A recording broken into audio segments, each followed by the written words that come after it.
Run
through my veins. City of light, city of night, baby, everything you're talking about feels like lightning.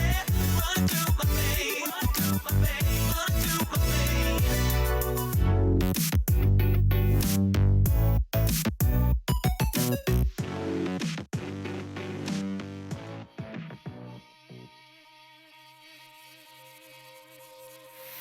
Close my eyes, it's all coming to me.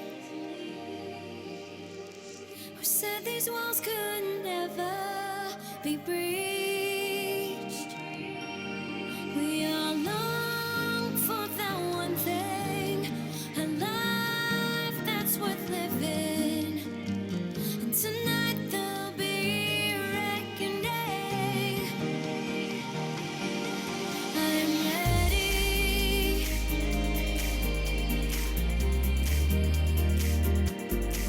Are you with me?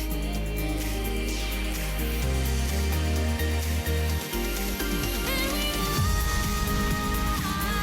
ride into the limelight,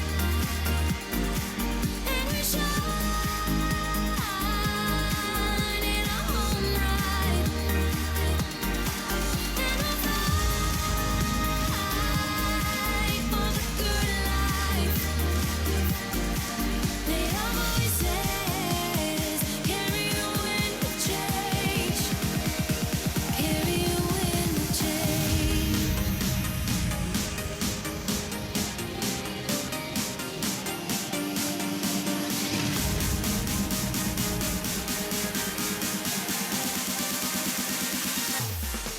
And we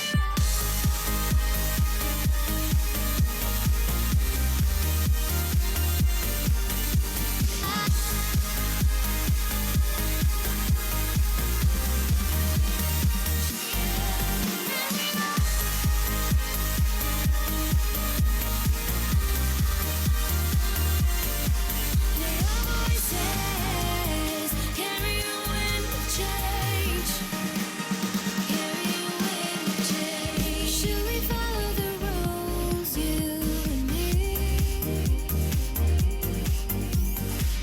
I want to beat the system, unleash me. We all long for that one thing, a life that's worth living. And tonight there'll be a reckoning. Are you ready?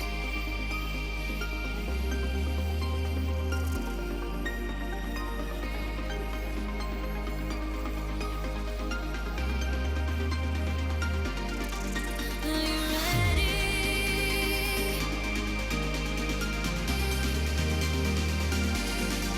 Are you with me?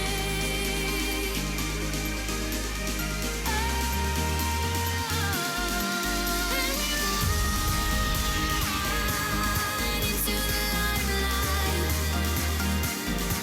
and we shine in a home ride, and we'll fight for the good life. They are voices, carry you in the change. And we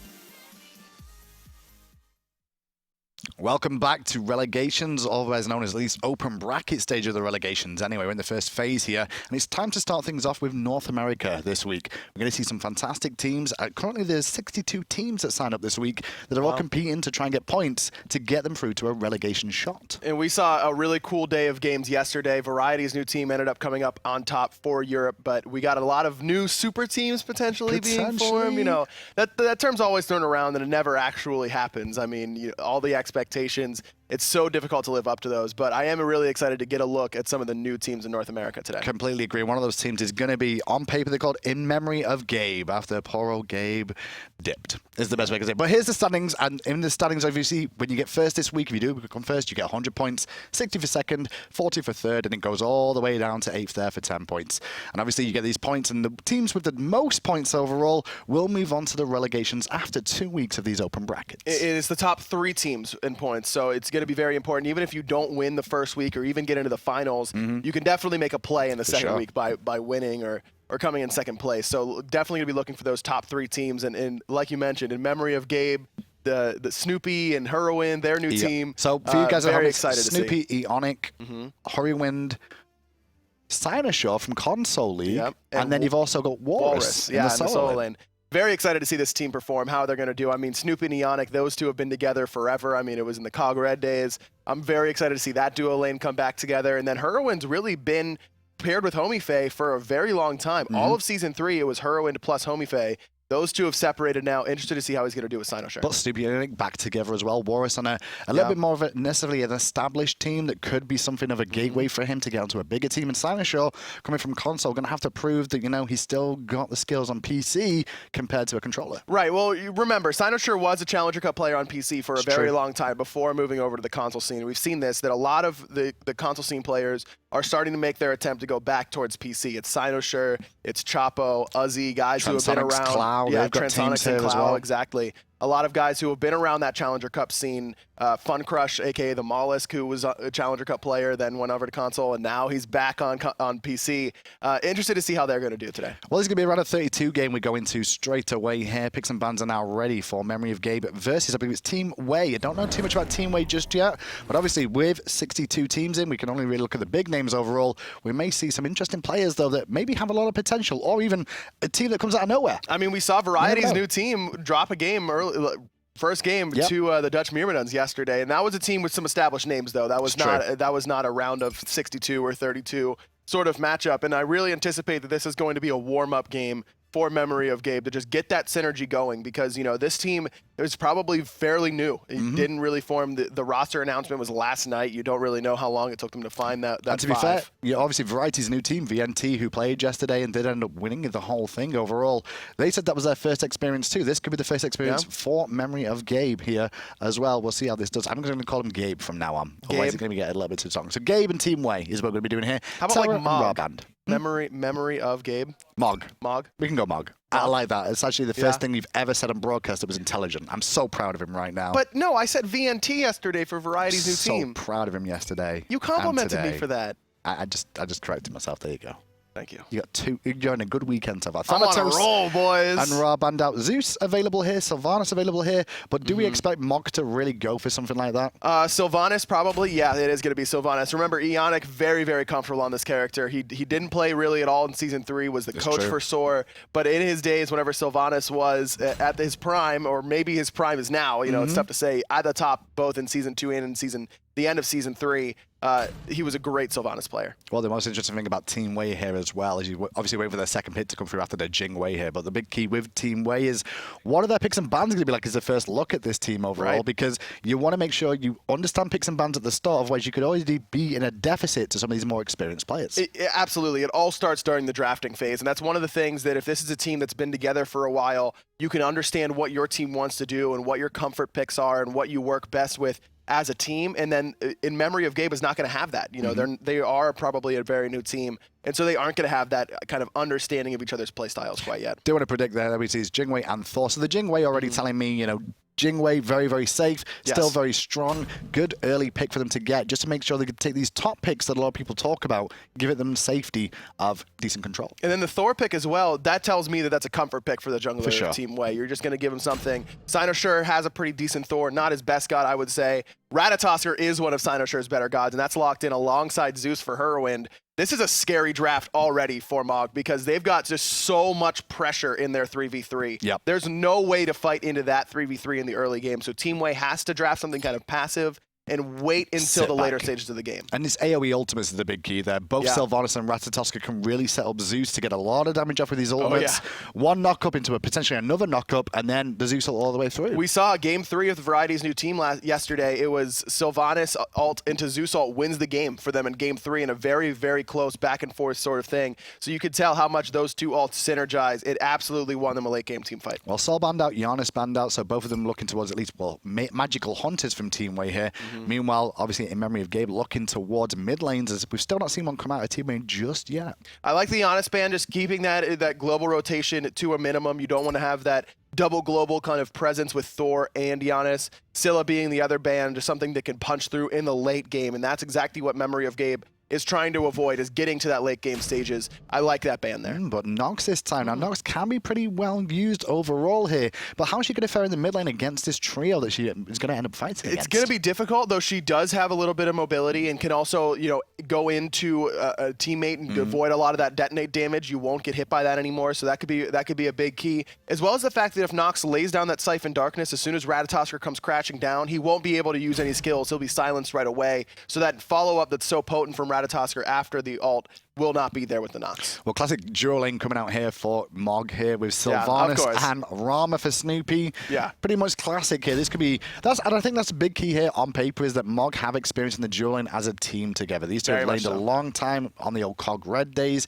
even Yep. before that as well, before they were even called Cog Red. So Yep. these two have a lot of synergy together, and it might just Yeah. be back to the best. You can sometimes pick up where you left off sometimes with each other. These are the two gods they probably wanted to play coming into today, is Sylvanas and Rom. I mean, obviously Snoopy, known as the premier Rom player in the world. Sorry, Marvels. And then you've got Ionic on the Sylvanas, which is a very strong meta pick right now, as well as the fact that it's just a really comfort pick for him as well.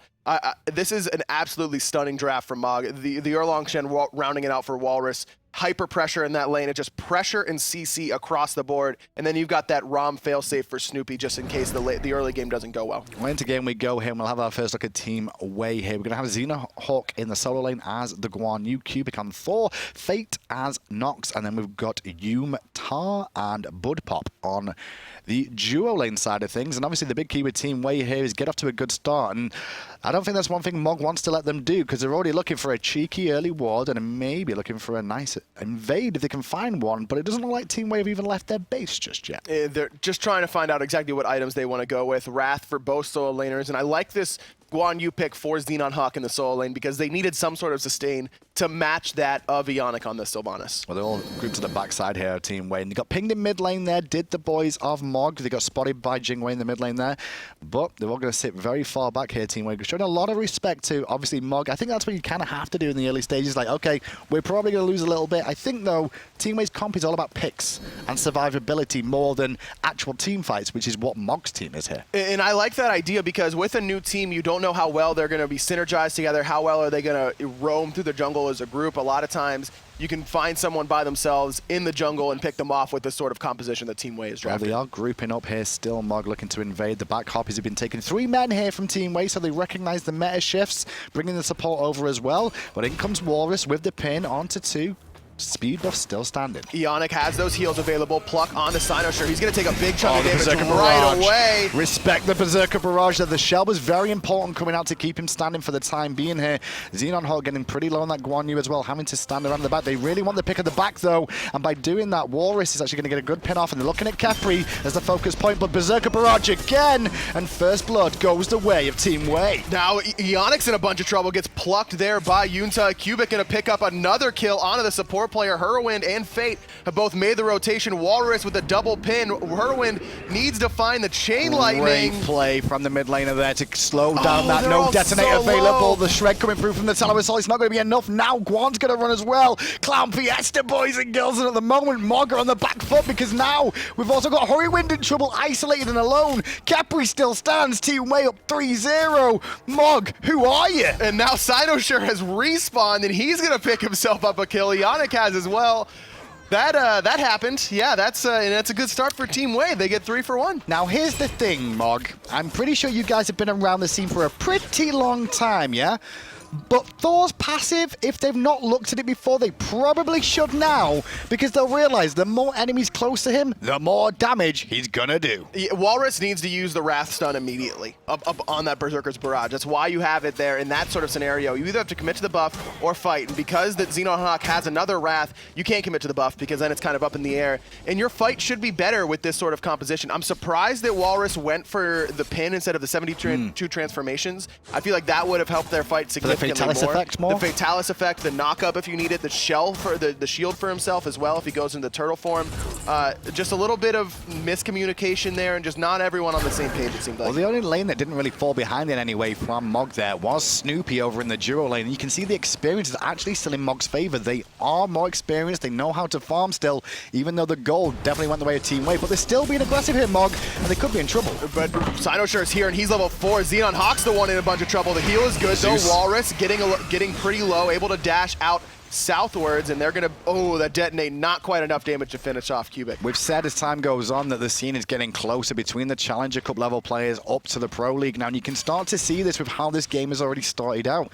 Yes, there is plenty of experience on Mog, and they're utilizing that to still gather a lead, but Team Wave, for all intensive purposes, understand what they're supposed to be doing. They're fighting, that's for sure, and you see that experience lead for In Memory of Gabe, because it's actually kind of funny because they lose the engagement, right? And they lose 3 members, but then they respawn and there's still fighting going on, and so they finish off that fighting, and then it's Team Way who has to back, or they die and have to respawn, whereas In Memory of Gabe is already respawned and is there farming. They're able to kind of take advantage of that. So it's really not all bad that they lost 3 members there, because they were the first ones to be able to actually farm the map. Well, now we're going to see level 5 on Sinosure. Still level 4 on Hurrywin though, but they're looking to invade the red buff of Team Way on this left-hand side for the time being. The red buff still not reset just yet. Kepri still has aggro, but we're going to abduct Sinosure early into the silence combo from Nox, but he's not enough damage. Meanwhile, it's Kepri. That's one hit from Def, and Ionic will pick it up with the wisps and the enhance. Sinosure up in the sky, looking towards Jing Wei. He's going to catch the agility, actually. Bud Pop has to use the airstrike, but then goes back towards his tier 1 tower. I think that was a bit of a small mistake from him there. He's only one hit from Def. Snoopy has his ultimate still. Was hoping to hold it in that scenario there. Snoopy's still looking for the snipes. Jing's duking out nicely with them, but in the end, Snoopy will finally secure one. A little bit of ring rust there on the old Snoop on that ultimate. Kind of surprised to see him miss the first 2, but you had to expect Snoopy was going to be able to pick it up. Definitely a missed call there from Bud Pop. He probably could have died to the Raw ult even if he had gone to the tier 2, but then he's not going to eat those auto attacks, and it at least would have forced Snoopy to hit multiple shots of that ultimate. And you mentioned it there as well. I think the big key with Team Way is they're doing the right sort of things, but they need to realize the difference between when to go aggressive and when not to. They could have backed out of those early game skirmishes, but right now this could be a great pick. Sinosure gets abducted away from his team, however, but meanwhile Hurrywin has now been isolated. He drops the ult on himself, looking to buy time, and in the end Fate will come in, Nox to clean up, but now there's a chance for Mog to come back in. Walrus chasing down, forcing purification on Fate. He's going in with the Wrath Stun from Xenonhawk, very on point, saving the life of his mid laner, but the pull from Ionic pulls Yumta back in. Kepri will fall down there overall, and that's Team Way looking to escape and looking to support each other on their exit after picking up Hurrywin in that engagement there, but they've got to be careful. They hang around too long and then the reinforcements will arrive. Snoopy actually gets his dash caught there by Bud Pop in lane with the Persistent Gust. It's going to be okay for now, though. No ultimate still for Bud Pop. It actually looks like he uses Sanctuary there underneath that tower. That's probably why he survived for so long. It's been a long time since I casted the Challenger Cup overall, but I'm pretty sure I do recognize Xenonhawk and I do recognize Fate. I feel like they're the two that I definitely remember those names somewhere along the line. So there is some experience here in the Challenger Cup scene actually being around there for sure, and it's actually kind of showing through here that they've been around for a while. I mean, we saw yesterday a bunch of Challenger Cup career players, Death Panther being one of them, having a very great showing up against VNT, so no surprise to see it here in the NA scene as well. These, like you mentioned, these Challenger Cup teams, they're getting better practice, they're understanding the meta at a higher level than they ever have before. No joke indeed, and now they're actually giving it as good as they get right now against Mog, but Xenonhawk is in a bit of trouble here. Gonna have to dash away. Berserker Barrage again from Cubic, but that time round, he didn't realize how much damage they really have. Sinosure dashes in, but the Purification will keep him standing a little bit longer. No extra slows coming through, so he will live to fight another day. Walrus is doing a lot of damage right now to both of those people. That was Sinosure was just kind of watching as Walrus was getting them the 2v1 all by himself. This rotation to the duo lane side, you see Ionic on the right, so you see immediately Yumta and Fate heading over towards that Gold Fury, but with Snoopy still here, being level 10 to Fate's level 7 to Yumta's level 6, there's really no chance for them to try and pull that Gold Fury safely. And Bud Pop right now on this Jingwei, he needs to realize that Snoopy's being very aggressive now that he's got a small lead in this lane. He needs to just sit back and farm, abuse Jingwei for what she's good at, farming up, getting jungle camps with quick recalls back to base with that passive allowing it to get back to lane. And call for ganks. I mean, you could see him overextend and get into trouble, just like Heroin did right now, taking a lot of his HP. The shell is good, but the ultimate as well came in through. Very, very important there. Great clean pick. Heroin was just late on the rotation. Didn't expect the full all-in from Team Wei there, but that man-kill advantage. And Mog still want to try and go aggressive onto the red buff. Cynossure's here this time, has a speed buff for himself. Snoopy has the red from Mog, but not theirs. The red buff invade actually looks like it may have paid off. I don't see it being picked up by anyone. They did manage to pick it. I think that's Snoopy's rotation's been quite strong at the moment, having this pressure on Bud Pop. They're looking for the left-hand balls here as well. Mog still looking to pressure and find these experiences. They realize, you know, experience very important in the early stages of getting these leads. In Heroin, already 0-3 right now. 3 of Team Wei's 5 kills onto the mid laner from In Memory of Gabe, and he's got to be careful. I mean, Zeus, great in the early game, great in the mid game, great in the late game, but he always has the same weakness, and that is he's incredibly immobile. I love the shell pickup from Yumta, and he's used it very, very well thus far. That is the best way to negate that damage from Zeus ult and Zeus's Chain Lightning as well in the jungle. And we mentioned Team Wei's comp, all about picks. If they can keep finding picks over and over again, especially onto that man in the mid lane who's already died 3 times, they can continue this pressure. Now they've got Khepri on their side as well. And when I talk about Khepri, he's died 3 times so far, but he hasn't had ultimate for the first few kills of this game so far. Now he's got the ultimate online. It might be a little bit tricky now for Mog to find a kill. I say that, but Xenon Hawk forced a cavalry charge away. But look what's going on the left. The Gold Fury started. But it's only about half HP. I think the rest of In Memory of Gabe, no, they're looking. But the Wrath is there for Team Wei. They are going to secure it. Cynosure finds 2 with the knock-up. Cubic, he's going to fall to Snoopy. And now on top of that, we're going to also see Nox fall down too. Yumitar could not get his ultimate off in time. He won't even get it off there either as he's bursted down. 3-for-0 exchange for the Gold Fury. I'm pretty sure this could work out better for Mog if they can pressure this tier 1 as well. And they're going to be able to. 5 people here. They've got the sustain from Ionic, but they don't even need it because everyone is full health. Bud Pop uses that rapid reincarnation to make sure he's there to defend, but it's not going to matter. 3-for-0 and the middle tier 1 tower, all for an 8-minute Gold Fury that is heavily in favor of the veterans on In Memory of Gabe. Well, luckily enough, Mog do not recognize the speed buff was available for Team Wei there, otherwise they could have looked to invade that and the blue buff as well. That timing situation is very interesting because generally the junglers will look at their own buff to give an idea of when the enemy buff's coming up, so that's why they don't actually know it was available. Cubic able to pick up his own speed buff. He's 2-1-3 right now. Finished off that Hydra's Lament. And I like the fact that he's farming very well, even despite the fact that Cynosure is 2 levels above him. It's Cubic trying to make things happen in that jungle. He's already got that second item online, and he needs to be ganking that left-hand side. Like you mentioned, Snoopy's been playing super aggressive so far, and Heroin's been moving up too far as well. He's got a lot of options, and he should take that farm that he's gotten and try and make some plays with it around the map. It's time to start making those ganks. I'm looking at Yumitar right now on this Khepri as well, because I actually like his itemization choice. Now, on paper, this is not something I would really suggest to do in the grand scheme of things. If we watch Snoopy box and get into a bit of an awkward situation there, he may actually go for the all-in. No, not for the timing, just poking him down. But the Khepri here went for magical defense first of all, worried about Zeus overall. But with Zeus being shut down now, he's invested into physical instead of finishing his item. Meanwhile, Snoopy is taking on the world. Oh, Fate not on the mark there with the Night Terror. Love the body blocks coming out of Yumta. But yeah, the Walrus teleports in. Cynossure's here, finds 2 with the knock-up. Scarab's Blessing onto Fate, but he's going to be in trouble. Snoopy's got that ultimate. Well, this is good work to stay alive for now until Snoopy goes to the sky. He gets 1 shot, 2 shot, not so much. The third, if he hit all 3, he could have got a double kill there. However, Mog can now pressure the tier 1 and look towards Bull Pop as well. Bud Pop needs to be very careful. The CC chain from Walrus is perfectly executed. Snoopy able to pick up his second kill, 4-0-3 for the Hunter. And now the tier 1 tower is going to fall on the left-hand side too. Right-hand side, Xenon Hawk did not rotate on the Guan Yu, doesn't have teleport yet, wasn't level 12, like we saw Walrus come over to this left-hand side, but he's going to get the tier 1 tower on the right to answer back the tier 1 on the left, but he doesn't back the kills or the invade on this jungle. It just way too much in favor of In Memory of Gabe right now. Almost 7,000 experience, 2,500 gold, but that experience mark is the big difference. It's really on Snoopy in that duo lane. You can see he was level 14 during that engagement. Bud Pop, I don't even think he had hit level 12. No, only level 11. And basically everywhere else, there's a level lead, except for in the support role. The best thing I see for Team Way here is, yes, they're at a deficit now, but they did have a fantastic start to the game. Their mechanics seem to be in the right sort of areas. They seem to understand builds. What playing against these pros is going to be for them is a chance to realize what the differences are overall.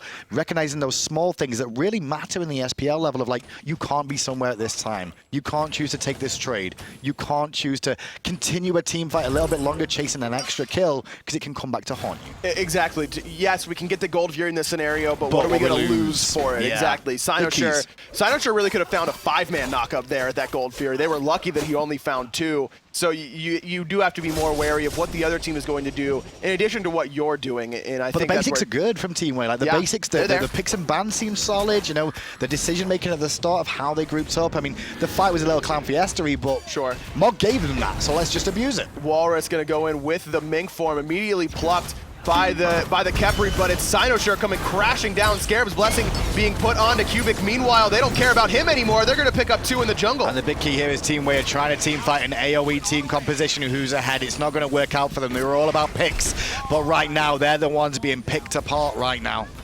And now it's Bud Pop. That's going to be the Deicide. Sanctuary going to save his life for now, but with the Wrath of Terra dot, that's going to finish him off. One more Ionic Deicide for In Memory of Gabe. Team Way, just no answer at all. This game does not really give credit to how well this game started for Team Way and how they got off at the beginning of the game, focusing on Horiwind.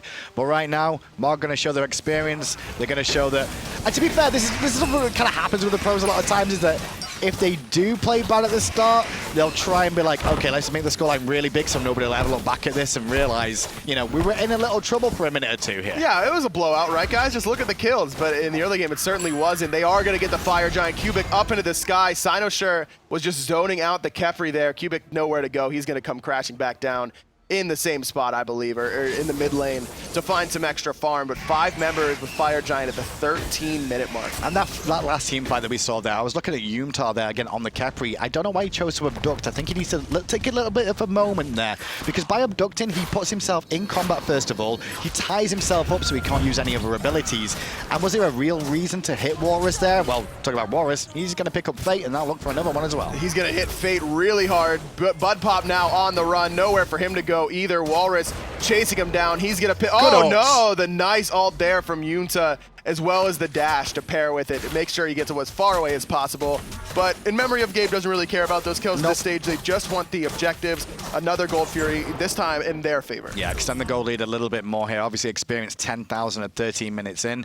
And now they can swing around to the tier 2 on the left if they so choose, or just try and force another team fight, because these team fights, they know Kep results on cooldown right now. They can look to use that to their advantage. Maybe even look for Kepri, who's got to respect the team would just march on him, especially if he's got no support in mid right now. Only level 10, not a whole lot of protections. The HP there from the Silver Talisman is going to help, as well as that tier 2 of Sovereignty, but it's just not going to be enough to make him tanky. You're going to see him die very, very quickly in these engagements. So it's 15-5 right now. They're just going to farm up the right-hand side here. Is Walrus for the time being. I guess just pushing down for tier 1 towers for now. Obviously, items still need to come online. We're still in the early stages. This Fire Giant may not end them the game, but it potentially could if they get one of those Deicide team fights again now.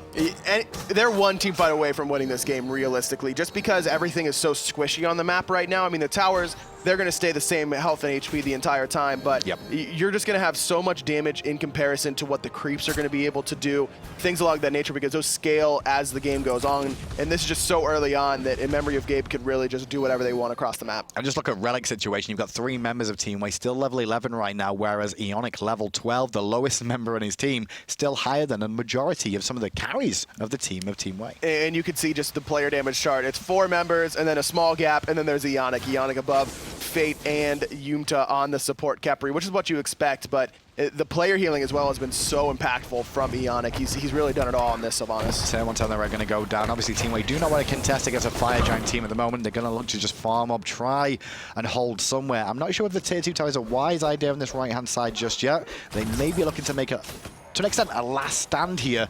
Otherwise, it's Phoenixes. In my head, I'd probably say go for the Phoenixes in this situation to defend those, give up these tier 2s.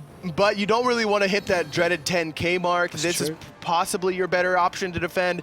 And I don't think in memory of Gabe are really looking to siege a Phoenix at this stage. They don't really need to. It is going to be the tier 2 tower. But Xena Hawk already down below half health thanks to the detonate. Snoopy in the sky looking to clean up crew. The Conviction did a good heal there, and a good dunk from Thor will actually help out a little bit, but not enough. The lead is just too big right now. Kepri forced to ult himself, and then a double kill there for Hurrywind, and Bud Pop has to run to live to fight another day. The Phoenix will fall on right as well. Tower already fell so quickly to Snoopy, who's just huge. 5-0 and 8, level 18 already.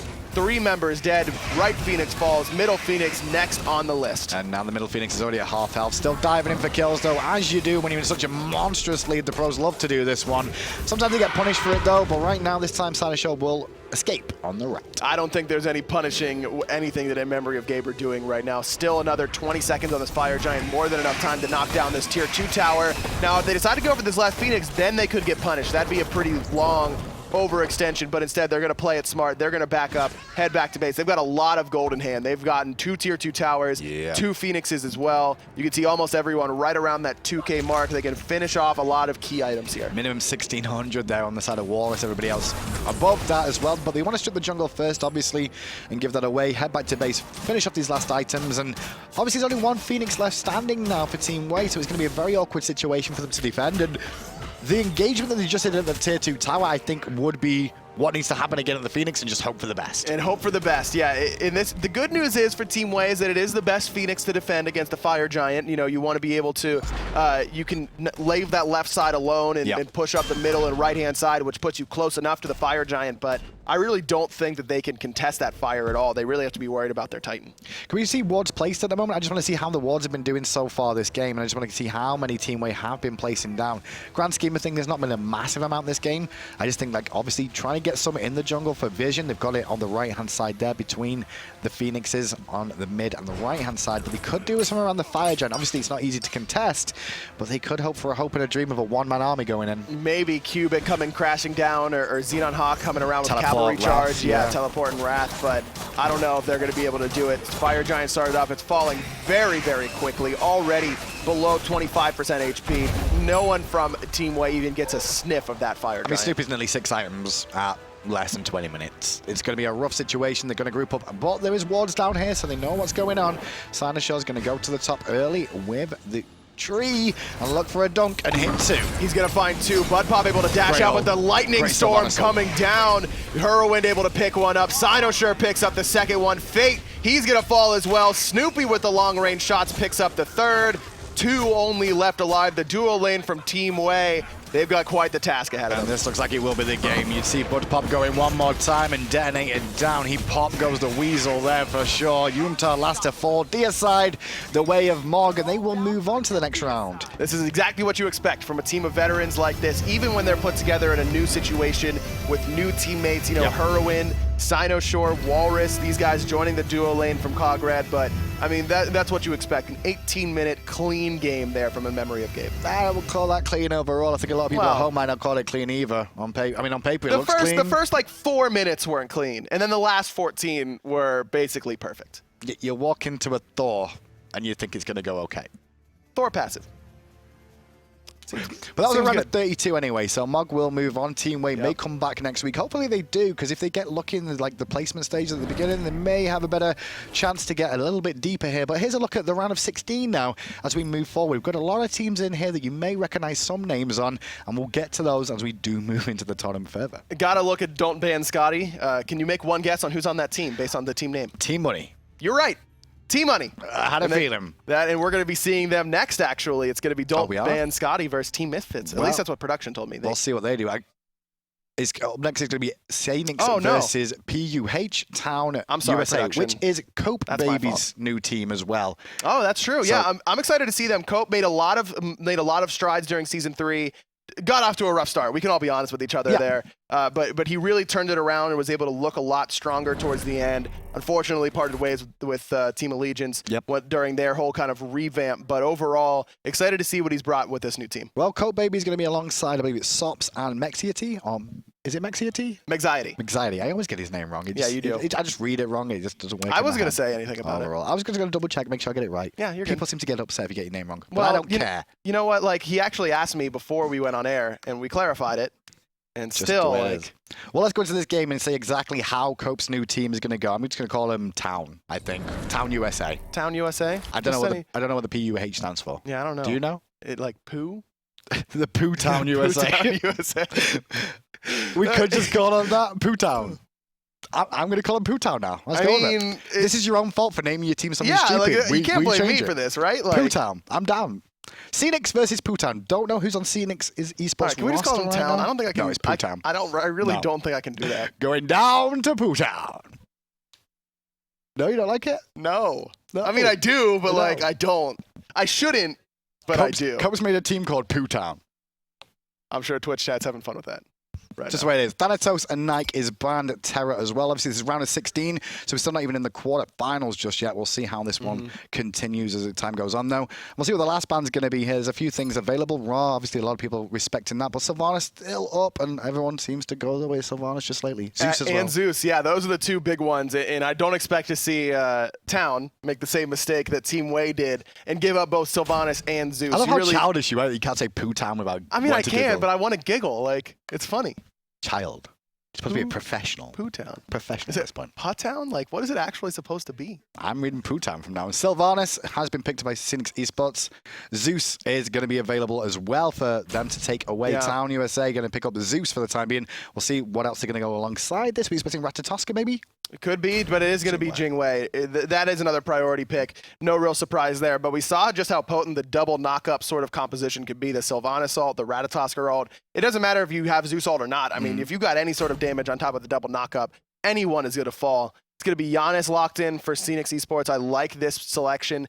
Just moving that Sylvanas around the map, because that's one of Sylvanas' greatest weaknesses, is that he's just a giant tree that can't really walk around places. It's going to be difficult for him to do so. So giving him those portals, getting him out of danger in the jungle can be very, very potent for Scenics. And then they're going to pick up the Rama as well. Rama, not seen massive amounts this season, obviously, overall. Towards the end of it, we saw Jingwei mainly magical AD carries for the most part of the Sol, the Kronos, and the Freya.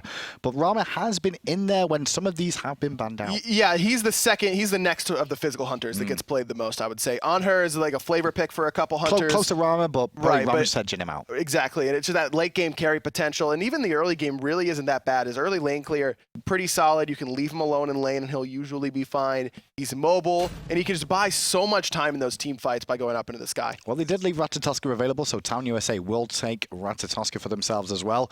And now it's into the counterban phase as well. We'll see where this one ends up. Solo lane is definitely available for both these two teams to look at here.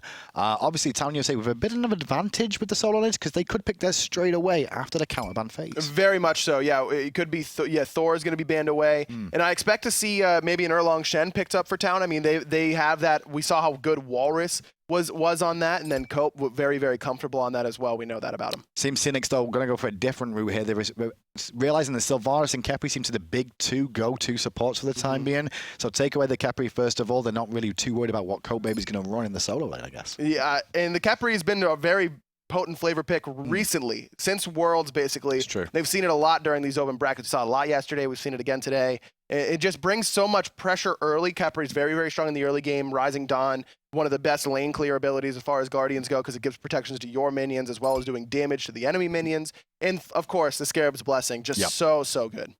Sobek will be banned out as well, so Cynics really focusing on the support roles here. Town USA have the next option for themselves of where they want to go in their solo lane now, for the most part. I guess they'd go solo lane, or they could just go for the counter pick option. Erlong Shen's the right That's pick what I was here. thinking, Yeah, Erlong Shen's the right pick here. I mean, you just have just so much pressure in that lane. Like we mentioned, Cope, very, very comfortable on it. And we saw just a CC chain potential with Zeus. You've got great peel for Zeus if you need it. Really, really good pick there for Town. Well, back over to Scenics Esports for the last two picks here. We'll see where they end up. Wheelix, first of all, combines well with Sylvanas Ultimate just for the knock-up ability into a gravity surge potential. Great against Jingwei as well. Yeah, you could pull Jingwei out of that persistent gust when she knocks herself up, and then combine with the tier, giving yourself a knock-up. Erlong Shen and Sun Wukong are the two that you really think of when you think of knock-ups in the solo lane, but here is the other one that you can really set up with a Willish for. And we'll see what they can actually make happen with Scenic Esports here. Town USA need their last pick here for their roster, and we'll see exactly what it's going to be. They are in need of a support right now, unless we do see Erlang Shen flex to that support role.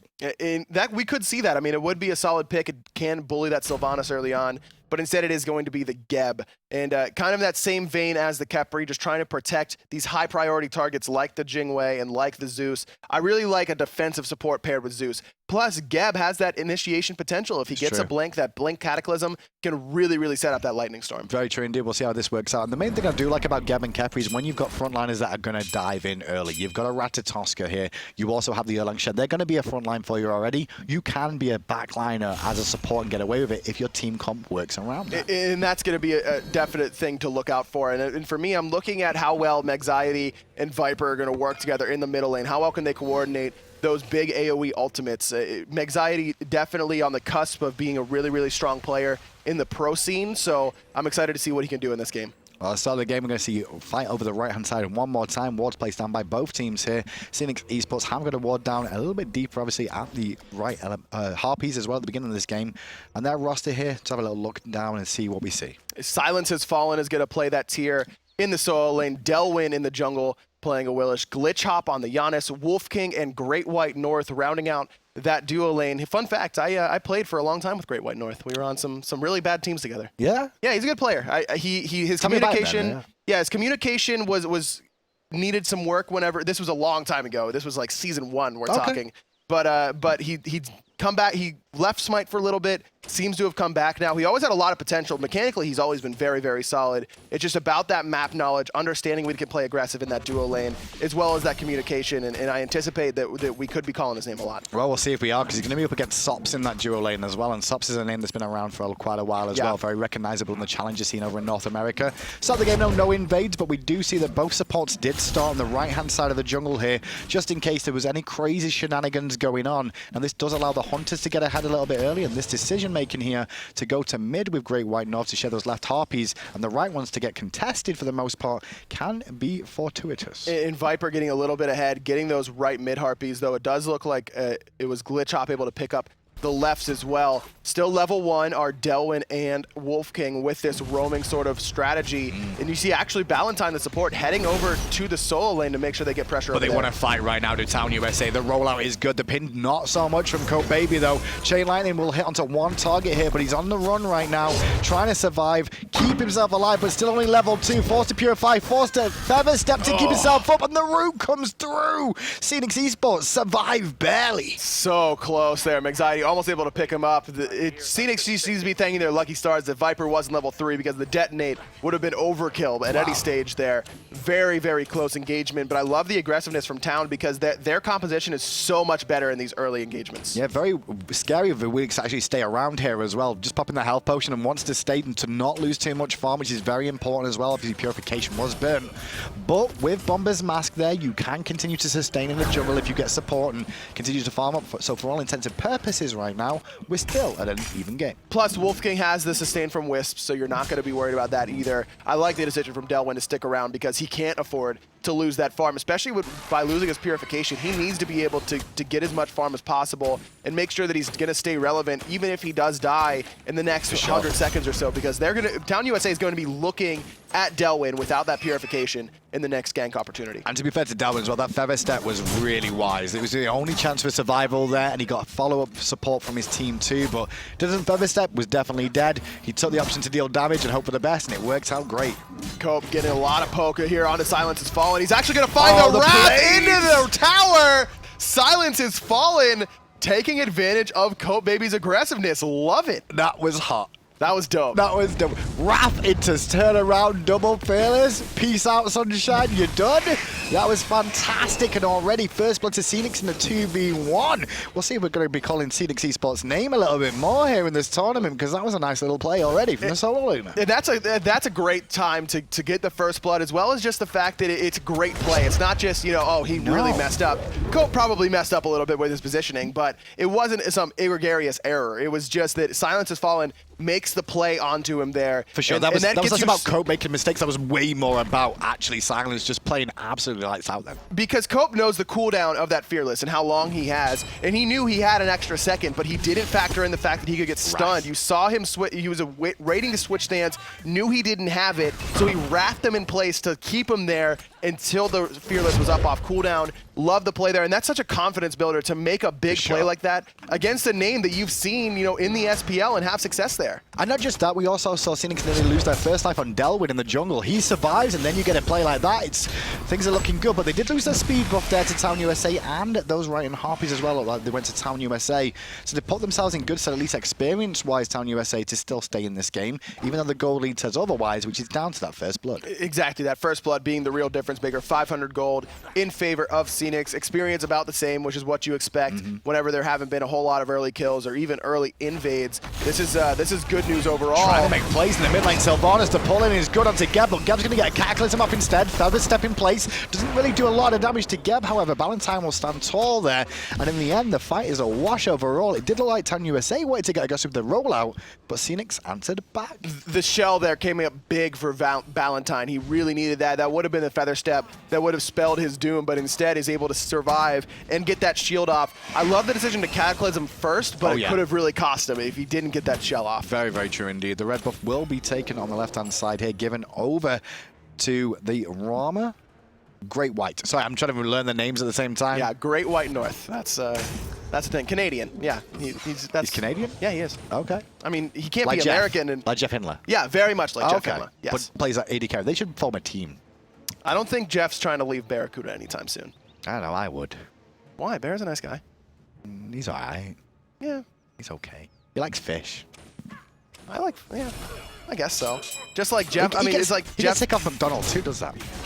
I just eat a lot of McDonald's and never get sick, so I guess you're right. He does have to work on the immune system. He Maybe really Great does. White North has a better immune system and won't get sick at every land. We'll find out. No jungle camps really available right now for either team to take, but this trade on the right-hand side between Cope and Tyr still going on, and the reinforcements from Town USA are showing up. You need to be careful there, but Silence is doing great work in this line. So that little engagement tells me that Town USA is still not on the same page, because if Cope's ulting there, he's expecting Megzai to be up in the sky and ready to come crashing down with the knockup right away off of that taunt. Instead, Megzai's there, and he has ultimate, but he's really just looking to come in and make the gank happen. He's making it happen over here. He needs it. Lawbringer to get away, dash to close the gap. He's going to look for the pickup with the rat, but no, once again, Silenced will stay alive. Interesting that he goes for the one-on-one with Cope again. Cope gets reinforcements from Town USA, but it's not enough to actually turn the tide. So I guess saving the ultimate there was good, because otherwise Cope would have died there. Sops forced to dash away after the cripple from Great White North wears off. And a little bit of presence over here from Wolf King. Delwyn. Caught in an awkward position, but Suka to the rescue. However, the ultimate from Zeus in the mid lane was fantastic from Viper there. Not enough ticks, however, to get that detonate to do enough damage to bring down the young jungler. I'd almost like to see Viper throw that out way early. Just to even if you saw Delwyn gets hit by it, oh, hold that thought. Silence is fallen. You're going to eat the Cataclysm. Valentine just trying to keep everyone off of their own speed No buff. Lawbringer available this time round, but he will be able to dash away for now. 3-man ultimate coming out there, and a pull for the gravity surge as well from Delwyn. Feather step in place. Geb is one hit from death pretty much. Still on the backside, Tyr's fighting away, and actually Geb will get the kill onto him. Meanwhile, now Viper's going to force to run away as well. They want Viper, they're going to get him, and Delwyn's going to pick up one as well. And now it's just Cope Baby versus the world. He's trying to fight into Delwyn, but the slow from the threshold from Glitch Hop is perfect, but he's be careful here, Cope. He's going to do a lot of damage. Sanctuary going to buy him a second, but not enough. Cope Baby going to take the 1v3, and he's going to pick up 2. And he's going to look for the 3rd as well. He needs a couple of cooldowns more than likely, and I don't think he's going to get them in time. So instead, he'll return to the jungle and steal that speed buff that they were fighting over all along. So there you go. I mean, Cope just showing that experience, showing how strong Erlong Shen is as well, and his comfort level on this character. Fights 1v3, able to pick up 2 and force the 3rd back. Meanwhile, Sops able to pick up Great White North with the solo kill on the left-hand side, and that's the worst thing that could possibly happen, is that you're losing your engagement on the right, and then your Hunter gets soloed on the left. At the same time, and that's generally the Hunter battles only really happen when they know where everybody is on the rest of their team. They don't want to get counter-ganked at the same time as trying to take a 1v1, and then it comes down to just individual player skill. But Valentine on that Geb there, surprising thing is he managed to pick up that kill on to Tyr just before he fell down first of all. Just smacking him with a little rock hand, basically, trying to save his own life. And you can see just how big the lead is. Cataclysm again into a shockwave, knock up beautiful, Ratatoska waiting, and in before long, Sylvanas will fall down. Giannis escapes for now. Didn't see the detonate get detonated there, might have been a little bit too early from Viper, or just on cooldown. Either way, I don't think it would have been enough to kill Glitch Hop. I think he only had 2 stacks of Detonate on him anyways. But Viper, just look, there's the synergy that I was looking to see from between Megxiety and Viper. Megxiety and Cope still not on the same level, it looks like, but Viper working well with his jungler. Well, the red buff was stolen away there by Town USA as well, just extending their goal lead a little bit more, reducing the amount of experience that SMITE Esports can get right now. Even though they do have a lead, no, it's not over just yet, only 8 minutes in. And Great White is just so far behind on the left-hand side. You can take a look at how many stacks that Sops has on that Devourer's Gauntlet. 56 to the uncompleted Devourer's Gauntlet of Great White North. He cannot take any sort of fight over there And some anymore. of that is build order as well when you look at it between the two, because you can see the builds that one started with full boots, the other one at the same time went for Death Toll into boots, and that's the difference you can see between how the stacks are online. But SMITE Esports, they're trying to burst down this Gold Fury quick enough. It's going to be close. They are going to be able to get it thanks to the portal there from Glitchop Delwyn. I don't think he's going to be able to get out of this. He will. Airstrikes though, still coming through. Stops chasing down. Will clean up the kill. 1 kill for a Gold Fury. However, Giannis in trouble in the jungle as well, I believe. He's going to be able to take a portal out towards his tier 2 tower. Megxiety didn't have the ultimate available, and that's great recognition from Phoenix, understanding that that Ratatoskr ultimate wasn't up. And now they're going to dive in as well. Cataclysm on 3 into a Zeus ult. Knock up from Shockwave. Good enough. Definitely needed, but not needed overall. Ratatoskr comes down as well. And a third goes down. Double kill for Megxiety. And now the tier 1 tower can be looked at. Everyone pretty low on mana here overall, but Viper, he's going to decide to back. They don't need him to push down this tower, and I like that. No reason to stick around. There's farm available on the map right now. You've got your back camps and your boards up on the left-hand side, and you've got a mid-wave pushing in, and Viper's going to be able to pick that up and extend their lead. Well, the Fire Giant's just spawning now as we do approach the 10-minute mark. The Elementals will despawn right now. The Gold Fury's currently gone down, which I think was a good call from SMITE Esports there overall. But they still got punished for it to answer it back in the grand scheme of things. And that's what you need to do is even when you lose the Gold Fury, we saw it in game 1, just look and see what sort of options you have. And we mentioned that Megxiety's ultimate wasn't up for the Gold Fury engagement, but then it's immediately up afterwards. They use it excellently, and Viper on point yet again with that Lightning Storm. And now on the right-hand side again, the solo lane is just still going at it. Silas is giving as good as he gets in this lane. Actually showing himself as a pretty experienced solo laner right now with how he's played so far. The early kill against Cope was good, and even the ganks, he's handled himself pretty well in that lane. Yeah, he's been the one just keeping Cope in this lane, basically, trying to make sure that Town USA doesn't have that full 5-on-5 fight, and this is an awkward situation for you as a solo laner because you want to keep that early game solo lane in the lane to make sure they can't rotate and make stuff happen. I mean, we saw how impactful Cope was in that last engagement on the speed buff, but at the same time, Silence Has Fallen is basically the greatest hope right now for SMITE Esports because Great White North just has zero pressure on the left-hand side. He's not going to be able to make an impact for the next 10+ minutes, it looks like, at this stage of the game. So they almost need him to come in and rotate, but they can't have him come in and rotate at the same time. Not just yet, that's for sure. Well, second relics are starting to come online now. We're hitting level 12s, and that's going to be the big key is once these second relics come online, if one team does get them a little bit ahead of the other, we could see some engagements looking to utilize them in these skirmishes. And we'll see that very, very soon. Once Viper has that Sanctuary, I'm assuming that's what he'll go with for a second relic. He's going to be even safer than he is currently, even though he has those guard boots up right now, just trying to get as much tankiness as possible. Silence Has Fallen, taking the gank on the right-hand side, using the Lawbringer to get away, but he's slowed immediately. The Wrath Stun, beautifully timed. Support's on its way, but will it be in time to get him out? Silence Wolf does well, and instead it's Cope that gets punished with a hot 5-man rotation at the end of the day for SMITE Esports. Now they're going to push back on this tier 1 tower on the right. However, left-hand side, Sops did get the tier 1 tower on the left. He's pushing in mid lane right now. Silence Has Fallen has been focused a lot in this game by Town USA. They recognize that he's actually got quite a bit of potential here. He really does, and that Wrath Stun was perfectly timed because if Megxiety's able to finish off that flurry of Acorns to strip away those protections and then get the next auto with that Hydra's Lament, that absolutely would have killed Silence. So able to get that off with the Wrath Stun, and then I love the full rotation. 4 people the whole team rotate came to save him, and like they understand that he is the hope right now for SMITE Esports. We'll see what he can do so far. His tower still stands on that right-hand side thanks to that rotation. Like we said, the left one has fallen. So it's going to be a little bit more tricky now for what Sops does in these situations as this Jingwei, with the tower being down. He's going to probably rotate a little bit more, so they have to respect the fact that Jingwei could get involved a little bit more now. Yeah, Sops, as soon as he comes into these fights, he's going to be able to do a whole lot. He's level 16. He's 5 levels up right now on the enemy mid laner. He's 2 levels up on Great White North. He's finished his Executioner. He's got a full Executioner, plus the finished stacks of Devourer's Gauntlets over top of Great And White North. nowadays, you normally invest into crit at this point if you're a Jingwei as well, just to add to that a little bit. One of the star tree items, more than likely, just to give him a little bit more time. But he will also be happy to box you. And when you've got no tower, you could find yourself in a very tricky predicament against a god with Fatalis. Very surprised that Sops just all in there to get the kill, because he's going to get rotated on either way. Great White North just buying himself some time on that left-hand side. Valentine's made the rotation, as has Anxiety. In a lot of trouble. Nocturne. Gravity Surge comes out, however, as well from Delwyn to slow down the damage, but still Giannis will fall. Sops gets the kill. Sylvanas will be next, and Delwyn has to run away on Suku. Yeah, Sops gets 2 there. 5 kills for him. Just so much farm. Level 17.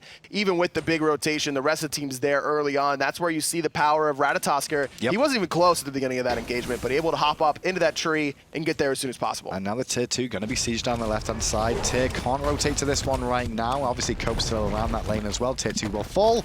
And obviously, Phoenix Esports have to surrender this one as the Gold Fury is about to spawn as well. They could lose even more here if Town USA recognize their advantage. Silence has to come to this Gold Fury fight. I mean, they cannot afford to give up this No next TP, Gold though. Fury, but no TP, and Cope's going to be able to keep him here. In fact, he's going to be able to almost steal away the blue buff, but Silence uses his Wrath to secure his own blue. And that means the gold is definitely going to be free on that left-hand side, not just because no TP, but Raph being down 2. They want Cope, though, and Cope's going to find 3 and juggle him. 4, I should say, with the juggle. Root not going to find a home there from Sylvanas, but they're still looking to find and pick on Cope, who's just buying himself time for a rotation from his team. Just takes way too long to lock down that tanky solo later. The knockup was perfect, and then because he's leveling it, he has that big shield available to him as well. You can see actually a Lotus Crown being picked up, second item for Wolf King on the Sylvanas, and he's going to need a lot more protection than that Lotus Crown is providing him, even during the heals. He's not going to be able to be that tanky frontliner that Phoenix needs. If Town USA recognized the fact that he didn't go for a Heartward Amulet or a Sovereignty or even a Mark of the Vanguard right afterwards, right after his boots were completed, they're going to be focusing down the Sylvanas very easily. And Lotus Crown is a very good item, but it works better later on in the game when you are survivable yourself, first of all. Yes, it'll give you team protections, which is a great boon for your team, but if you're going to die so you can't get these wisps off that often, it's not as useful as you may think on paper. No, it is definitely a luxury item for a support player. That's when you feel like you're in a safe space and you're not going to be abused early on, and this is not the time for that Lotus Crown for Wolf King. Well, he's going for some magical defense as well next on the list, and I think that's generally to deal with Viper's burst damage, because he is eating a lot of this in the engagement, Sylvanas, because obviously he's in amongst the pigeons of those Zeus ults and the chain linings every single time. Sure, but then Sops is level 18 and is just going to shred him. I mean, he's got very little physical protection, only that from Lotus Crown, which isn't a whole lot. Well, Cope's doing his best to just keep Silence on the right-hand side busy. What it means it's a 4v4 in mid, and nobody's really got a chance to defend this tower. Town USA take another advantage with the tier 1 fall in, and they may choose to even continue onwards if they so choose. So like I mentioned, Silence his job was to keep Cope in lane during the early game, but those roles have swapped. It's now Cope's job to keep Silence in lane to make sure he can't give any sort of support, because Phoenix is just losing those 4v4 engagements so hard that there's no reason to give them the opportunity to make it a 5v5. Too late to defend that on the right-hand side. Phoenix Esports there, so they're going to have to fall back to a tier 2, the second to last tier 2 remaining on the side of Phoenix Esports that Town USA just have to bring down now. Chainline in once again, going to hit onto Sylvanas. Sylvanas already below half health, and there's a prime example of what we were talking about. Follow up the Zeus ult, your front line's already dead.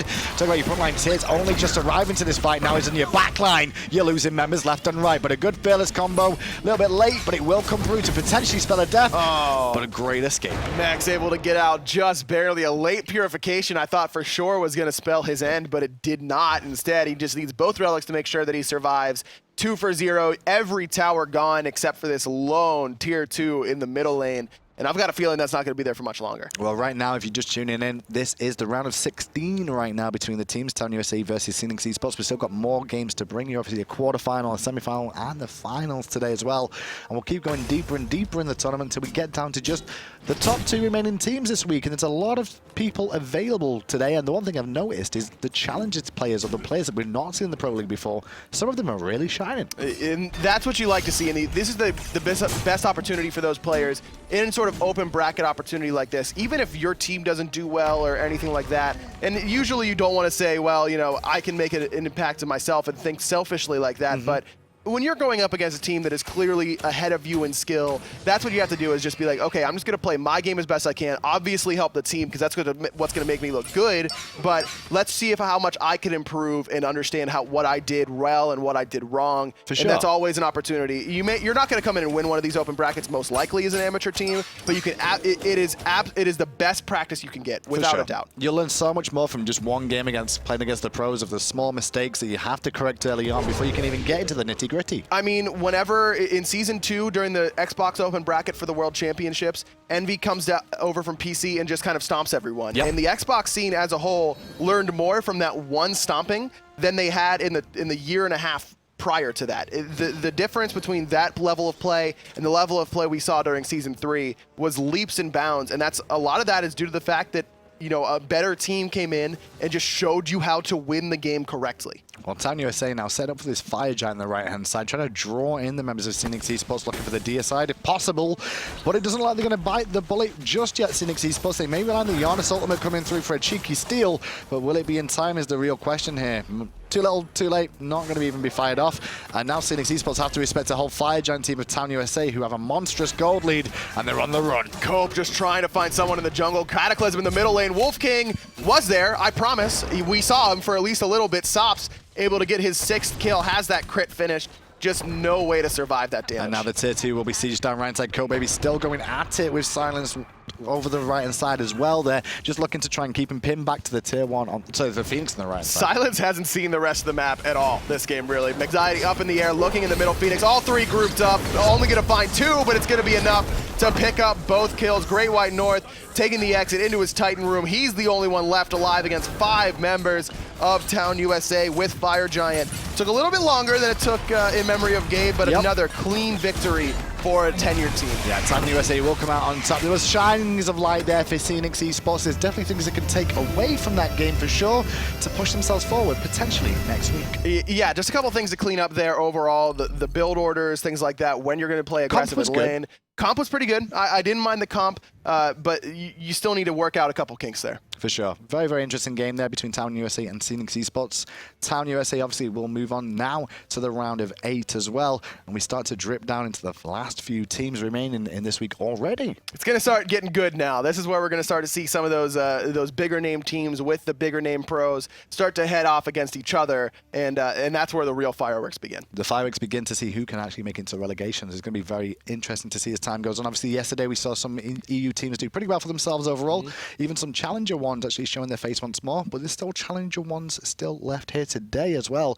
That I know there's some pretty big names available. I believe it's Astral Authority. Yeah, that's a team that I'm looking out for. This is a team comprised of almost no one who's been in the SPL. I believe it's only Famous Hate that's actually seen time in the SPL on that roster. This is a Challenger Cup team that stuck together for a very, very long time. And I'm interested to see, I mean, remember, during the Igor Saturnalia tournament, this is the team that ended up beating the old COG Prime roster that did their little reunion tour. It was a Challenger Cup team that came up and beat them. That's a team that I'm really looking forward to seeing. We've got some interesting names there. Everyday Gains, a lot of the Xbox boys from SAW over there as well. They beat Return, which I believe was some members of, I think that was Cloud boys. It was Cloud Transonics. It was like a console fiesta. It really was. Round of 16, but Everyday Gains make it through. We've also got Astral Authority, as you can see, gets small there.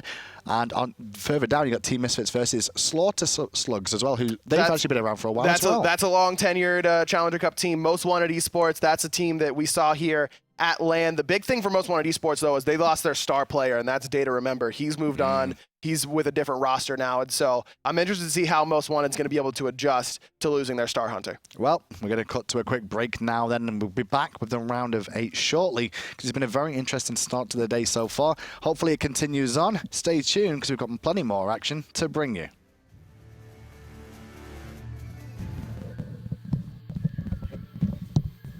I was kind of waiting for it to let me go.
Are we?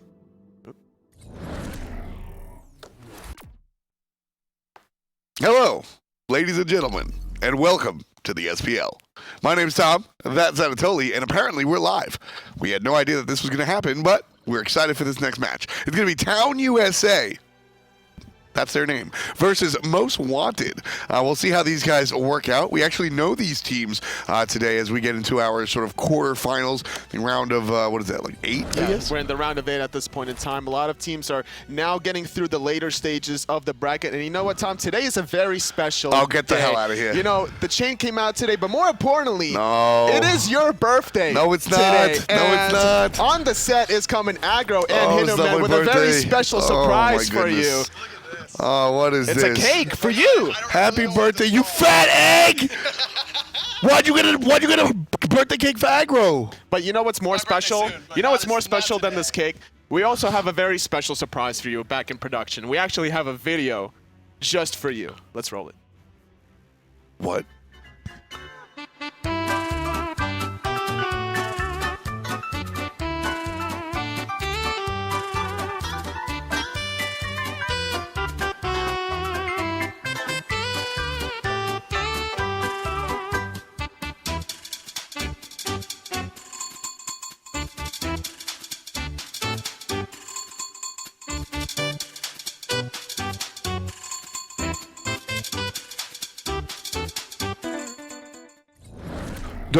Don't eat the cake because you want all of it, Hindu man?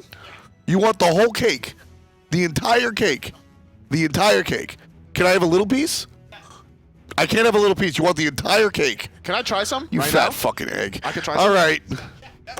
All right. It's my birthday, apparently. No, it is my birthday. It is my birthday. Totally gets to eat my cake. I don't get to eat my cake. Hooray. We got Salim, the man over here, Cameron. They made poor Salim. Salim's over there like doing a hard job. He's a brand new gig backstage in production. He's working his face off, and then all of a sudden he's got to come out here, run, pick up a camera. I'm like, oh, what are you doing? So like, oh man, The grind is real. I'm sorry, He's doing a Salim. great job. Thank you, Salim. Thank you, Salim. We love you. Salim's one of my favorite people here. So we have this cake here. Just for you. Have you ever watched me cast, Toli? Every now and then. I'm active. I Yes. am going to Now you slap have this cake. Now you have to be very careful I'm about gonna your wind activity. up. You know? I'm gonna wind up putting my. I'm gonna be like, and Cope gets killed for the 17th time today. Bam! And I'm just gonna get in all sorts of trouble. So Cope is gonna be on Town USA, and Most Wanted will be represented by a number of players that we know from the Challenger Cup. That's right. Sir Whiskey will be playing in that solo lane. We have Squid in the Hunter position, Nick Haro, Guardian, Man Ray middle, as well as Plasma in the jungle role. Yeah, pretty exciting. Sir Whiskey, he's a longtime member of the community as well as the Challenger Cup. I really like to see that that sort of thing go on right here. Let's go to P's and B's, pretty please, right away. So yeah, Whiskey is actually a really good friend of mine. I got a chance to hang out with him at the HRX, and he has a very good mentality when it comes to competitive esports in general. So I'm really excited to see how he's going to be playing in this matchup. I used to play rank with him every now and then, but it's been a while, so we're going to see how he's adapted since the changes in Season 3. I ain't getting no candles. That could be arranged. I want a candle. Most Wanted gets the first ban. We'll see which direction they wind up going. You know what, Tom? What's that? I can be your candle. Most Wanted, they're going to have the first pick and the first ban here, ladies and gentlemen. And it'll be Zeus. They don't want to see the Rain Man come out anytime soon. A lot of area denial out of that mid-mage. Just a little bit too powerful for M-Dubs to really want to deal with. Town, on the other hand, will opt for the Nike ban. This warrior has been very dominant since her debut. Pretty standard second ban coming out of Town USA. You don't really want Nike being first picked by Most Wanted, where the passive is going to get online. You know, once Sure. it takes a little while for the third stack to come online, but even the second one is strong enough to make a huge impact for that team. Lil Ratatasker is going to be banned as well. Number 2 here for Most Wanted.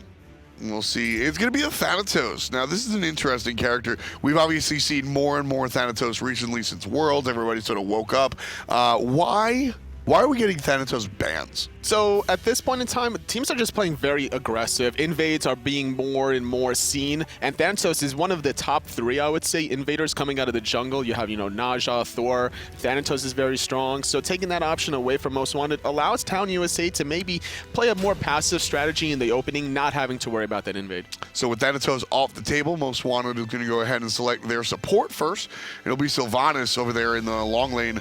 The old tree man. Sylvanas also another character that didn't exist before Worlds. Frezzy played him a bunch, and now everybody wants to be Sylvanas. I mean, we also saw the Eager versus Soar matchup back in Super Regionals, where every single game that was won was dictated by the Sylvanas pick. Eager won the first 2 with Sylvanas, and then Soar took it away, they won, and then the 4th game, Eager got it back, and they made sure that it worked. So the sustain with the control allows their team to really make sure that it's difficult for any squishy assassin to dive the backline. Yeah, and that's really what it comes down to, is that Sylvanas winds up being a healer like this Ra that you can pick up without having to alter your playstyle, right? Ra fits in there with most of the mid-mages, but a lot of the other healers that you get, you gotta have to change your approach, whereas Sylvanas is just a support that sort of happens to have those wisps available.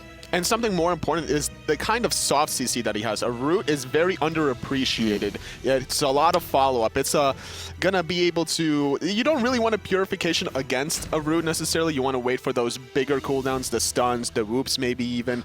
But either way, he will force a lot of these purifications, especially because of the fact that he will look for the pull immediately after the root.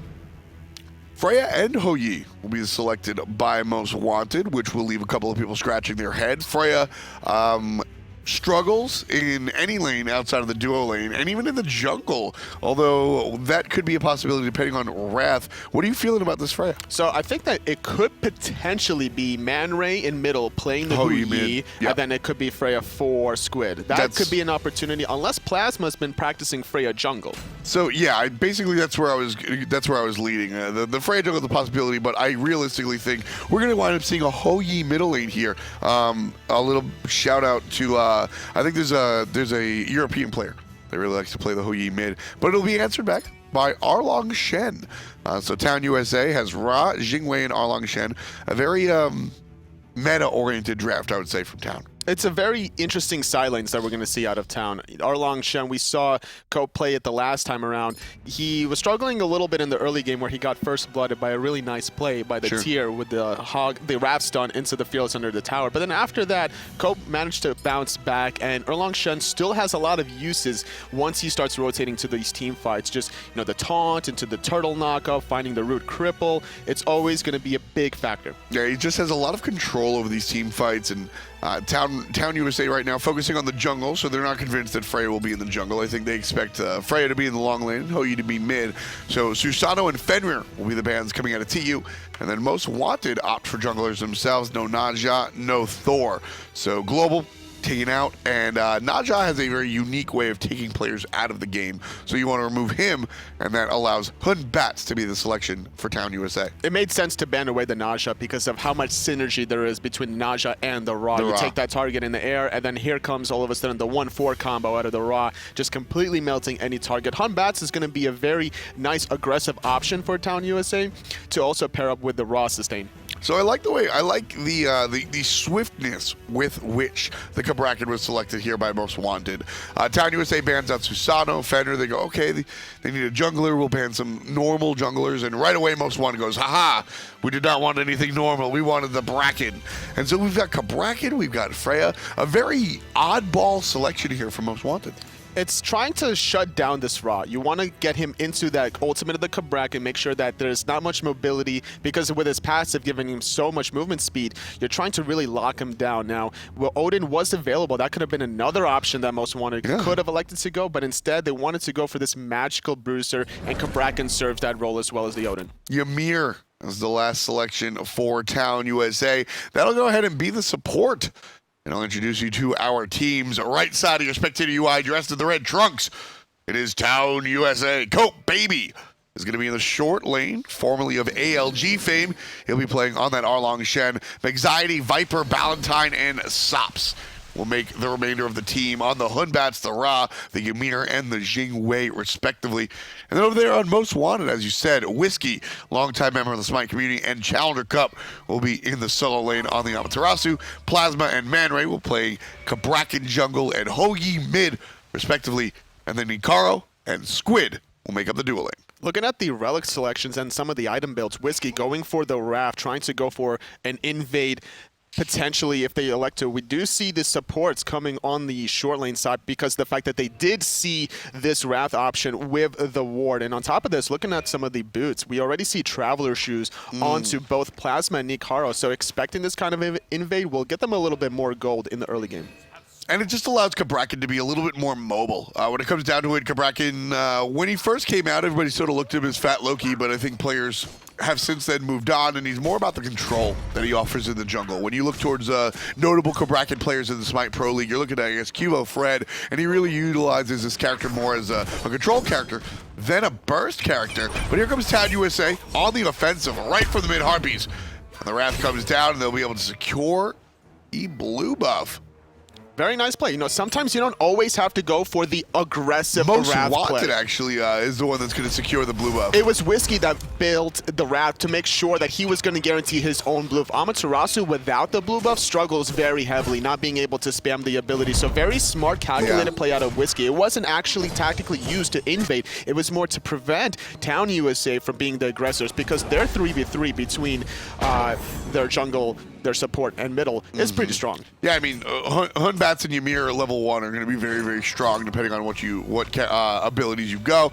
And so being aware of that lockdown capability, Most Wanted opts for the Wrath. Love that choice. Very, very smart stuff coming out of Sir Whiskey right here.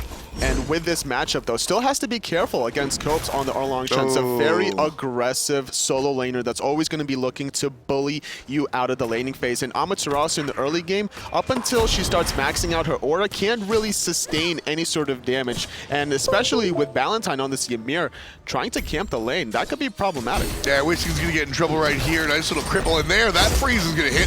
The carpet is good. The knockup is strong as well. Whiskey gets the dash interrupted. And Valentine is the first on the board. Town USA with the first blood. That was perfectly executed by Town USA, just synergizing their knockup, the stun, making sure that the root cripple set up the stun, waited for the maximum duration of the Ymir stun before the knockup of the turtle happened, and even spreading each other slightly to intercept the dash from Whiskey. And now with that first blood, Cope should have a very easy time in this solo laning phase. Manray here in the mid lane, however, a little bit different.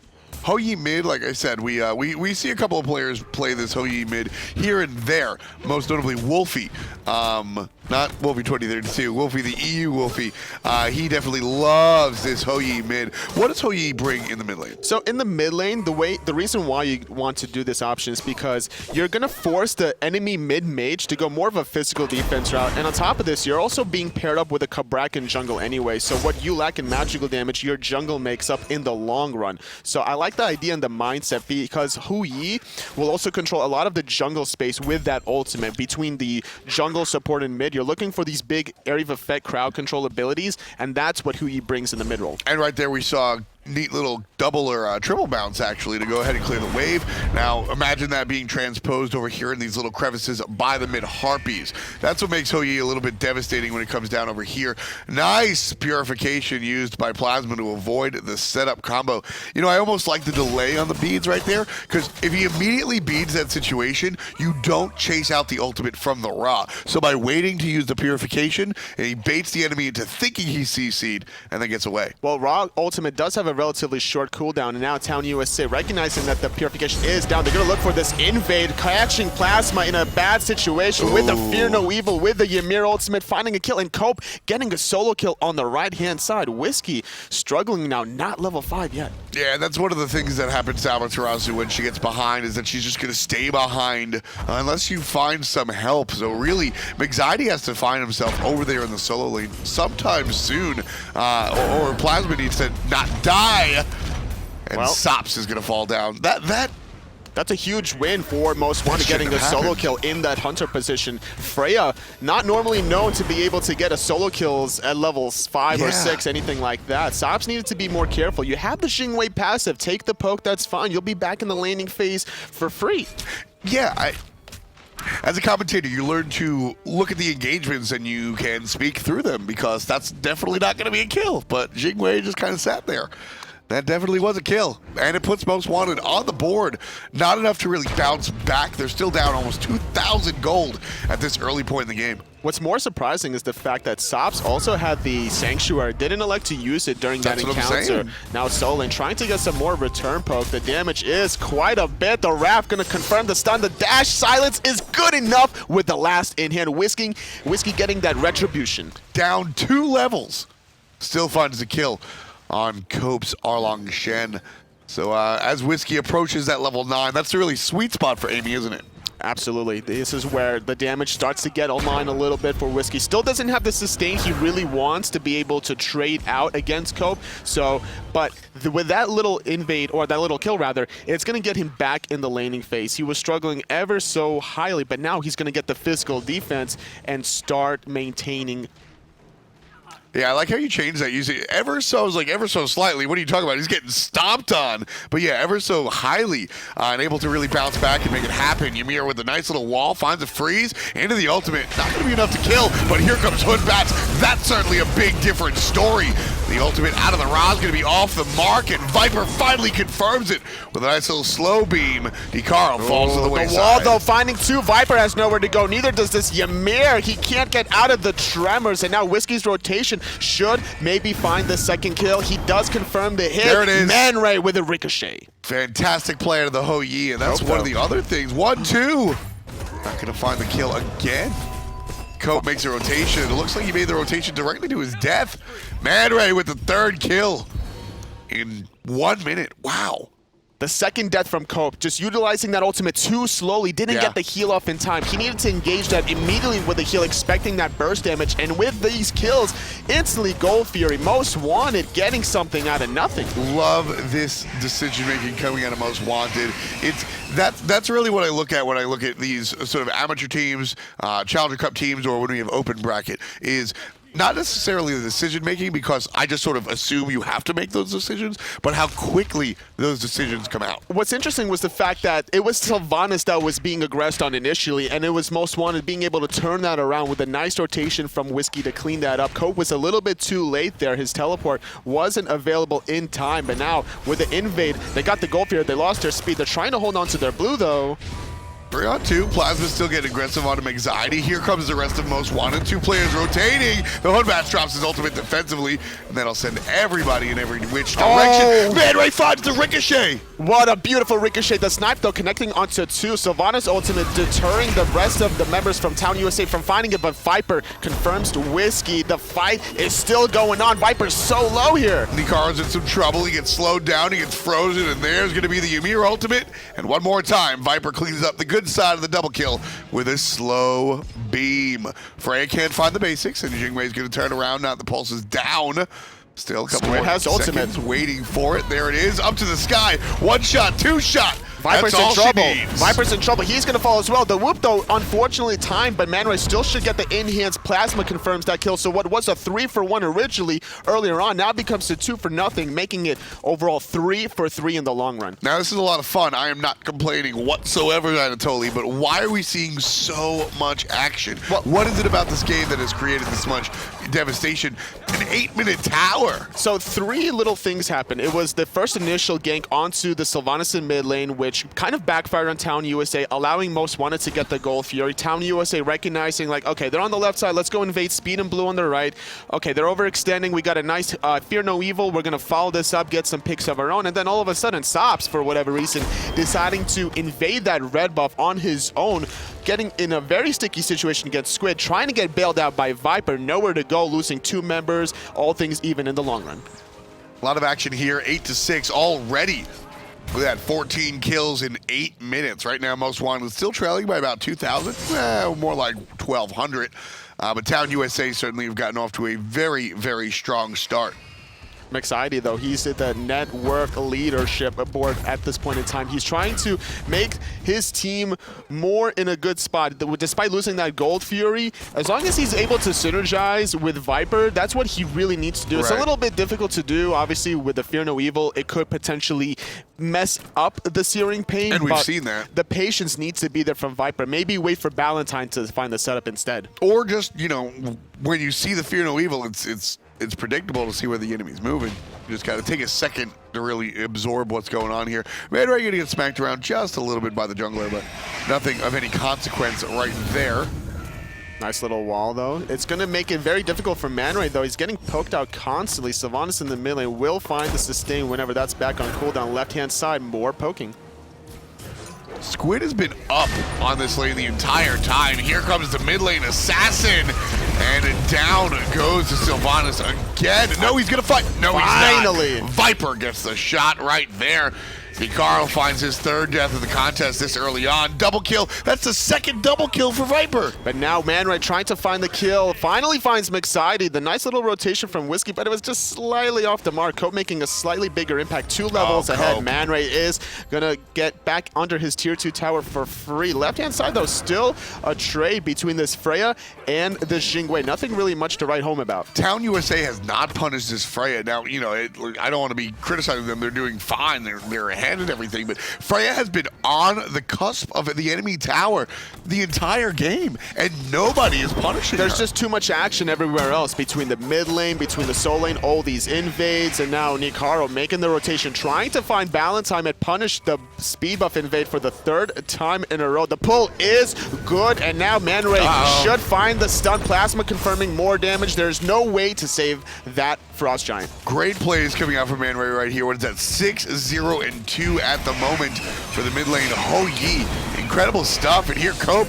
trying to control the team fight, but he's just barely going to get out of there. Unfortunately, there was not enough separation for Most Wanted to prevent it, but now Cope is going to get stuck under the wall. That's going to be a kill for Plasma. Great making sure that there's nowhere for him to go. And now, with that rotation from Squid, Sops is going to get a free tier 1 tower on the left. Yeah, look at that. Freya's been on the enemy tower the entire game. The second he leaves, Sops is going to go for it and look for the tower himself. Man Ray gets help from the support, and Squid takes out the mid laner. Now, Viper just getting punished for his transgressions, and now Mixidi having to retreat under that left-hand jungle side. Squid doing a good job backpedaling that overhand smash, going into the sky, finding the kill. Ballantyne wants to trade. He gets Plasma, at least Whiskey. No mana, nowhere to go with that wall. Yeah, when it comes to Ymir, he's got a lot of options when it comes to control. And meanwhile, look at this control coming out of Sops again.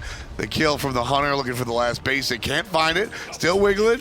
Down he goes. Double kill. 3 for 2. Sops. 3 for 2 now in the favor of Town USA. Gold Fury is up, and that's exactly where they're going to. Hikaru doesn't have the Wrath, and with Whiskey dead, also his Wrath is on cooldown anyway. They have nothing to worry about.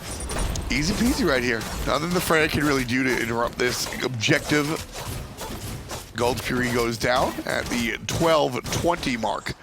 Well, 12:19 if you want to be a stickler about it. 17, make that 3,000 gold in the lead.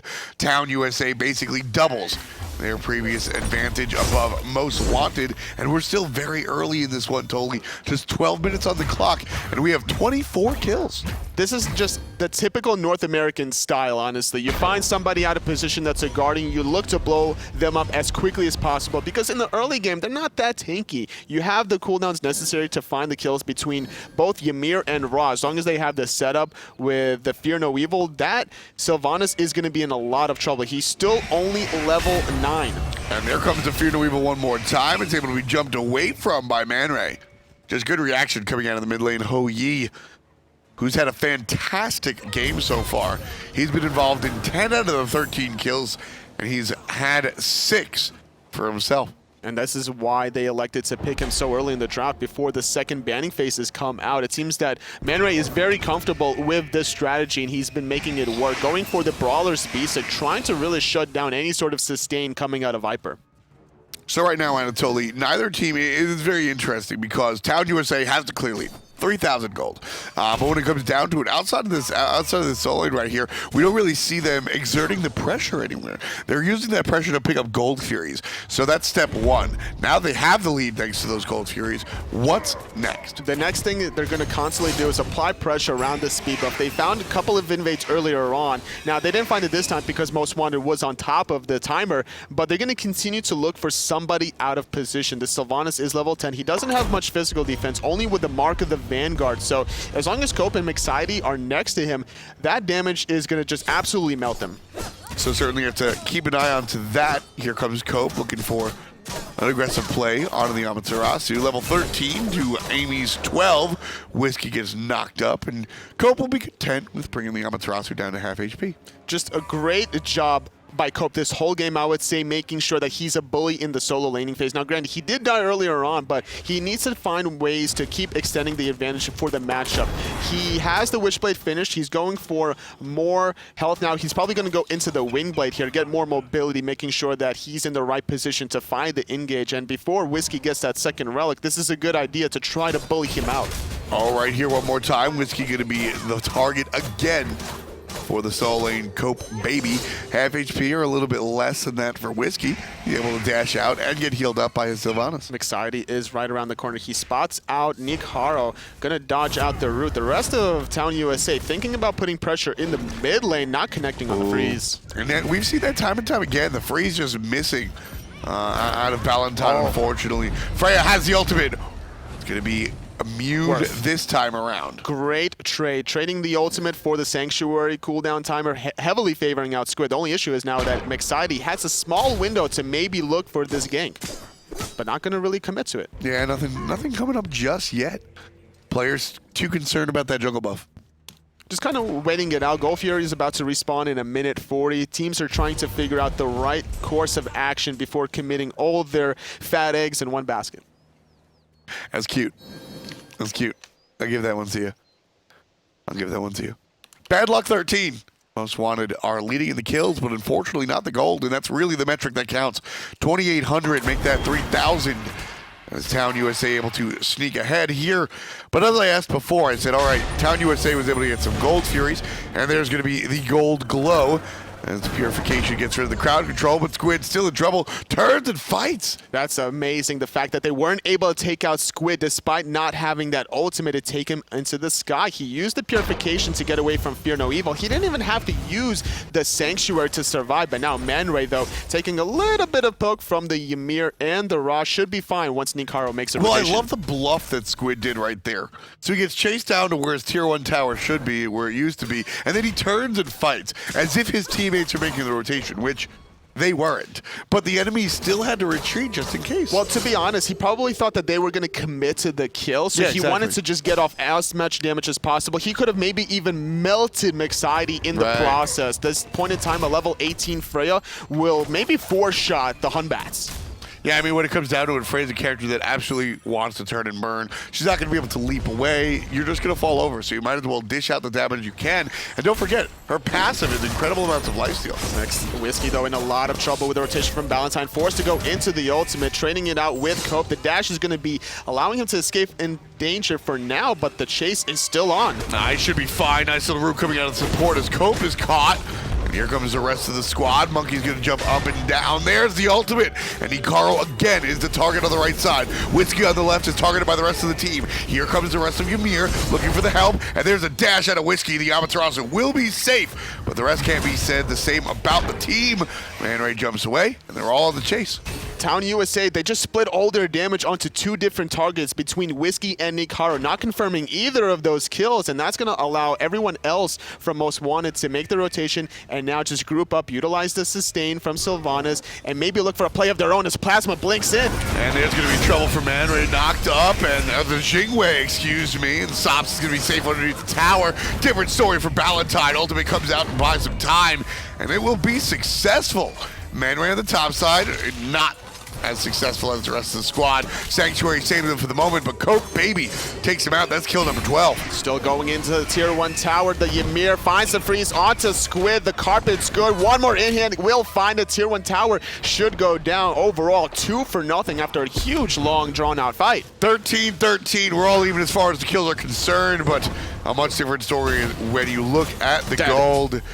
Nikaro gets taken down by Viper off of the assist of, well, everybody. That's the eager strat right there. You find the root cripple from the javelin toss from Erlongshen into the raw searing pain, and that's going to be another kill. 3 members dead on the side of Most Wanted. They're going to go for their second gold Fury, which is going to be worth quite a little bit of gold here, heading into the 19-minute mark. They're so far ahead that they even have time to invade Red Buff in the process. They're not even worried about Whiskey, despite having the Wrath. They have a Wrath of their own. Yeah, not in the slightest whatsoever, and that's going to be the move that puts Town USA, that's going to jettison them ahead.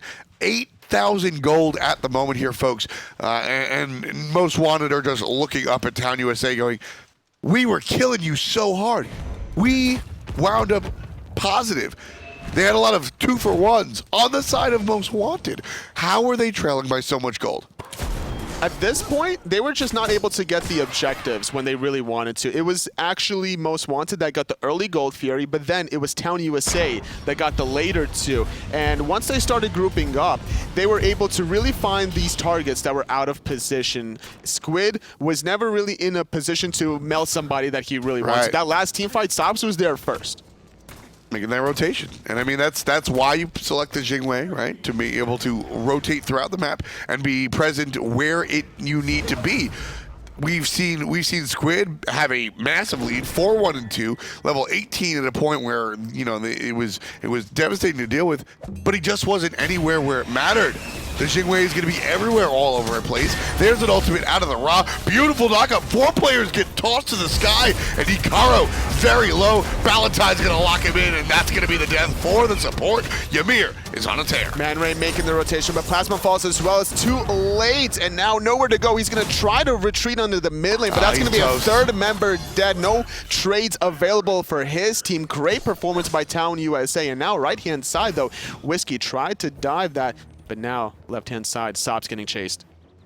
Not really. Yes, I mean, Squid is looking for it. Ballantyne was coming right around the corner, recognizing it. The ward was in position on those bottom left side mid Harpies. So he absolutely knew that was going to be the case. A lot of action here one more time. I can't mention enough how much action there is. 30 kills right now. You said this is just plain old North American Smite. I mean, this is like a rank game, honestly. Yeah, exactly. That's exactly what that is. That's what I was going to get to. There seems to be just chaos going on here. This is teams just wanting to kind of play their own individual player mentalities more than the team mentality, in my opinion. They're looking for a few objectives, but there are certain factors that they're not taking into consideration before they execute it. You know, they find one person in position, but then the rotation happens. Nice little wall, though, to prevent the chase. That lazy bag gets away with it, no problem. And calculated. Sure. So actually, that's worth asking a question about when we're talking about the ranked mentality here. Whether or not it's the mentality, it's certainly we're getting a situation where it's just pure chaos, individuals rather than teams. As we see these teams, one of these teams is obviously going to win Anatoly. Whoever wins as they make their way further into the tournament, at what point do you think they're going to run into issues because of that mindset or that gameplay style, if ever? Nice wall to prevent the chase. It should be the round of 4, though. Yeah. Honestly, the round of 4 was the best of 3. We're going to see teams just being able to control the true objective style. You might have messed up game 1, but what'll happen game 2? Sure. What's going to happen game 3? That's a true test. We'll take a look at that one. And Town USA just continuing their slaughterhouse right here. They're looking for the right side, it looks like, will be the target for the red team. Wrapping around the backside and just shoving the players from Most Wanted onto the Phoenix. No defense wanted to be put up by the blue team. Town USA gets to tier 2 for free. Now, it's not much Most Wanted can do whenever you lose your mid player, honestly. Yeah. You don't want to run into a 4v5 defense under the tier 2 tower. You're already down 10,000 gold. It's worth just giving it up and looking for maybe a Fire Giant steal. You have the Wrath available. Oh, there's the Fear No Evil. It's going to be a little bit off the mark, and Squid's going to answer back with the ultimate. They're not done, though. They want Nikaro. They're going to catch him out of position. Nice ultimate yet again, but no follow-up because the rest of his team doesn't want to chase that down. A good ultimate from Cabrakan, but the damage from Ballantyne's ultimate will find that kill. And without that Sylvanas, it's going to be a 4-on-5 again for Most Wanted. So this Sylvanas, we've seen, it's kind of funny. We've seen so many ultimates come out of the Sylvanas and find many players knocked up, but it's because he's constantly surrounded. And that's something that Town USA has been able to do a great job at, finding these members out of position from Most Wanted. Town USA, they got the Fire Giant, they're continuing the chase. Squid in an awkward position, forced into the Sanctuary. Mexidi, though, chasing him down. He finds a kill onto Whiskey, the ultimate confirming Squid. There's 4 members there. Nikaro just finally respawning. The right-hand Phoenix is going to go down. Monkey Man with the double kill, and that's going to be 3 for the Monkey Man. Mexidi puts trips on the board. Is that it, Tully? That can't be it. It might very well be. That's going to be it. There's only 1 tower remaining at this point. It's the very weak and vulnerable Titan. Nikaro is going to fall. It's a deicide. Town USA gets the victory. They're going to move on to the semifinals. Hot damn, look at that. Fantastic play coming out. Town USA, 24 kills to 13. It was a very interesting one. Earlier on, the blue team was actually leading in kills despite still being down in gold. And then as we saw that go on, there was, I believe the term is snowball, Anatoly. It was a pretty big snowball. It was 13 kills to 14. And then what happened was there was a play in the mid lane. That 14 turned to 17 off of a double kill for Viper. And then we saw another double kill, and all of a sudden they have 20 plus kills, and you're sitting there like, where did this game go? Unfortunately, they didn't have the control that they really needed to in the solo lane for the side of Most Wanted. They lost too much pressure after that solo kill, unfortunately. They lost their jungle repeatedly. They did get the early Gold Fury, but it wasn't enough to get a second and third one. Now, granted, Squid played a fantastic game for the side of Most Wanted, getting that solo kill as well against Sops, but there wasn't enough pressure from the rest of his team to just keep continuing that. Exactly, and you know, that was... Every now and then you feel bad for a player right there. And, you know, my heart goes out to Squid. He's wrecking the lane. He's abusing the Xingwei. I mean, he's making the Xingwei look kind of silly, in all honesty, in that dual lane. But the support from the rest of the team just wasn't there. Everybody on the other side, Viper came out and just wrecked it. Ballantyne did a fantastic job on that Ymir. When you play support Ymir, you're playing warrior support most of the time. You have to have that aggressive stance, you have to have that aggressive mentality and positioning, and that's what we saw. It was all the positioning from Town USA, because the fact that they had Ballantyne on the Ymir with Mexidi and the Hunbats both go for it. Talaria boots, Traveler shoes. They're so mobile. They're holding hand in hand in jungle. They're finding anybody out of position, and the target for the most part was Nikaro on the Sylvanas. Yeah, it was always Sylvanas. Everybody surrounded the tree. Like I said, you might sit there and go, wow, he's gotten so many good ults, but it's just because he's constantly surrounded that he's going to find the 4 or 5 man knockups. And one team is going to get knocked up and one team is going to get knocked down in our brackets, and we will see. Town USA will take on the Slaughter Slugs. Ooh, that's a gross name. I'm a little salty about that one. Get it? I see what you did there. Get it? I like it. I hit you so hard, I think we can hear it on the mic. We're going to take a look at In Memory of Gabe versus Erde Gaines. Or actually, we'll see those guys play. That's what we're going to take a look at. Memory of Gabe. First of all, I saw Snoopy's team. That's Snoopy's team. Snoopy's back in the hunter role. Let's give a round of applause. He's playing Rama. He played Rama mid. He's just playing Snoopy. Snoopy's just playing Snoopy. Listen, Snoopy is back in the hunter role. So Snoopy, for those of you that don't know, fantastic hunter. Last season he said, look, I don't really like the hunter role, even though I'm one of the best. I want to move on to mid lane. Now, the mid lane was not terrible. There was a long ramp-up period of time where he was not as good as he might have wanted to be. And then he hit sort of an okay spot. But I still think he's always been stronger in the hunter role. You know, always changing the change of environment can make a player just refresh and revitalize their SMITE mentality, what they want to do. You know, in the early game, mid game, late game, it doesn't matter. Just going from hunter to the mid, even if you're still playing Rom, that's just a big switch up. Oh, yeah. Absolutely. P's and B's, pretty please. In memory of Gabe, so as far as the team name is concerned, I saw a number of people sort of concerned in chat. Gabe, the PR guy, is okay. That's not what this name is referencing. The wonderful smiling black man that runs our PR is not in any situation. In memory of Gabe is reference to the Bork dog. You've seen a bazillion remixes on YouTube about this dog. Unfortunately, he did pass away yesterday. Gabe, the PR guy, Gabe says so, Sale. That guy's okay. It's a dog that died. It's an internet dog. He's probably eating some Korean barbecue as we speak at this point. He probably really is. Okay. In memory of Gabe, I don't know if they told me to put it on or off screen, but it's on now. Nike and Zeus are banned. Pretty standard bans, but I would expect more of the Nike ban coming out of Everyday Gains instead of out of Gabe. This is something that most teams would like to first pick. Well, so, that's exactly what I was going to ask you, because you said in the last matchup that Nike is a standard second team ban, and it's because you want to first pick the It's Nike. first pick worthy, but there's a lot of gods, honestly, that's first pick worthy. So if you have a specific strategy in mind that you want to run, it's actually worth banning Nike here, just to make sure that you guarantee your strategy. You don't have to worry about Nike on the Everyday Gains instead. So Ratatasker will be picked up. Well, when it comes down to it, you've got Sinashore and Walrus in the jungle in the solo position. Do either of those players have a Nike? I guess that's really the question you want to ask. And as we see the ban come out, the answer is probably not. So the Ratatasker will be selected. Whether that's going to be in the hands of Walrus or Sinashore is a different story. Sinashore on the console league certainly had a good Thor, and Ratatasker had a very similar mindset. Xingwei and Scylla being locked in now, though, for Everyday Gains. Not really having the kind of setup that you want, so kind of just individually going for your own style, going for a very safe Hunter, a relatively safe mid-mage as well. You have the escape, you have extra movement speed during your I'm a Monster, CC immunity, so that's going to prevent the knockup potentially from Ratatasker. This is actually very interesting. In this match today, there are more SCL players than SPL players. Uzi, Chapo, Shaliber, Words as Weapons, known as Stormy on the console, are all console league players. Greed is probably a console dude.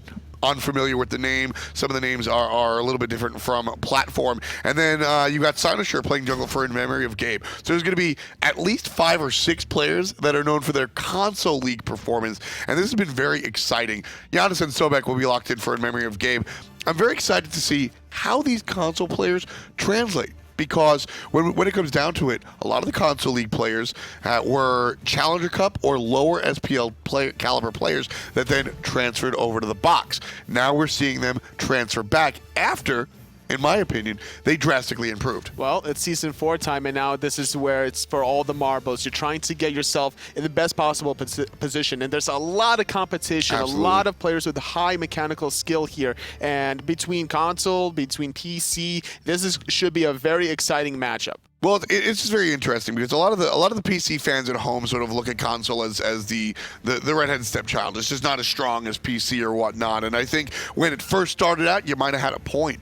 But if you go and you look at the performance from these teams last year, the difference between day one of the console league being brought out and what we see last year is incredible. These players got to mature into sort of an incubator of their own league, and now we're seeing the results. I'm very excited to see how it translates to PC. And I want to see these guys succeed. And it's not just competing in the SCL, SPL. It's about having a team environment around you for a very extended period of time. Because going from a solo mentality to a team environment will make you just a better player in the long run. Every little thing. Exactly. That's a big part of it. So these guys that maybe not have had the opportunity to play in an organized environment because they were just on that cusp of the PC league. Now moving over to the SCL, they get the spotlight and they're able to adjust. We'll take a look at the picks and bans. Everyday Gains has the Xingwei, the Scylla, and Chapo will be playing his Thor. Uzi will get Tyr, 2 characters that those players are very, very well known for. In memory of Gabe, Ratatasker, Giannis, Sobek, and Soul. One more time in memory of Gabe, players you know. Snoopy, Ionic, Herwind, Sinashore, and Walrus. Chalk. And Wally Walrus will be on the chalk. Chalk money and memory and honor of Tom F. Battinger. I'm not dead yet. It's my birthday. I'm one step closer, but I'm not there yet. Calm down. Everyday Gains, they have yet to select their support player unless we see something very janky out of them, but I don't anticipate something that weird. Last pick coming out for EDG, and it'll be the Bacchus. A lot of damage set up between Thor, Bacchus, and Scylla. Sobek needs to be really careful about any time he's looking for a plug. Yep. Ionic has to be mindful about, because that's a lot of burst damage. Intoxicate, I'm a monster, Berserker Barrage, all that should be a very easy kill in the early game. Should be very interesting to see as we get into game in memory of Gabe. The PC powerhouses. A lot of these players are not only known in the PC world, but known as very, very strong PC players. And that's why I love to see Sino Shore on this roster, Toli, because I think that is just that's the vote of confidence that I think you need to see, is that Eonic and Snoopy are top tier players. Walrus, I think, could be this year's variety in one of the most improved players in the league. And they're going to embrace a console league player like Sino Shore. That is the vote of confidence that you absolutely want to see. So something we just saw was a really nice play coming out of Greed, utilizing that Jingwei passive just to be able to ward that red buff in time, not allowing anybody from Memory of Gabe to kind of gank or invade that dual lane side. Very safe, calculated play already coming out of everyday gains. Yeah, just the small stuff coming out here that players might not have expected. Eonic goes ahead and gets a little hit, and that's not just for funsies. It's also going to trigger his booties there. Those Talaria boots will enable him to get off to a quicker start now that he has the first hit. It's 30 gold in the pocket for Eonic, and he's still going to sit around in that solo lane, making sure there's no invade potential. Solo lane will be cleanly taken by Memory of Gabe in the speed buff side. Same thing goes for everyday gains. No one electing to go for the invade despite rafts on both solo lanes. I love how we do see the support move away from the dual lane these days in the start at the very tail end here of season 3. It's very interesting to see how far the meta, as they say, has really turned. Snoopy on the soul here will get to lane, but he'll get to lane half HP. We'll see if Greed winds up taking advantage of it or not. That was because of the different starts of strategy. We saw Memory of Gabe do red buff with just their Hunter and Mage. Yep. And that's why Snoopy took so much damage as he was soloing the boars, whereas we saw everyday gains. They did red buff as 3, transitioning into left side mid Harpies as 3, guaranteeing that for themselves. And then with the rotation from Wards' weapons in mid lane, it allowed them to clear midway first, moving over to the right side mid Harpies, so now they have both timers for themselves. Herwin has been a very polarizing player here in the SPL and around. Some fans absolutely love this guy. Other fans absolutely do not want to see him play another day in the league. But right here, I think on the Giannis, this is one of his better gods. I think his fans are a lot more happy than his detractors at the moment. Herwin, I think, excels when he's able to assist the team in ways other than pure damage. And Giannis is the character that allows him to do that. Well, at this point, without Herwin being a little bit behind experience-wise because of the rotation from Wards' weapons, Snoopy was able to really get a better edge onto Greed as he was able to invade those left side boards on his own. In the solo lane now, Walrus versus Uzi. Should favor Uzi in the long run, though. Walrus could look for a poke, but as tier gets higher level, that heal just becomes stronger and stronger. Yeah, tier winds up being very dominant in that lane. And Uzi, I mean, again, a lot of the players a lot of the fans at home that are watching might not be familiar with the SCL guys, and Uzi is one of the better ones in the SCL, so he could certainly stand up to Walrus. Although Walrus, like I said, he is my absolute player to watch in the 2017 SPL season. He went from virtually nobody to being a standout player on his very poor team of Noble. And I think this year is the year that he jumps up the ranks onto a better team, like we see in Memory of Gabe right here. And I really want to see him be just hit the grindstone and be one of the best players. And he has a very diverse god pool. He's not afraid to pull out the Guardians. He'll pull out Sobek, Terra, doesn't really matter. Yep. All the warriors on top of this. He won't hesitate to play the Odin. Herwin taking a lot of poke, forcing some purification. Shelber was only level 4 there. Yeah, and that's one of the downsides, I think, of Herwin's gameplay is that Herwin, and he admittedly is very aggressive and will wind up in poor positions a lot of the time. He has himself mentioned that positioning is one of his Achilles heels because he's always looking for the next opportunity. Ooh, Walrus, he wants to kill. He knows the stand switch is still down for Uzi, so just constantly getting the poke. And now Uzi, if he wants to get the heal, he's going to have to overcommit. Oh, and there's the ultimate out of the mid lane. Not going to be a good enough dash from Sino Shore.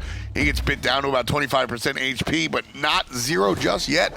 So first blood yet to happen. Ionic does find the flip, and there is the ultimate Chuck Money. First one on the board. In memory of Gabe, it's Wally Walrus. Preventing the escape coming out of Shaliber. No Sentinel available as the silence was just perfectly timed with the rotation from Walrus. Now, the speed buff was stolen away from memory of Gabe, but that could mean that the speed buff of Everyday Gains could be contested here now. Yeah, I mean, speed buff for first blood. I don't think that one works out, Tully. How do you think? No, not at this point in time, especially considering that if Memory of Gabe wanted to, they could have elected to do a speed buff invade of their own. Now, granted, they don't really have too many ultimates, but the side of Everyday Gains didn't have much of their own.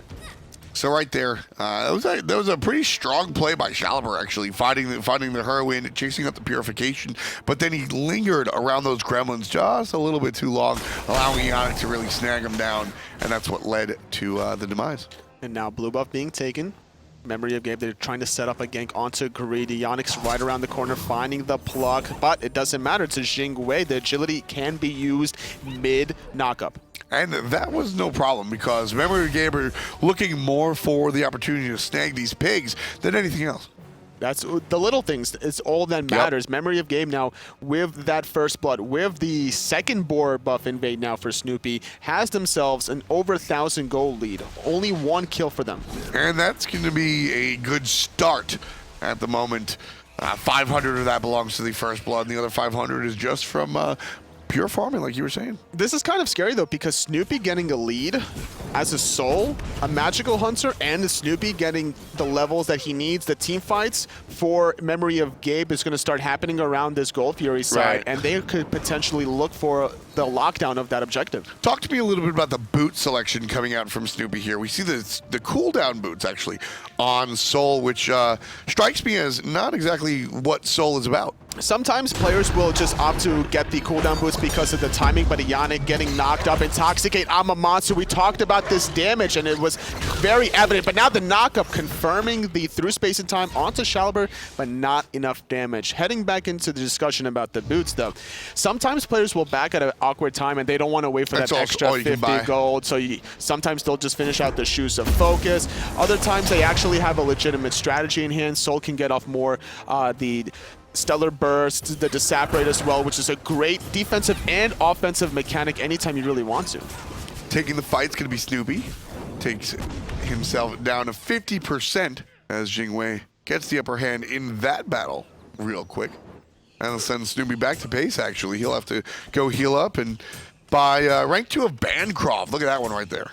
Trying where you lack the penetration with the Shoes of the Magi, now you're going to be able to make up for that by having the Bancroft's talent. You also want to be able to try to bait yourself a little bit as Soul, because you can take the damage as long as you time your Disapparate correctly, and then once you get out of it, your Supernova with Bancroft's talent, it's just going to wreck everybody. And especially if he's going to be focused, which is probably going to be the case. It has to be the case. Everyday Gains cannot allow a magical hunter to get online uncontested, but there's just too much action yet again compared to last game. And to this game, the mid into the solo, that's where all the action is, but now Chapo in the sky. Oh, he's way off the mark. Chapo with his best weekend impression right there. Just not going to find a target. You know, those guys teamed together for a while. Yeah, I do. Weekend made his transition over to the console league, and that actually put Chapo in the solo lane. Chapo has been one of the stronger players in that league, able to transition into different positions and be rather successful. Sinosure, though, he looked for the knockup onto El Chapo with his own ultimate. Now going to bully him out. The rotation, though, coming from Uzi, trying to save Shaliber, but not in time. Power cleave finds the kill, and there's a silence on top of it. Uzi's going to fall down for his transgressions. Whirlwind gets the kill off of the big-time assist from Walrus and friends. But gotta love the kill out of Uzi, trying to protect his own jungle. Not going to be the case.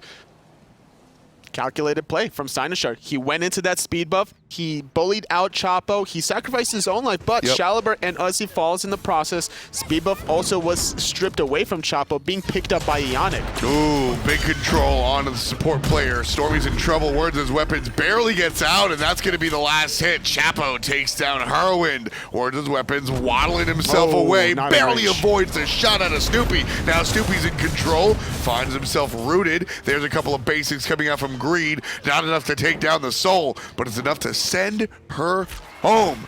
Everyday Gains with a nice little comeback. Still sitting down in the gold, but able to bite back after Memory of Gabe really started running this game. Yannick backed off there thinking that Snoopy was going to be able to get that kill, but unfortunately just out of range from that Stellar Burst last tick. Wirtz's weapon barely getting out of dodge there, and that's going to force out the Purification earlier on into the side of the Heroine. He was doing a good job in terms of connecting his through space and times earlier on, but there wasn't much follow-up. He was using it defensively, turned around, found the triple hit earlier on, and now without this Purification, this could be an option for Everyday Gains to really lock him down. Yeah, that's definitely going to be one of the targets. Oh, Ionic is one of the targets right now. Half HP for the Sobek. He'll get a little bit of that back thanks to the heal from Sickening Strike. He's not worried. He has speed buff. He's a fast crop. We call that speed back. Speed back. Ain't nobody making shoes out of him today. Absolutely not. Wrapping around from the backside is going to be Walrus on top of Shaliber. Silence is strong, but Shaliber fighting back into it, finds the root and the crush. There's a beautiful stun coming out of Chapo, but Herwin helps out the teammate. Never lucky.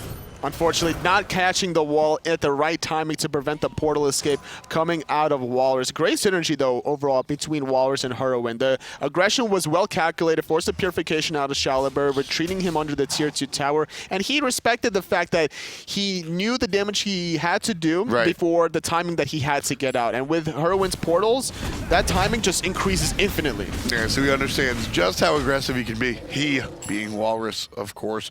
The solo lane Shock has had a successful game so far. 1 kill, 2 assists, and has not fallen down just yet.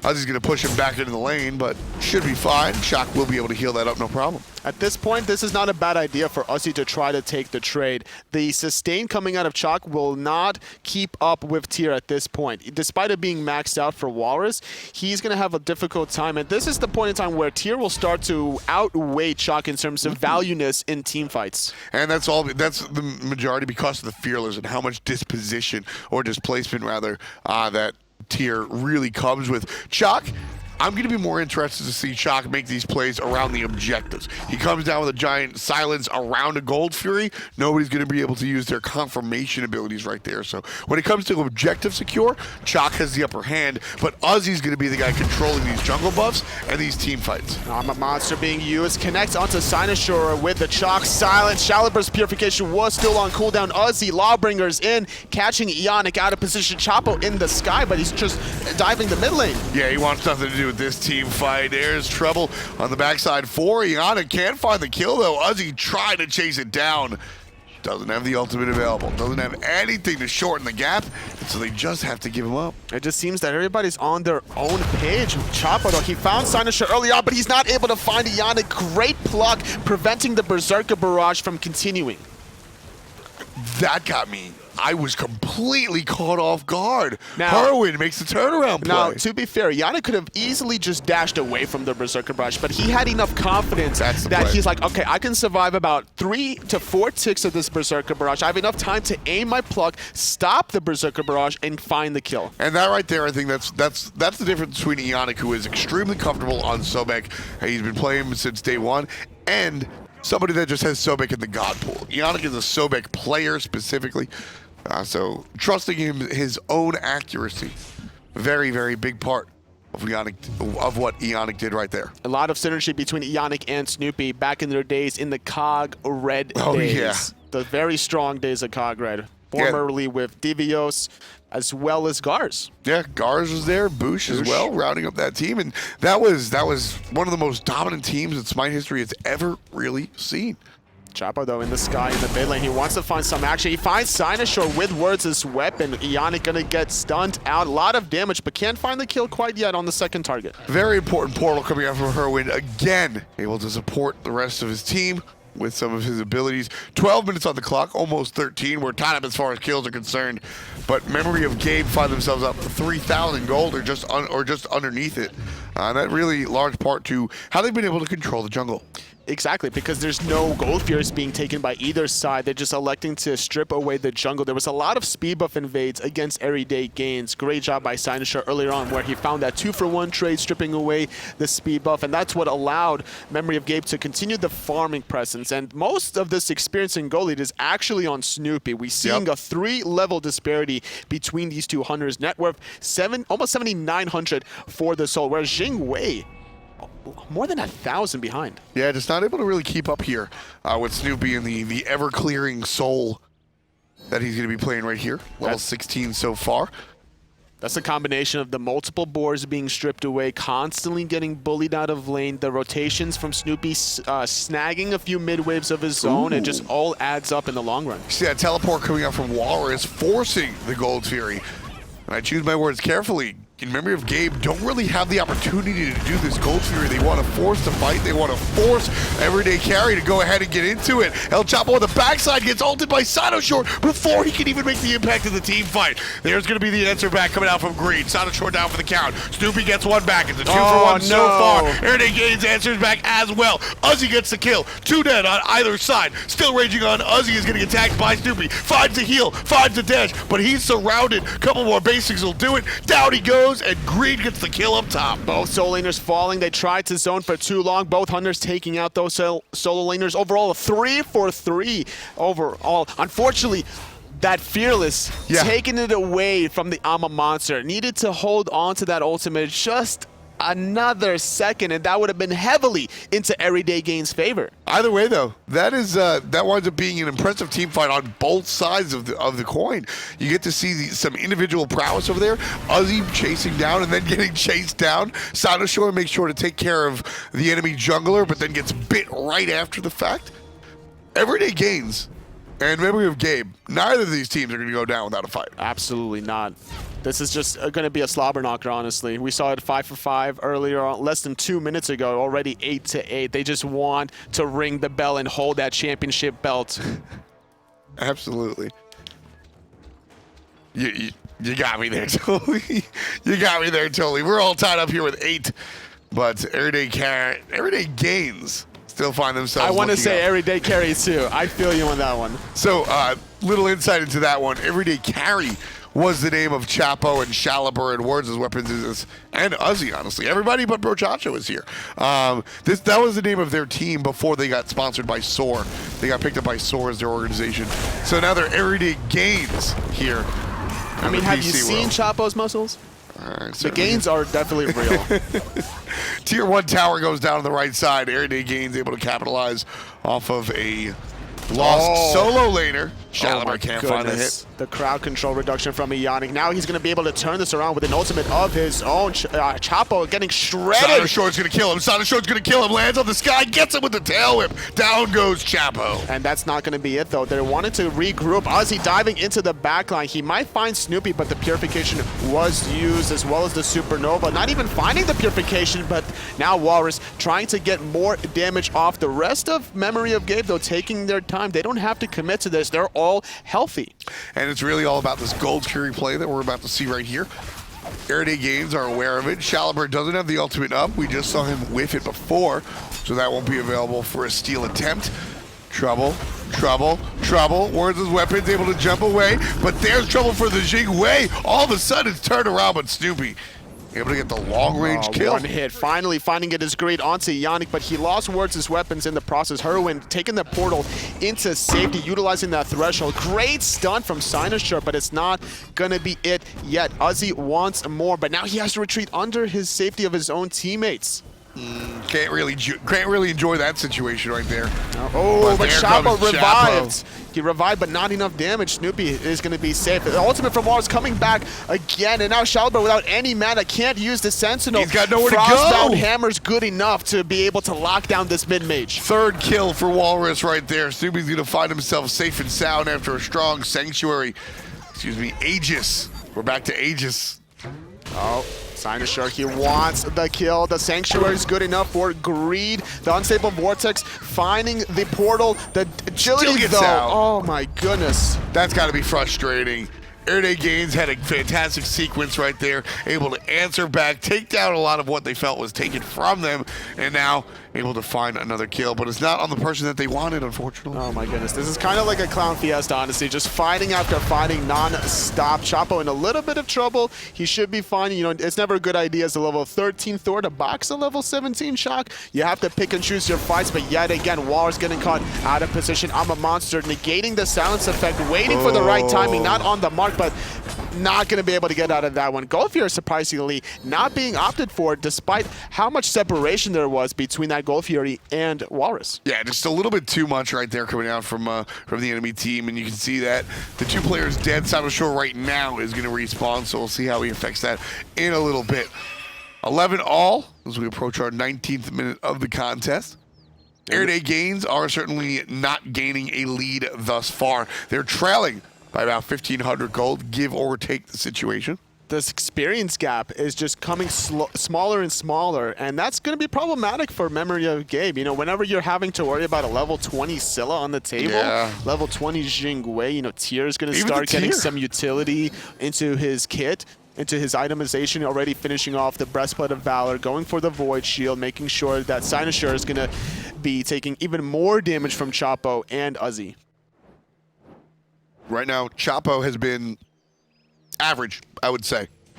He is one of the top players on the console league, and his performance here in our first game that we're getting a chance to really take him has been a solid okay, I think. It's been a rough transition for him going from the console scene, but look who he's against, honestly. All these players on the side of Memory of Gabe have a lot of experience in terms of the SPL. And you know, that's sort of what I'm getting at, is that he's having an average game right here, and I'm eager to see how the rest of the set really develops, to see if he's going to be continuing in this direction, or if he sort of turns up the way that Cynosure has. Cynosure on the other side, 2-5-4, I think is not representative of the game that he's had in Memory of Gabe. The kills where he winds up immediately trading out have been very important for the rest of the team, and the setup that we're seeing into the Ultimate has been very nice to watch. Yeah, Snoopy and Heroin have been directly benefiting from the lack, from all the deaths from Cynosure, rather. He sacrificed his life for the greater good, some can say. But now Ionic trying to find the right position for the counter ward. Gonna duck under the safety of the Gold Fury. There comes Chalk. He's being chased down by Uzi. The stun from Chapo, not really wanting to follow up with anybody else. It's just such a tanky Walrus Chalk. You know, he has the sustain. He has a huge health pool with that Frostbound Hammer giving him that health. And it's really fun just to watch the way that Chalk is going to control these players. You're not going to escape him because you're slowed from the Frostbound, and then on top of that, he's going to make it rain on you. You're just not going to escape this Chalk. Quite literally. He's just going to make it rain. Yes, it's going to make it rain. We need a skin for that. I don't think we do. There's Uzi from the backside, 10% on the Gold Fury. Everyday Gabe's take it away. They're able to snatch it from the hands of In Memory of Gabe. Uzi on the front patrol drops down the Wrath and steals it away from the enemy. Now looking for the kills is In Memory of Gabe, but Everyday Games are able to get out. Chapo even gets a kill. It's a tie game, ladies and gentlemen. They found Ionic on the backhand side. We were mentioning Chapo couldn't find the place, but he finally found another one here. He's able to escape on the right side mid-Harpy, stealing the Gold Fury, finding a kill, and now Everyday Gains, they're slowly getting back into this. That's how this is so representative. Everyday Gains plays the same style that they do on the console when they're playing under the SOAR banner. They're here and they don't make all the right decisions, but when they show up, they make a huge play, they tie the game, and they're looking for more. Great ultimate out of Walrus is going to keep Everyday Games off of the Tier 1 tower. That's going to stop this push. Uzi shows up, able to find a heal, but it's just a little bit. The push out of EDG is not successful. Thanks to Walrus, honestly. That ultimate coming out from the right side, great. What one solo laner does, the other does just the same. Unfortunately, Memory of Gabe couldn't follow up after that beautiful 4-man ultimate from Walrus because of the fact that Uzi was in that backline. He forced out the purification from Heroin, making it very difficult, and everybody had to turn onto Uzi to protect that mid laner. This is absolutely in the right spot.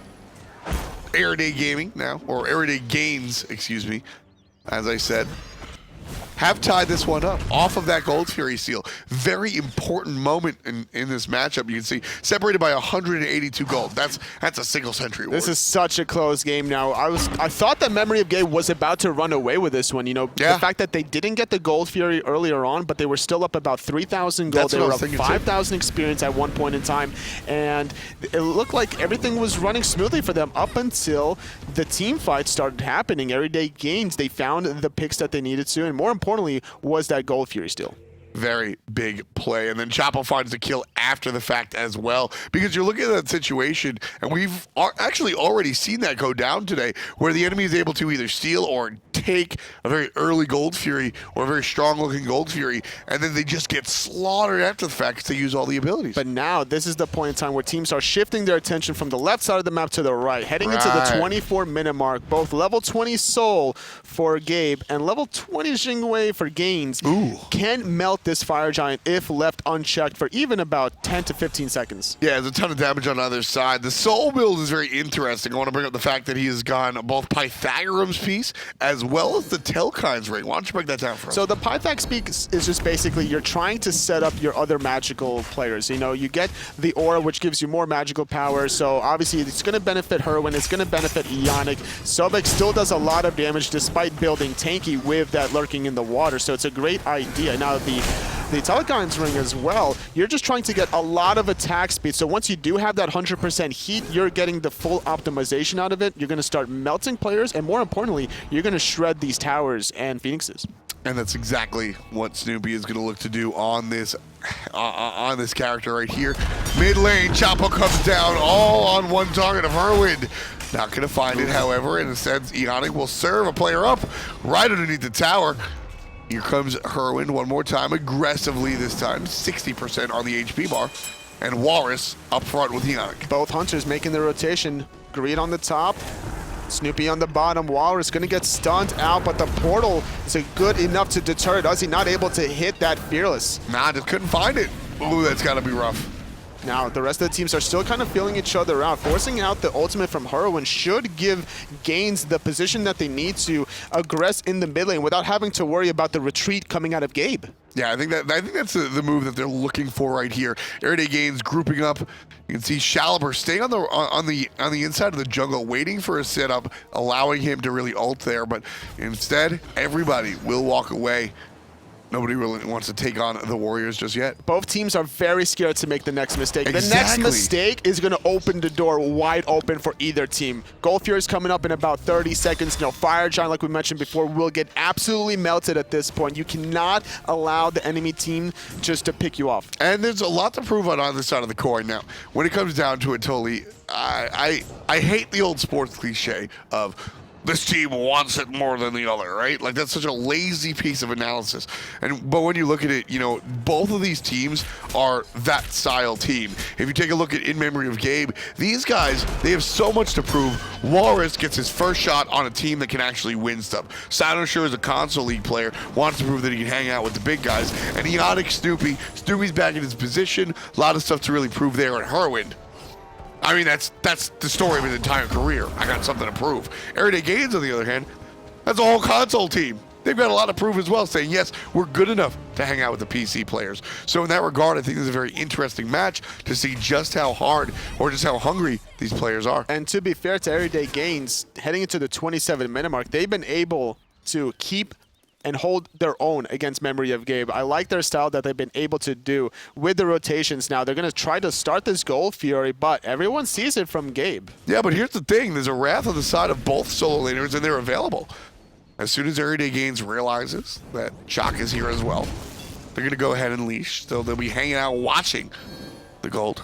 It seemed that Gaines was trying to find Walrus out of position with that ward, but immediately backpedaling into safety. Didn't want to be around that bend, and with the poke onto wards as weapons, have to kind of retreat a little bit. Ionic though looking for a pluck. The stun is good. I'm a monster into the fields, but look at all the cooldowns. Everything is getting tossed onto Ionic, and Uzi cleans it up with a fancy power cleave. Flipping over to the top end, wanting to find the mid lane Herwind. Not going to be the target just yet. Walrus and friends have to retreat. But what a play coming out from EDG. With that said, you mentioned how many ultimates were used. Four ultimates were used just to kill Ionic, and now unfortunately Gabe couldn't capitalize off of it. Everybody was chasing Ionic, just overcommitting themselves. That could have been a nice opportunity to get off all the area of effect damage. Walrus and Snoopy could have capitalized and killed everybody. Coulda, shoulda, woulda. Everybody on In Memory of Gabe winds up using their ultimate too. They tried to find more kills. They didn't even get off that much damage in the Not process. at all. The gold Fury now getting started by Gains. Words' weapons taking a little bit of poke. Now getting their second gold Fury of the game, but Walrus is not going to let them go away for scot-free. And there's going to be a little bit of resistance, and well played by the jungler to separate his team from the enemy onslaught. Nice sprint, though, to get Everyday Gains out of dodge. Going to safely retreat after that objective. Now, with that in mind, though, with Ionic respawning, they're going to try to see if they can sneak away or at least force this tier 1 tower. Yeah, you know, I think this might be a little ambitious here, Toli. I don't think this is a terrible decision, but I think they're being a little bit presumptuous making this move Sinosure right landing here. in the back, connecting got to Shallow, but through space and time. Ozzy, Lawbringer in the back, Greens utilizing the ultimate just to get out of danger. 2 members so low, Sinosure diving the back, he finds one. Words is very low too, though. In the sky is Chapo. Looking for a target, he winds up playing it defensively. And that will be that. Words, he jumps in with 5% health, gets wrapped out. Ionic finding the kill. 3 members dead for Everyday Gains, and this is the true veteranship coming out of Gabe. The fact that they were able to, you know, they lost Ionic, they lost the gold Fury, but they're like, all right, we have him back. We are still confident that we're going to win this 5-on-5 fight. When it comes down to it right there, I mean, that was just pure confidence play. Ozzy grabs 2 players and pushes them under the tower, but it's really to no avail. That's a confidence play coming out from In Memory of Gabe. You see Herwin blast the ultimate through 2 separate players. Everybody heads towards the back line. You make that play because you have the utmost faith that everyone on your team is going to execute. That's exactly what happened, and despite the fact that Everyday Gains was able to answer back and find a couple of key objectives and even win a key fight, In Memory of Gabe up 3,000 gold. It was the positioning that Sinosure had on the right side jungle. Very sneaky Ratatasker ultimate coming out of him. Definitely surprised Shaliber, completely blindsided him, and Words' weapons was so low that he was basically out of that team fight for the duration of it. So that tier 2 tower push, heavily not favoring Gabe. The question is, what are they going to do? Are they going to keep relying on this Ratatasker engage, or are they going to have a second trick under the sleeves? Are they going to start utilizing Ionic a little more often? Sure, but you know, totally I come from the camp of if it ain't broke, don't fix it. And Sinosure, these ultimates, it's working. There's no reason for them to change it up. Especially when they have the vision control that they need. It was a sentry ward of their own on the top right side. We saw on the right side mid Harpies. Just now, Everyday Gains finding that sentry counter ward just to strip that away. So as long as Gabe has the vision control for Sinosure, he can utilize that Ratatasker ultimate any which way he pleases. That's certainly what he's going to look for. Not a big deal. Not at all. Ozzy even committing to the Lawbringer, not connecting onto anybody. That's why I was silent. I knew he was going to go for it. I was waiting for him to flip onto nobody. I just sat there and I wanted the play to speak for itself because Ozzy, that was just a moment too late. He just reacted far too slow. I think he's trying to do a little bit too much at this point in time. Let Gabe kind of go first and then look for the counter engage, because Walrus is always going to be looking for the frontline play. And In Memory of Gabe able to shake the players off well enough to find themselves taking down a tower. Tier 1 tower on the right side of the map will go down in the hands of Tommy over there. So it should be very interesting to see how they're able to transition that. In Memory of Gabe, up 4,000 now. That is a big enough lead to do something with. Well, 32 minutes in, 4,000 gold. It's not that big of a lead where you're going to start just grouping up as 5 and then winning fights. Like, you can't force Fire Giant here with just a 4,000 gold 32 minutes into the game. You have to still look for picks around corners, maybe utilize Sinosure's ultimate a little bit more often, utilize through space and time to get people in and out of danger. That's what we need to see more of. Herwin has been using this ultimate majority of the time for damage, and I'm not knocking it because in all honesty it's been working, but I would like to see the utility section of that ability also used. Walking through walls is incredibly strong, Anatoly. We're going to need to see more coming out of Shaliber if Everyday Gains wants to win this one. He's won 5-5, and that's not something you want to see out of your Scylla. Still not level 20 quite yet, working on that Rada Tahuti. Does have the penetration available, so I want to see a little bit more out of him.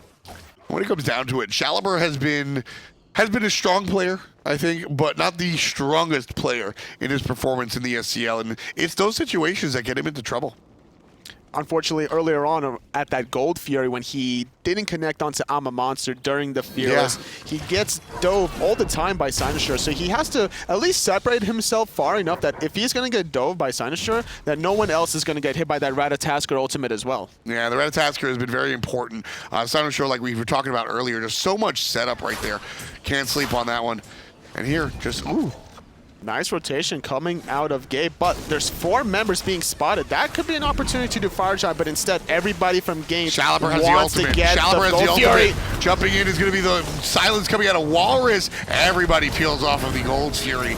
And here comes Cynosure on the backside. Again, there's the ultimate. You called it, Anatoly. Cynosure on the backside, making sure that the Shaliber cannot make the play. Just no time for the Purification or the Sanctuary words. He wants more. Ionic is going to dodge that one. Chapo in the sky. He's going to try to go on Ionic potentially, but if he does, everybody else will collapse on him. He's looking for Snoopy. Lands right on the Magical Hunter.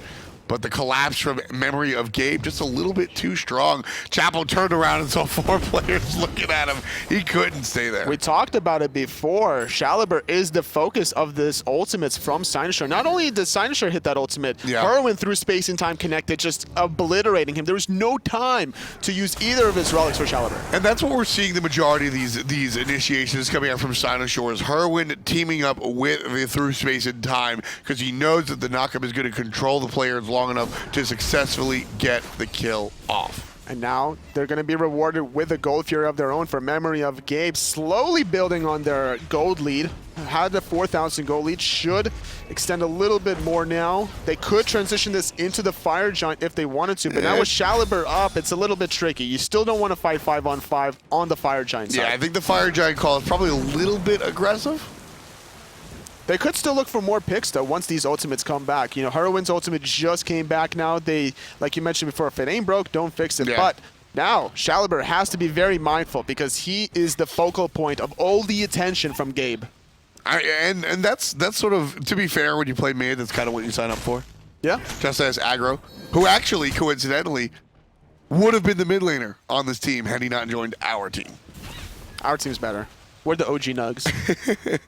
When it comes down to it, though, Shaliber was the replacement for aggro as he made the transition from SCL player to hire his commentary staff. Shaliber and Chapo didn't get along originally, but it's actually kind of funny how similar they are. And after a couple of games and Brochacho really coaching them, they really found out how well they actually knew each other, and that translates in game as well. I can't stress it enough, folks, how important it is to keep your teammates as part of the family and have that because it translates. You got to go through the bumps and bruises if you ever want to progress individually, you know, mentally, spiritually, emotionally, physically, all that good in hand. But now Words his weapons getting plucked. Now the rest of Gabe wants to try to get something here. Walrus committing. And there's going to be help from Cynosure as well. Lands on the 2 players on the backside and a little bit of help from the... Well, that's that. Well, through space and time was used. They didn't find a kill. They poked out Chapo and Words' weapons good enough that they feel confident to start up this Fire Giant. Cynosure still waiting, though. He knows he can get into that backline onto Shaliber. Both relics was used by the Scylla. And there's half HP on the Fire Giant already. Snoopy taking a little bit of poke on the left side. Ionic finds a flip, and Walrus is dead. It's a 5-on-4. Shaliber unleashes the ultimate early. Not going to find a kill off of that. Oh, the damage on Chapo! Down from the sky! Ionic's able to answer back, but Chapo makes him pay. That was worth it. Trading Shaliber, who had no relics anyway, trading for that Magical Hunter onto Snoopy. Now it's going to be a 4-on-3 for the meantime for Everyday Gains, and that's going to give them a small window to do this Fire Giant. But Cynosure, he's not going to let them do it for free. He's not going to let them do it for free, Tully, but I think he's going to let them do it for at least a discount. Don't forget, Uzi has the Wrath available to him. all that Sancho is going to be able to do is going to look for the kill on Awards' weapons. Not going to be able to find it. Herwin actually takes it on Awards' weapons. Well, he finds a kill, so it takes away the Fire Giant from the support player. At the end of the day, it's definitely worth it for memory of for gains. They got the Fire Giant, they sacrificed their support. It's all fine and dandy. And they have the Fire Giant on the 3 players you wanted on. The damage dealers. Sure, Mage, you obviously want your Mage to have Fire Giant, but at the end of the day, Fire Giant buff to me, well, it depends on the point in the game, but at this point in the game, this Fire Giant is much more about damage to towers than it is about damage to players, and it's much more about the regen than it is about the aggression. Everyday Gains can look to clean sweep the 2 remaining, the 5 remaining towers on the enemy side, even the game as far as structure is concerned, and that will be the look that EDG is looking for. And EDG have 3 minutes to do this. That's plenty of time to get these 5 towers. They have to start grouping up as 5. They did a great job finding the picks, utilizing their cooldowns, making sure that they shut down Snoopy at the right timing. And now, what we saw early on to Shaliber is now being dealt onto Snoopy. He died so quickly that his relics wasn't even utilized. Yeah, a little bit rough stuff there. Snoopy just got controlled in that last team fight from so many different directions, in all honesty, Tully. He tried to find Shaliber out of position, but he didn't hear, or maybe the call wasn't made that Choppa was in the sky, Exactly. then all of a sudden he gets turned on, and now it's going to be EDG with the Fire Giant, left-hand side pushing, getting this Tier 1 tower, slowly continuing the pressure. There needs to be a response, though, from Gabe. They cannot let all their towers fall here. I mean, at this point, Tully, I think you have to let this Tier 2 go down, but Sancho is waiting in the jungle. Yep. That's what he needs to do. Just constantly bully out Shaliber. If you take away the Scylla, the rest of the team fight should be that much easier for Memory of Gabe, especially even if you sacrifice Sinisher in the process for Shaliber. Right. That's a win in Memory of Gabe's favor. So right now, 40 minutes are just shy of it on the clock. 17-15 in Memory of Gabe leading in the kills and leading in the gold as well. These teams are separated by 4,000 gold, something that Everyday Gains can certainly pick up in one trip to the bank. And right here is going to be the aggression onto the Tier 2. Majority of the damage coming out. Ozzy finds the target, pushes him directly into Shaliber. Oh! Beautiful play. Herwin gets the target, but I'm still impressed with the tier. Through space and time was used, doing a lot of damage as well, but the Fire Giant buff will top them off ever so slightly. Great pick onto Yannick. That's going to hurt the front line from Gabe, which makes the backline between Snoopy and Herwin much more vulnerable. Walrus is left alone standing. The rest of Everyday Gains, they want this Tier 2 tower. They're going to get it. It's theirs, and that is all thanks to Uzzy. You got to tip your hat to Shaliber, who actually hit the button, but Uzzy finds the wraparound fearless, pushes the player directly in the spot where he has to go to get hit by Shaliber's ultimate. Fantastic, fantastic stuff. What was once a 4,000 or 5,000 gold lead, now shaved down to 2,000. This Tier 1 tower is going to go uncontested, it looks like. Same with the Tier 2. Walrus throws the axe, but it doesn't matter. 4 towers goes down in about 2.5 minutes. Now still having Fire Giant for 40 seconds. They're going to get the Gold Fury. The gold is all even at the end of the day. Every player at this point is completing their full build. 6 items are complete. Now teams are going to be working on their potions and just spamming the map with Sentry Wards. And like we said, that ties the game up. Everyday Gains, technically in the lead. But I say technically, this one is all tied up as far as this caster is concerned. What an exciting match. Absolutely. This has been so exciting. And now, looking at the build from Wallace, he sold his Breastplate of Valor just to get that Height of Namin line, recognizing that Greed is just doing too much damage. He even opted to get a crit online. Having the Wind Demon, having the Deathbringer, that's going to be very problematic if Greed is in a 1v1 against Walrus. And that's certainly what he's going to look for. Nice aggression coming out from Chapo, forces out the dash from Ionic. Top side, however, there's a Ratatasker in the sky, finds 2 with the knockup. Shaliber is going to be forced into the ultimate, into the Sanctuary, and Herwin finds the ult as soon as the Sanctuary falls down. It's just on point with all these ultimates offensively. Words his weapon, nowhere to go, not able to belly flop under the Tier 2 tower. Going to get chased down by Sinisher. He has the speed buff, should catch him eventually once the stun comes online. 2 members going to be down here on the side of EDG. Herwin is on a rampage right there. 5 kills so far. And that's just going to be added onto his early kill to make it 6, 1, and 8. What happened? Where was the collapse? Snoopy, at EDG? Snoopy though in a little bit of trouble. Lawbringer being used defensively, not enough though. He bullied out Snoopy, but he sacrificed his life in the process. Only 2 members just to try to defend this right side. Tier 2 tower is going to fall. The Phoenix is going to be not taken because I believe the Fire Giant is going to be a little bit more tempting. Man, this has been well played on both sides. I think you could look back at this game tomorrow and watch the gameplay tape and find 5 positives, macro positives that each team winds up pulling off. And this is what we need to see out of these teams in the semifinals for this North American Season 4 Open Bracket Qualifiers. What they can dish out in game number 1 and how they adapt in games 2 and 3 potentially. And that's what we're going to be looking for, certainly, at least game number 2. At the end of the day, if you ask me, Shore barely gets out of there. Sometimes lucky. If you ask me, I still don't know who's taking game number 1 totally. Memory of Gabe is able to take down the Fire Giant. And this has been the motif of the game. In Memory of Gabe has the upper hand. They have the front foot forward. But Everyday Gains have continuously answered back, found kills on their own, found objectives on their own. I'm not ready to count them out just yet. Not yet at all either. Xing Wei and Scylla have the damage necessary. There's a lot of control between Bacchus, Thor, and Tyr. So their team comp is been complete. There's all the cogs have to be turning in the right exact timing to be able to find these kills. And it's up to Memory of Gabe about how they cautiously proceed with this Fire Giant to get this last remaining Tier 2 town on the left-hand side and start knocking down these Phoenixes. They still have Fire Giant for about 3 minutes. So that's plenty of time to figure out a tactic. Everyday Gains just has such a scary, their composition is particularly scary for aggressing onto these Phoenixes. You're going to get caught into a tiny corridor. Ozzy's going to be able to control possibly more than one player with a Fearless, wards his weapons with the belly flop. There's just a lot of good defensive maneuvers that EDG have to their disposal that's going to make this onslaught from Memory of Gabe harder than they want it to be. Both teams, they're just trying to figure out what's the next step for Memory of Gabe. Obviously, Gains trying to defend it. They don't want to leave their Phoenixes at all with the Fire Giant on the side of Gabe. They might even give up the Tier 2 tower at this point. It's not worth sacrificing yourself. You're better off just letting that one go, and then under the Phoenix Siege, you just constantly kite back and forth between the Phoenix, utilizing the fountain to get that health restoration, and then continuing the action. Yeah, I mean, plus that tower falls down so fast. How are you even going to defend that?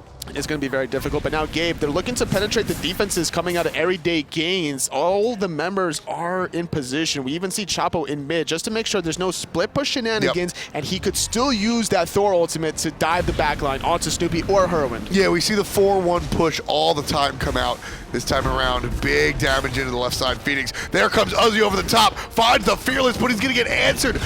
Shore was waiting. Shaliber over the top, but it's too late. Herwin has the more expensive ultimate. Chapo answers back. Greed answers as well. 2 for 1. The Phoenix remains standing. That Thor wall was the factor to shut down Ionic and Walrus. They had nowhere to go after a point in time. Greed, he used the agility aggressively after that. He recognized that both of these melee characters were just so far out of position. The Thor wall dissected them from the rest of the teammates. Finding the 2 for 1 was so important for Everyday Gains, keeping their hopes alive in game number 1 in this best of 3 set. That's the that's the stop that you kind of dream of. You're like, all right, they have Fire Giant, they're barking down at Phoenix. We're going to be able to take 2 players and they're going to back off.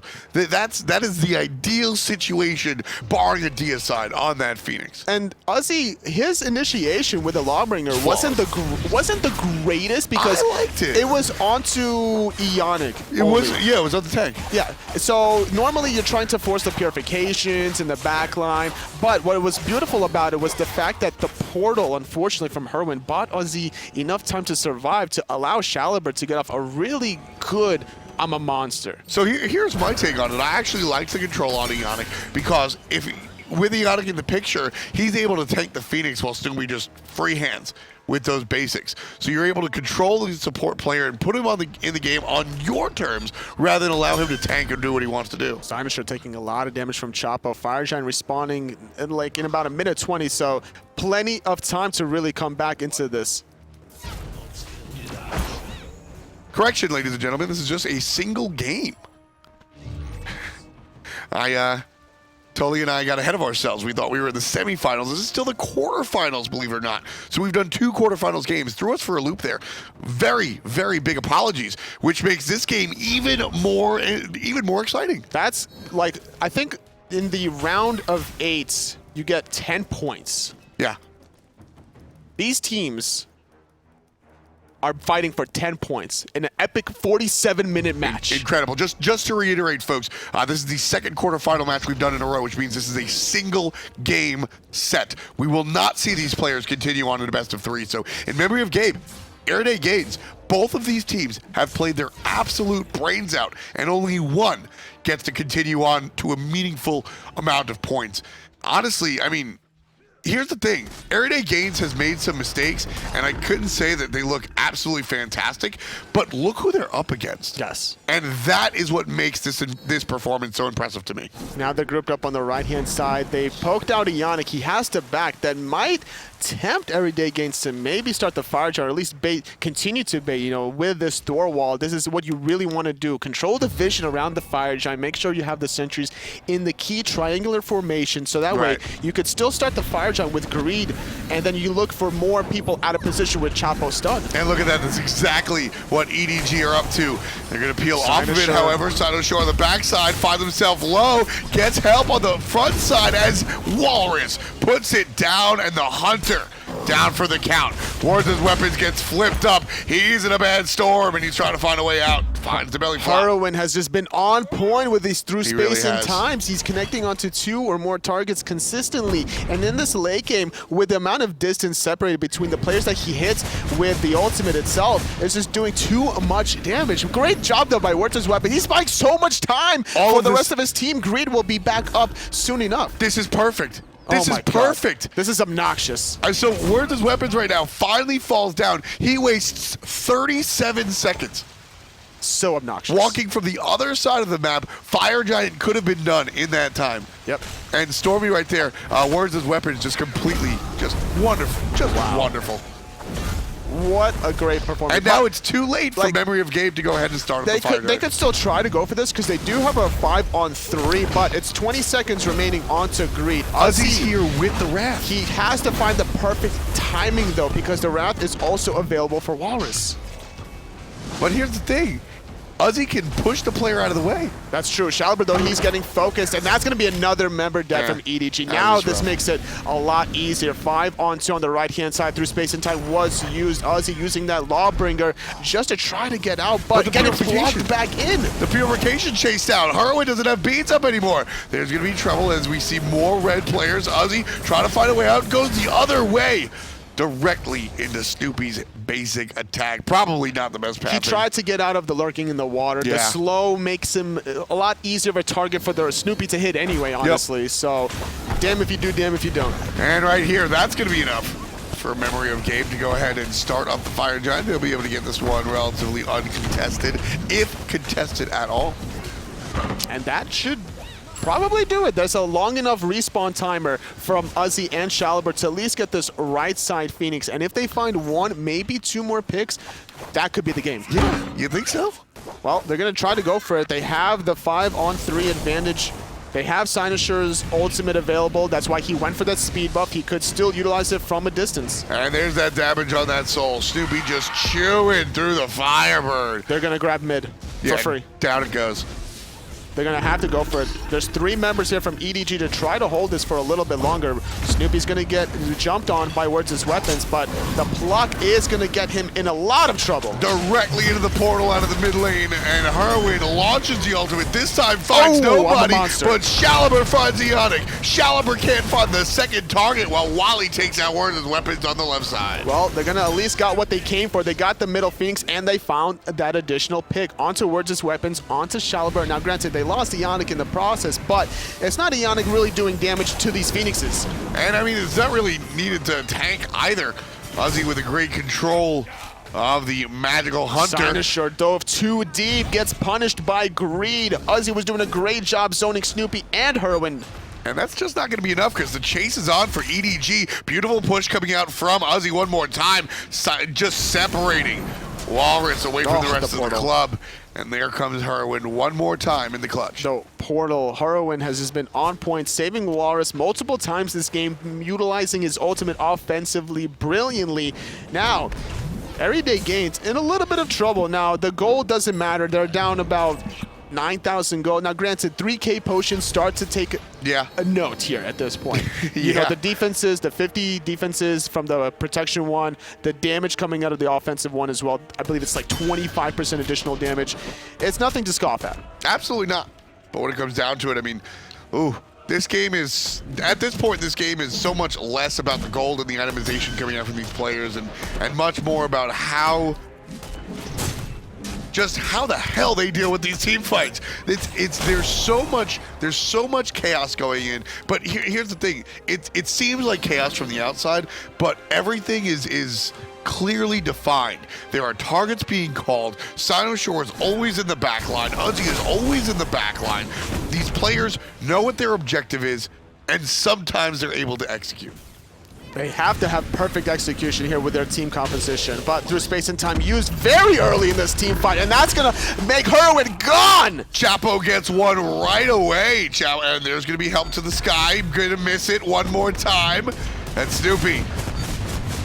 Great defensive hold for now, but Uzi, he's not done yet. The ultimate not available. No point to really chase this without the blink. Fire Giant is still down for another 2 minutes, but Greed will chase this. And there's the kill for the Hunter. 22 in total for EDG, 27 for MOG. 53 minutes on the clock. We're coming up to an hour here, folks. And this has been a slobber knocker. Oh, out of control. Drop the mic. Out of control. No, in all honesty, this has been a pleasure to watch. There have been moments where it's been sloppy, and there have been moments where it has been absolutely crystal clear perfection. And I really like seeing both sides of that. You've got new teams here. Ionic and Snoopy have played together forever, like you mentioned, going back to the COG Red days. And they're playing with Walrus and Shore, two of the newer guys to really join the squad. And EDG here, they're coming from a different league, on a different platform, trying to prove what they can do.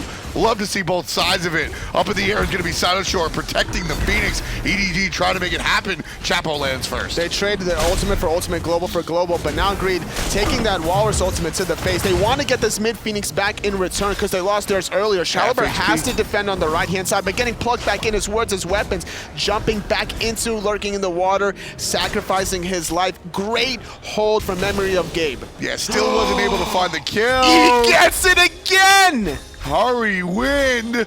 And everybody going right on through the tunnel. No, that's 2 members dead on Everyday Games. 70 plus seconds. That's it. That has to be it. You think that's it? That has to be it. You've said that 2 or 3 times so far, Tully. This is it. This is the final push. I don't think so. 5 on 3. 5 on 3. This right side Phoenix just Shaliber spawned. has to play this flawlessly. No, it's all up to Uzi. That's a very early Lawbringer. He's Too early. He has the separation, though. Too early. The Lawbringer is such a low-impact ultimate. That's true, but Shore, though, that's a very high-impact ultimate as he's going to try to go onto Shaliber yet again. And now, not having to worry about that. Mid-Phoenix falls, right side getting aggressed on yet again. The question is, do they commit past these 2 Phoenixes? Do they go for the left side? Do they go for Titan? Or do they make the safest play possible and go for the Fire Giant? If I'm memory of Gabe, I'd probably make that play. Chapo and Wards' weapons are down for still 25 seconds at that point. But they're going to play it safe. They have to play it safe. We saw just too much shenanigans this game. It's time to really lock it down. That's the word. No more shenanigans. Yeah, no, everything's just been, it's been, you know what, I love this word. And it has not been Old Millhouse this game. No, I love this word, and I have used it before, but I think Tiger really drilled it in. It's just been a cacophony of nonsense. Just noise everywhere. And like I said, some of these plays have been perfect, crystal clear. And then other plays have been anything but. It's been a nice mixture of everything else. In memory of Gabe, have the Fire Giant around their waist. Now, Everyday Gains need one of those perfect plays that we've seen. Yet again, we see a hold from Gains, a hold from Gabe, another hold from Gains, another hold from Gabe. The question is, is it going to be third time the charm for Memory of Gabe? Can they actually commit to this left side Phoenix, successfully get it without losing anybody in return? They have to be so mindful about their positioning as well as their ultimates. I was going to say yes until you said without losing anybody in return. I don't think it's possible for Gabe to get all 5 players here. They don't need all 5. They just need to get at least 2. They need and at they'll least, be in a good spot. Exactly. Southern Shore can't die here. And Southern Shore has died a lot. And like we said before, those deaths are just indicative of the fact that he's been so active in starting the team fights. I think if Sinosure dies here, that's like the one person you honestly want to be him or Walrus. Everybody else needs to be alive. But he needs to find a kill first. Yes. Well, Words' weapons in trouble. There he is, half HP already. Lawbringer over the top. Ozzy can't find a target. Silence as well. Walrus is all too soon. And that's that. Not enough damage on the side of Gaines, unfortunately. For now, Gabe, they got the position that they need. They're trying to continue on the left-hand side, but Chapo forcing the double purification. And there's Shaliber looking for a target. Can't find it. It's going to be nobody. Shaliber just times out of the ultimate. Can't find the target. Gabe plays it safe. And now they're back into it. And stun on the Walrus. Having to worry about the fire minutes in mid and right. Chapo is in the Titan room, not committed into the fight. Iana gets rooted mid-pluck. And there's going to be the jump forward. And that's that. Great play by Shaliber, preventing the plug from Iana. Erde Gaines got the stop that they wanted. But the Titan, look how low the Titan is. Oh, that's problematic. Didn't even see that, folks. The fire minions pouring in from the right and the mid side. There's the shell.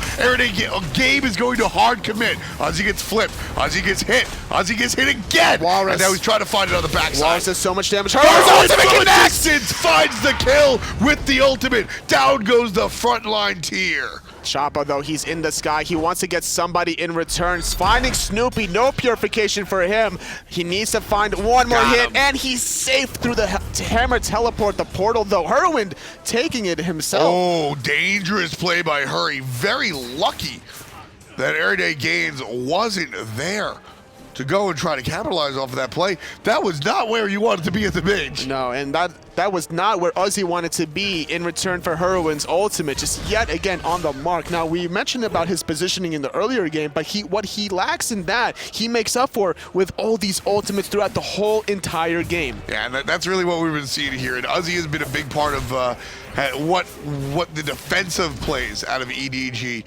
Those fearlesses have come in the clutch. These Phoenixes are going to fall down right away. Chapo's here on top of 2. Southern Shore in the sky looking for the knockup. He's going to get aggressive. Not on the mark, onto Sinosure is Shaliber, now getting plugged back into danger. Herwin taking his own portal. Unstable Vortex was your Sanctuary, but now 1,000 damage ultimate. Chapo in the sky. He's going to land back into safety, not wanting to commit. But the Titan is going to be destroyed. Finally, an hour-long game. Memory of Gabe wins it. That's going to be all that she wrote. 10 seconds past the hour mark. 31-23. We're not in Florida because it's certainly not Gainesville. And Memory of Gabe takes this one away in an epic battle. What a performance by everybody involved from both teams, honestly. You got to give credit to where credit is due. The amount of defense from Gaines, remarkable. And again, we have to reiterate, that was not a semifinal match. That's a quarterfinal match. That fight alone, Erde Gaines gets tossed to the wayside in one of the most, I don't want to say unfair, but like that performance. Yeah, the odds were not in their favor. I want to watch that for finals. Can we just invite them back for finals? Wow. Whoever wins out of the semis, sorry guys, we want to watch that one again. Well, up next, we're going to have Slaughter Slugs versus Town USA. Yeah, Slaughter Slugs versus Town USA. Slaughter Slugs is some other familiar names. Benny Q, Ratcheteer, Shadow Chair, Panda Turtle, and Medieval. Some of the finest and brightest out of the Challenger Cup. They'll be taking on Town USA. We'll see how that comes out in just a moment. We'll be right back here on Hi-Res TV.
catch the war.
Catch the war.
Time that you don't own.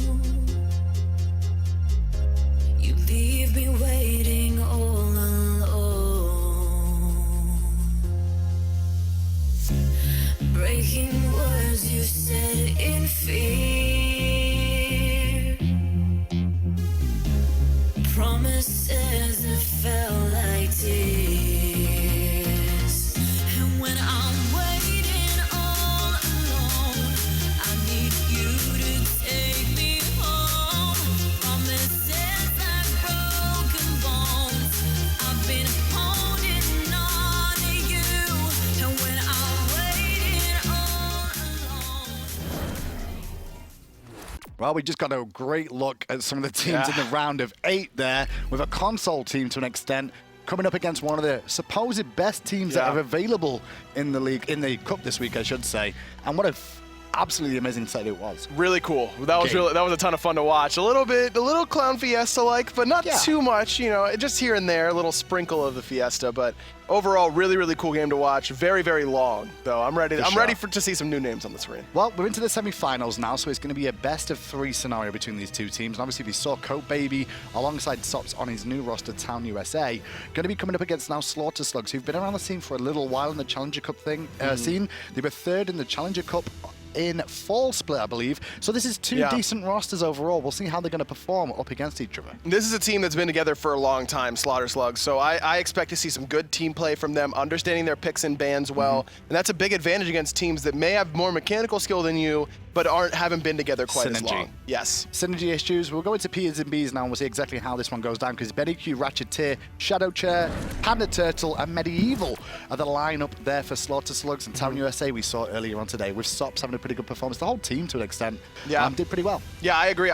The big matchup for me is going to be Cope versus Medieval in that solo lane. Medieval, kind of like Megxiety. I always get them confused because their names are kind of similar, and they're both very, very strong players that have always been on the cusp of breaking in. So that's the matchup I'm looking at specifically here. Thinking Betty Q versus Sops could be interesting in the Hunter role as well here as we do continue here. Anytime Benny Q's playing, it's always going to be interesting because it's rarely a Hunter. We're about to see like some Hades ADC, Hebo. some Zhong ADC. My man plays things I don't understand. Well, we've got to this point right now, which is the semi-final. So obviously, once you hit the semi-finals, you do get a nice boost in points for the first week. Sure. This is over 2 weeks for you guys just tuning in as well. So those points do amount to prizes to an extent in getting you through to the chance to face off in the relegations against the bottom 3 from the SPL last split. Yeah, top 3 teams and points are going to move on after 2 weeks. So for teams like Everyday Gains that had a tough matchup in that round of 8, not getting quite as many points, they can definitely make a name for themselves next week if they're able to break into the top 4 and possibly even the top 3.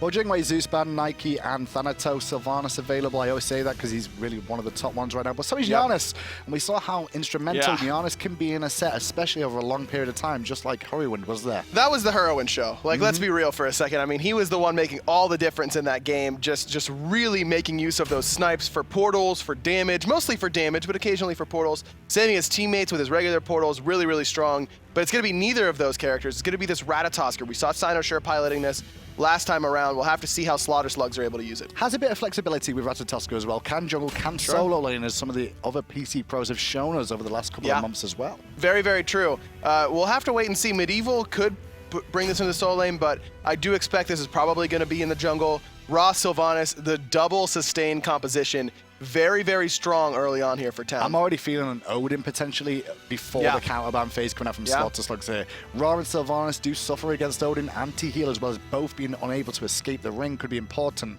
But with already having Ratatosker, you're kind of pigeonholing Odin maybe to Ratatosker solo, maybe for Odin to jungle. Could be Ratatosker solo. Odin support, pretty solid as well. Doesn't bring that CC that you really want out of a support player, but as long as you surround him with CC, Scylla's a good start for that. Boom. And there it is. Yeah, the Odin ring is going to come up huge here. I wonder if they're going to use Phantom for the Sylvanas. Not going to forgo a blink or a shell or a sprint that we usually see at level 1 as the relic pickup. We might have to see Sylvanas pick that up early on. That's true. We'll see what happens here, because the Wheelix is available for both teams here. Obviously, he's great against Odin, but at the same time, he would be great on that other team. I've not seen these picks and bans, by the way. I'm just going with the flow. He has. He really hasn't. I'm just saying. I'm just actually on the ball for the first time. And remember, just like Ratatosker could be a flex pick, a Willish can be a flex pick whenever Cope is on your team. Cope playing a Willish in the solo lane. If Medieval takes this into solo, it's going to be Cope playing a Willish. Guaranteed. And now it's going to put a back foot onto Odin where he's going to go for it. So he's got to be very aware of a Wheelix. If he does go into the support role, you can't really get beads on an Odin in the support role. If he's playing jungle or solo, a little bit more likely, but solo...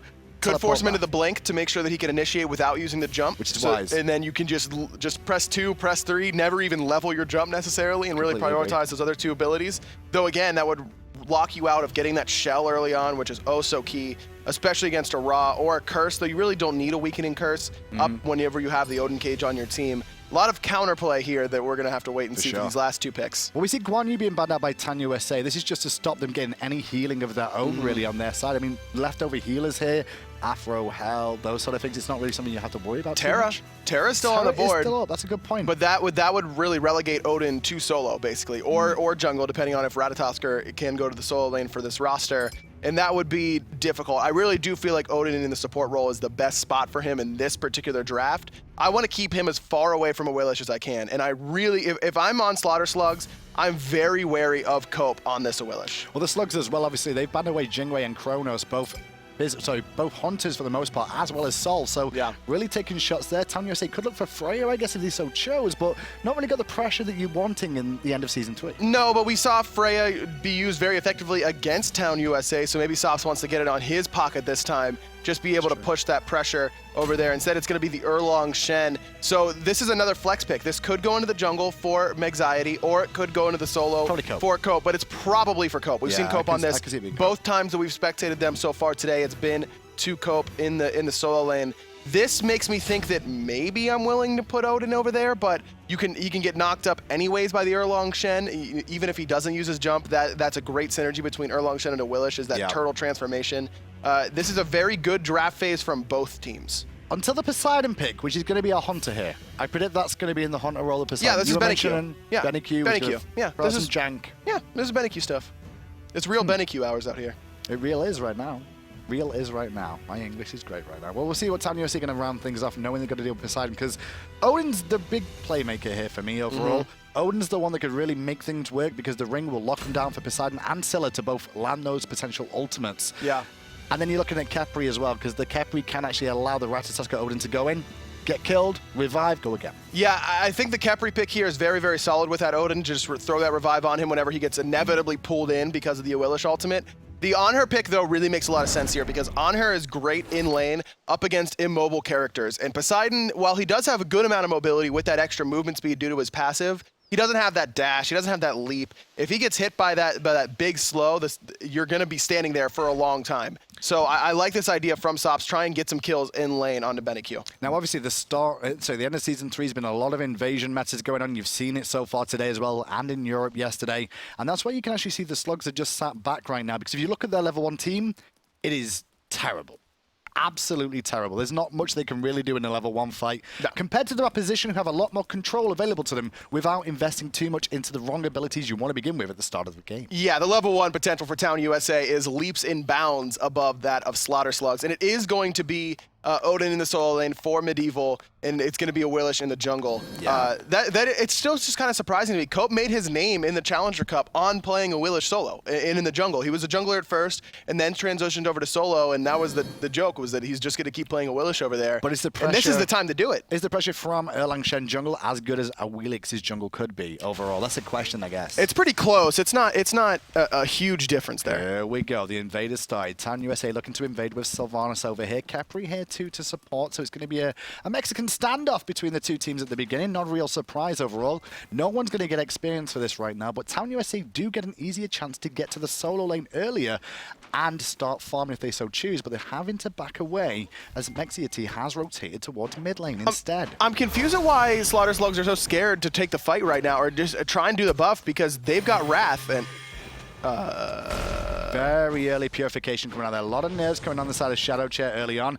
Obviously, he expected a feather step, and if he gets hit by that, he's going to get hit by the follow-up damage too. Hard to respect it, and at the end of the day, if you don't see it coming until it's too late, it's better to purify and be wrong than not purify and die.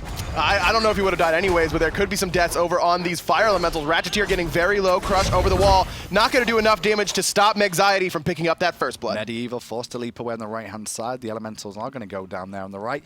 And now Town USA find themselves with a lead with a kill onto the Awilix in the jungle. Very important there. Medieval having to deal with 2 players in his lane as Sylvanas, played by Valentine here, still in the lane. This is very surprising to me, because like we mentioned in the start of the broadcast this game, the Slaughter Slugs have been together for a long time, so I expect them to have their communication be pretty clean overall. In the call from Shadow Chair, there has to be, there's 2 in mid, they're going to out-clear me. Where are they going to go? Of course they're going to head towards the Fire Elementals. There's no reason to be pulling those. Even if you're able to get them, you're in a bad spot. and it's going to be tough for you to want to run away, especially when you're still only level 1 because of that awkward little dance around the right side. And that's going to be the big key here, is how people can adapt to that, because these two that we're watching in the lane right now, they're Benny Q and his opponent there, Sobs. Very important for both of them in the grand scheme of things to get a substantial lead to try and transition to helping their team, as they've got a lot of solo experience already. Benny Q is going to have to wait until he gets about 3 items online. That's when Poseidon has that. Poseidon has a really big power spike at 2 items, and then it's a very awkward sort of transition into the third, because it's usually going to be that Gem of Isolation picked up third, and that really changes the way he plays the game. Early on there, coming out from Jeffrey, not enough to really slow down Sylvanas, though. Unfortunately, Valentine wasn't able to find the pull onto Odin, otherwise it could have been a bit of a trouble there for Medieval. This is an interesting strategy from Town USA to leave Sylvanas in this duo lane, or excuse me, solo lane, turning it into a duo lane basically permanently. We saw them do this a little bit whenever Valentine was playing Ymir, but not to this extent of staying for every single wave. This is just making sure he's getting as much farm as possible, and the fact that Cope is going to push the wave underneath the tower every single time, denying that farm from Medieval. And the big key with Medieval here is in the early stages, his bird bomb can be very impactful at the minion wave if he can land the whole bird bomb. By having an extra member there, it denies him being able to bird bomb so easily and slow down the actual clear Odin has, so he can't impact the jungle so much. And I love this, because right now, as soon as Megxiety hits 5, Valentine leaves the lane, because they want Medieval to bird bomb the wave. They want to bait him into using that jump and getting hit by that gravity surge and pulled back in. And you can see there, Medieval not scared to just keep throwing out the pulls. So he's going to keep continuing Valentine, I should say. Continue to just throw out those pulls over and over again, try and keep the pressure on. But Cope does hit level 5 just before Medieval there, used the ultimate, but immediately stopped by the Wrath just to make sure he didn't end up taking more poke. And despite the fact that Cope was sharing multiple waves there in the solo lane, the fact that they were able to control those fire elementals so well, it means that Cope is going to hit 5 first. Fury early from Soap, looking for pressure. Great damage there onto Benny Q, but it doesn't really hurt him in the grand scheme of things here. Obviously, a lot was invested for that, but the minion wave is clear, so he's not really losing any farm. Not at all. Benny Q is going to be able to heal up a little bit, but on the right side, speed buff invade, picked up by Megxiety, another speed buff fight at least. Last time it was Panda Turtle able to secure it, but he just not on time for his buff, whereas the experience of Town USA pays off. And this right-hand jungle is just being controlled by Town USA so well right now. Continuing to pressure Medieval, trying to combine here with a bit of pressure coming out from Panda Turtle as well on the Ratatoska, but not enough to catch the Oelix. So close. Medieval was just looking for that cage. Shadow Chair needs to be careful here. He's in a bad spot. Valentine finds the pull, more than willing to trade it out, but on the right-hand side, pulled back in, Medieval. Up, no feather step available as Mexity's out of mana now. Medieval still has the ring available. Not going to be burning it just yet, but he will right now. 2 trapped inside him. A monster's waiting, and I'm a monster connects. 1 kill there for Shadow Q. The second one hit Viper, but it wasn't enough to find a kill. The crush, however, could be a different story. Not quite. Oh, Medieval getting really greedy going underneath that tower. So is Panda Turtle. He's not going to be able to find it either. Viper still alive. The double heal. The pull for the BM. Viper able to survive and pick up a kill at the same time. That was such a good engagement for Slaughter Slugs. If they just take that kill and back it up, we got the Sanctuary out of Viper. No reason to dive. They've got double sustain. All their health bars are lying. They just have way more health than it shows because of that double sustain sort of composition. But Slaughter Slugs just... They don't look comfortable in this sort of situation. That's very surprising to me, because this is a Challenger Cup veteran team that has done these all-day tournaments multiple times, and you expect these are the kind of teams that excel at playing these long tournaments. And Slaughter Slugs just don't look to be mentally there. I mean, realistically, the later this game goes, though, the Slugs do have advantages with a Scylla and a Poseidon as an example on their squad. A lot of burst damage available to them if the perfect ring comes off at the right time. However, Town USA, their draft was all about early game and sustain. They've got an early game focus with Anher here. Erlang Shannon and Oelix is great for the early game. And then as the game goes on, you can sustain them back up with a raw Sylvanas over and over again. This is what should kind of happen in the beginning of the game. The difference is that Slugs didn't respect the invade so much, and ended up being punished. In some ways, yes, but you also can't let a double sustain composition like this get rolling and really start to get the lead. Sob's jumping in onto Benny Q there just to try and set up that gank for Megxiety. Because that the Purification was down, Sob's actually was looking for the knockup off of Disperse. But usually when we talk about compositions draft around baiting out relics, it's about Purification. Yep. It's drafting Ares and Hunbat on the same team to make sure that you're going to be able to pull a priority target in or fear them. But, oh, hold that thought, Lock up, Ratcheteer. pull, feather step available, snipe 2, ultimate in place from Kefri, but pulled straight away to slow him down and escape. Abducts, however, will get him back to safety, and in the end, Ballantyne's pull possibly cost him a kill there. Yeah, really, really nice play, though, by Ratcheteer to guarantee that that revive very early on. Now Medieval just trying to be here shield. and keep the speed buff alive, but look at the damage coming out from Cope already. Scylla's half health, so is Odin, so that's not going to mean a lot for Slugs to be able to stave the speed buff. And now Ratatoska going up Pandatil, a little bit too late to really do anything here. All he's really going to find is a bit of mid-wave farm. Yeah, they need to get this mid-wave and get out as soon as possible because Ballantyne and Viper are both on the way back. Neither have ults, though, so they should be fairly safe. Medieval still here. He's got the cage, but doesn't want to use it. Anxiety, though. Took a lot of free poke there. Purification to just buy himself a second in case he needed it from follow-up CC more than anything. But Suku gets him away from the danger for now. Right inside, Coke Baby's having a whale of a time, however, wailing on the tower. But Medieval misses a big wave in solo because he's sticking around trying to get poke in the middle lane. Sure, they get the purification out from Anxiety, but that's about it, really. Nothing else. He three-way splits a wave instead of getting this over here. It's just low pressure the comp Slugs had at the start. That's what it kind of feels like to me. And either give it up or fight. Choose one. You can't just hang around doing both and it come back to haunt you. Yeah, I agree with you. The only saving grace for Slaughter Slug's composition is this double burst sort of comp. And like I was talking about earlier before Ratcheteer got pulled in mid, you're usually centered around burning the purification. This composition is centered around burning the Sanctuary, making sure that they don't have that immune to the big Kraken or the big Ima monster. Maybe, but there's one thing on that roster that they have right now, Town USA, and his name's Ballantyne, and he's got a relic right now that shuts both of them down for all intensive purposes, the Shell. The Shell, and that's why this cage is going to be so important for Medieval, because they don't have that Phantom that we were talking about, and you need to force that Shell. If Sylvanas gets caged with one more person, he has to Shell automatically, basically because of the incoming damage that is going to be guaranteed more or less. You've got a giant AoE Karash, you've got a giant AoE Whirlpool as well, and then if you're in that tight spot, it's very easy for Shadow Chair to find the multi-man route once he hits, once he ranks up that Sikkim all the way to rank 5. So you're basically going to have to force that Shell with 1 or 0 of those ultimates, and then bait the other one with the Sanctuary, and then finally get the kill with the last one. But that is so difficult to execute in the heat of a situation. Medieval really wants those elementals, but he's going to find 4 members waiting for him here. Has to be very careful as he's still on his own. Reinforcements are slowly coming back on their way. Meanwhile, though, Cope is having a whale of a time again. He's going to force out the Scylla, who's I'm a monster too, but maybe he can find something with the ult. Oh, I'm so...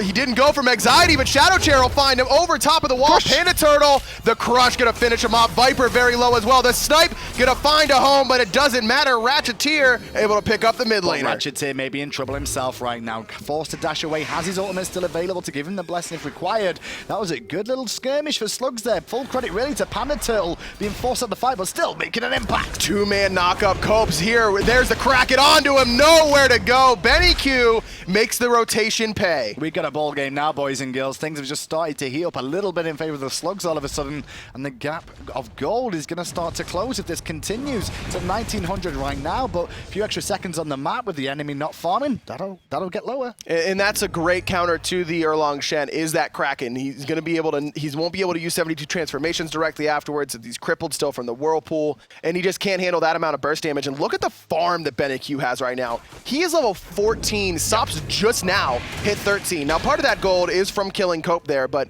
overall, he's been doing a great job of farming and then making that rotation count. I mean, he's 4 levels up on the solo laner and you coming saw over. How aggressive Sops was in that lane against him, looking to poke him out all the time, but he's still got all the farm.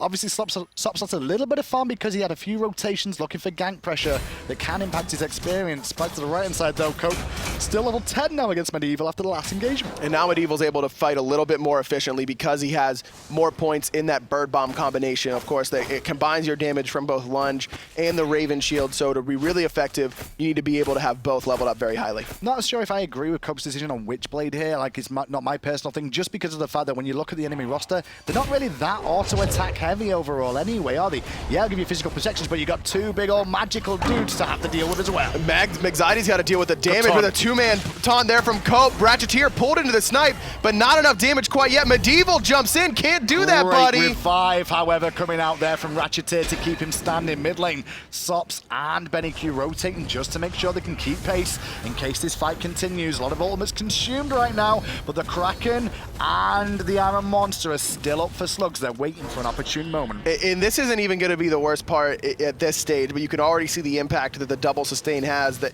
both teams are fairly even as far as total health pool goes, but after the double heals, it's going to be Slaughter Slugs. Pull onto Valentine, into the ring he goes, two trapped inside as well, into the sky goes the Rat. Iron Monster not being primed just yet.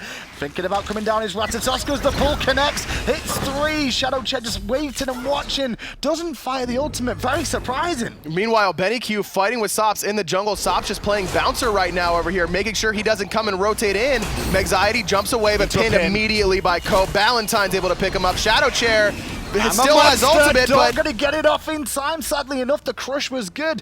If he might potentially would have communicated with his team there, Ratatoska could have set him up perfectly for a 3-man I'm a monster.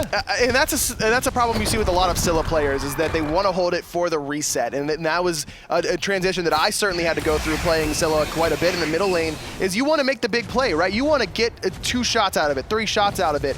But at the end of the day, you just have to use it when you have the best opportunity. There is no chance that Shadow Chair has a better opportunity than a 3-man knockup from Panda Turtle. There is no way he finds a better setup than that. You just have to pull that trigger and use it for the damage. It's not about getting that reset. It's about having it find a home and use that damage. Well, right now on Slaughter Slugs, you can see some anti-heal is coming online now. Divine Rune has been finished by Scylla already, but we may have to see some more come out here as this game goes on, because the sustain is going to get a little bit too much as time goes on.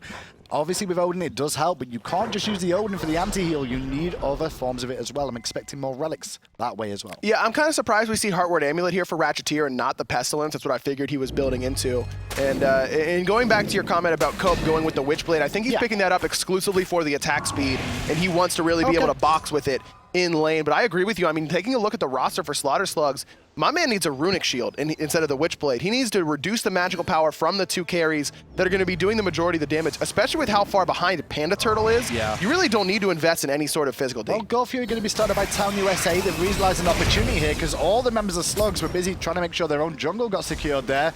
And so they lose a Gold Fury instead, and that's going to be 3.5k the way of Town USA now. And Benny Q pushing up on this left-hand side. I don't think he knows that Magziety coming underneath. Someone pinged him out. He's got to know now. Level 17, though. He's willing to fight him. The Sanctuary gonna buy Magziety a whole new health bar. But now Ratatoska's here too, gonna hit 2, and now Sops under a bit of pressure there. Not as much damage as he would have liked, but here's more reinforcements with the Scylla. There it is, the Crush gonna do a lot of damage. Purification use. I'm a monster, he's gonna find that one. Shadow Chair does get the reset this time. The rest of the team forced to back up. Now they're going to be able to potentially push on a little bit here if they so choose, only against 3, but all those ultimates consumed means they choose to just go and take their own jungle instead. Medieval here, though. Didn't really enjoy that trade too much. Forced to put a ring on it just to make sure he could get out. Well-timed ring there, giving him that CC, that root immunity, rather, from Cope. Otherwise, he definitely would have fallen, but Cope just really bullying Medieval out in this lane. Pull not going to find a home from Valentine there. Still looking for extras in the mid lane overall here. 6-5 on the scoreboard.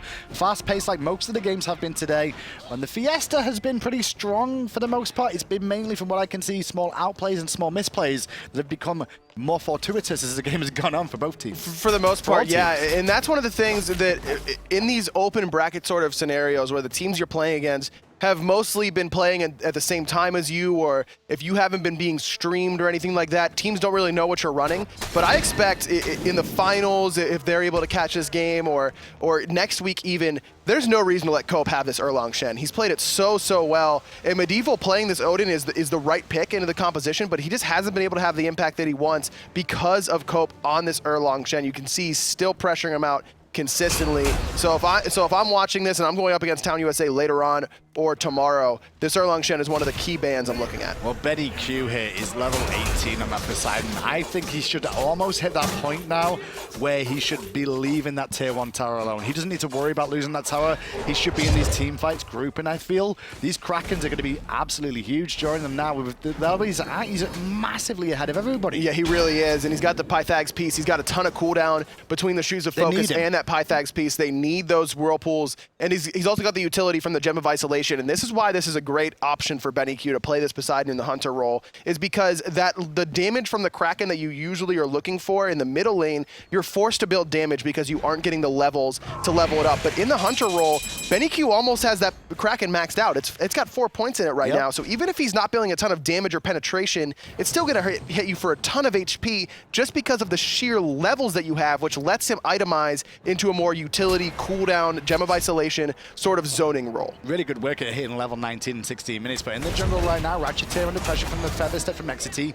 However, Cope at the same time doing the same sort of thing there to both Ratcheteer and Medieval, who's trying to hang around and support his support. Panaturtle up in the sky. Shadow Chair is just nowhere close, though. Panaturtle forced to use Purification just to get away. Cope not letting him go. The level 15 solo laner just bullying out the rest of Slaughter Slugs. Well, they're all on different targets, so no one's really falling, and then eventually Slugs will fall back to safety. They lose the speed buff on the right-hand side overall there, but they don't lose any lives, which is also important to allow them to keep on farming. Absolutely. Just doing whatever they can to stay alive. 3 ultimates used there. I didn't even see the I'm a Monster come out necessarily from Shadow Chair, but it's not going to have that much damage because he's also itemizing into this. Uh-oh, Shadow Chair. Shadow Chair, or maybe not. No, he will get away just in time there. Purification was forced, however, he was trying to hang on to it to the best he could, but as soon as he saw BennyQ dip to the left-hand side, he immediately went on the Scylla. Yeah, he needs to be sitting under tower, waiting patiently for everyone to come through. If he still had I'm a Monster, I would understand the fact that he's trying to make a play happen there, but he doesn't, so you're not going to be able to find that kill. Talking about play, Cope was looking for a cheeky steal there, but he needs to be careful of Ratcheteer, who is behind him now. 3 members on this right-hand side. Gold Fury down for a while,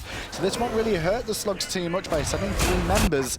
Same time, though, Cope recognized it just in time, and the Turtle comes to the rescue. BennyQ has finally showed up to a fight in the middle lane now, uses the Kraken, forces out that Sanctuary from Viper, and I love that decision, not holding on to that ultimate too long. Basically the opposite of what we saw for earlier from Shadow Chair, getting that relic out, because like we said, it's so important with that. Bird bomb in mid lane, looking for Viper. Ring is down too, and Viper's in a whole world of hurt. He's the first to fall. Mexity on the right-hand side has to exit, as still Ratatoska going in. I'm a Monster primed, and I'm a Monster connects to help pick up Ballantyne. Credit for the kill goes to the Turtle. No surprise that BennyQ shows up to 1 fight, and Slaughter Slugs get 2 kills. Yep. I mean, he's level 20. He's level 20 at 18 minutes and making it happen right now for the Slugs. This is the same sort of thing you normally see from Hunter role players, is that they'll turn up, they'll hit a build and go, guys, I am big right now, let's fight. That's time to go. Yeah, absolutely. It's and this is what BennyQ is known for, is playing these very strange Hunters. And let's be real, sometimes it works like this, and he has the opportunity to carry the game. And then other times, you're playing Hades ADC and it doesn't really work out. Well, it's kind of this meta that you can do this in right now, with so much focus on the right-hand side at the beginning of the game. The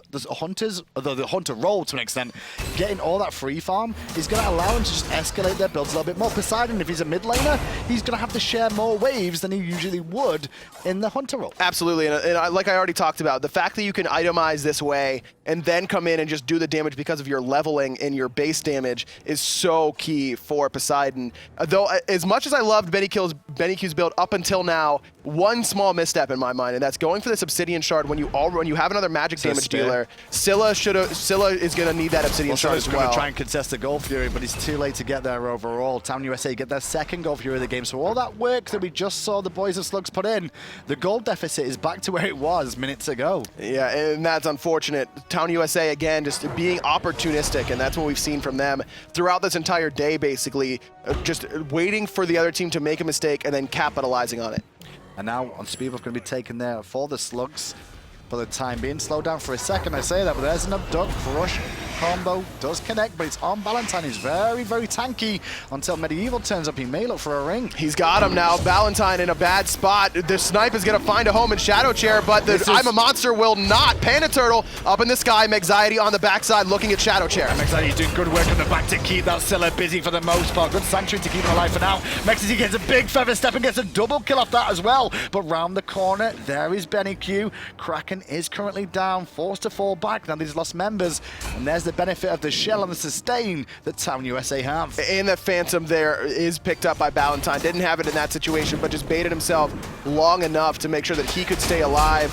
Tier 1 tower middle goes down, and this Tier 2 tower is not looking any better. No, he's going to be dropped down here. I don't think there's really any sort of defense he can do. Benicu trying to clear the minions more than anything else there, as Coke Baby trying to zone them away from defending the Tier 2.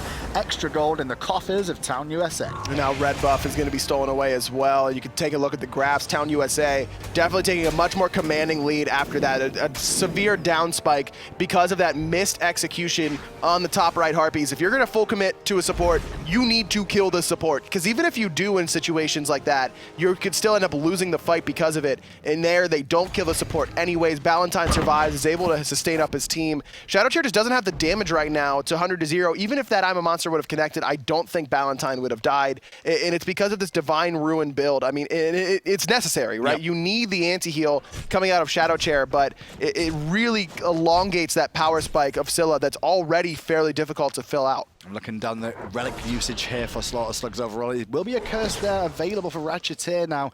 Other anti-heal items, Pestilence on the side of Odin as well, but it's like almost double stacking to an extent with him already having the ring. I mean, it looks like we may be seeing some coming out here as well from Panda Turtle, but on the right, Medieval's in a lot of trouble here. He's got the Raven Shield, but it's already gone. Cope just doing so much damage right now with that extra attack speed from Wingblade. Shadow Chair shows up to try and give a little bit of support. None of the skills are going to find home, though, and even if they would have, that double sustain. And this is a 4v5, because you can see Benicu on the left-hand side takes a Tier 1, looking at a Tier 2, but I'd really love him at the fight right now at this level 20 stage.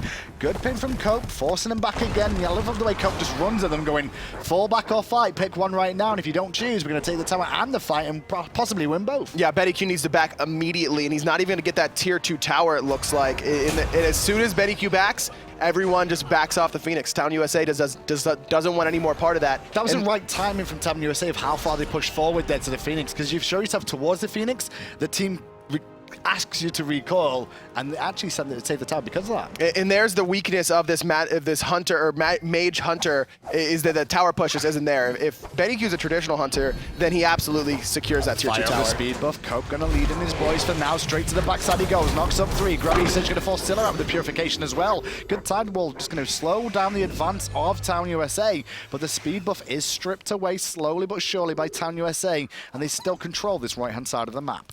Every sanctuary is up right now for Town USA, and that's the big key, is that these Krakens from Benicu are not going to have that same impact that they had earlier on. They want to fight. The pin's good. Benicu's in a bit of trouble here. Forced away. Shell already used there by Ratcheteer as well, but Ratcheteer's trying to be a front line for his team as the rest of his team has been forced away from him. Ratcheteer goes down solo. And now the Kraken is still being held onto by Benicu. Can't find it. The cage is down, but it doesn't matter. The Kraken finds a home, but it doesn't matter either. Sop's able to pick up 2. No one alive except for Panda Turtle, and he's already back at his Phoenix, just trying to survive. Bait into a fire around the fire giant. That's something you don't really want to do as long as if you could. You couldn't group up well at the same time. They got picked off one at a time. The front line 1, over front line 2.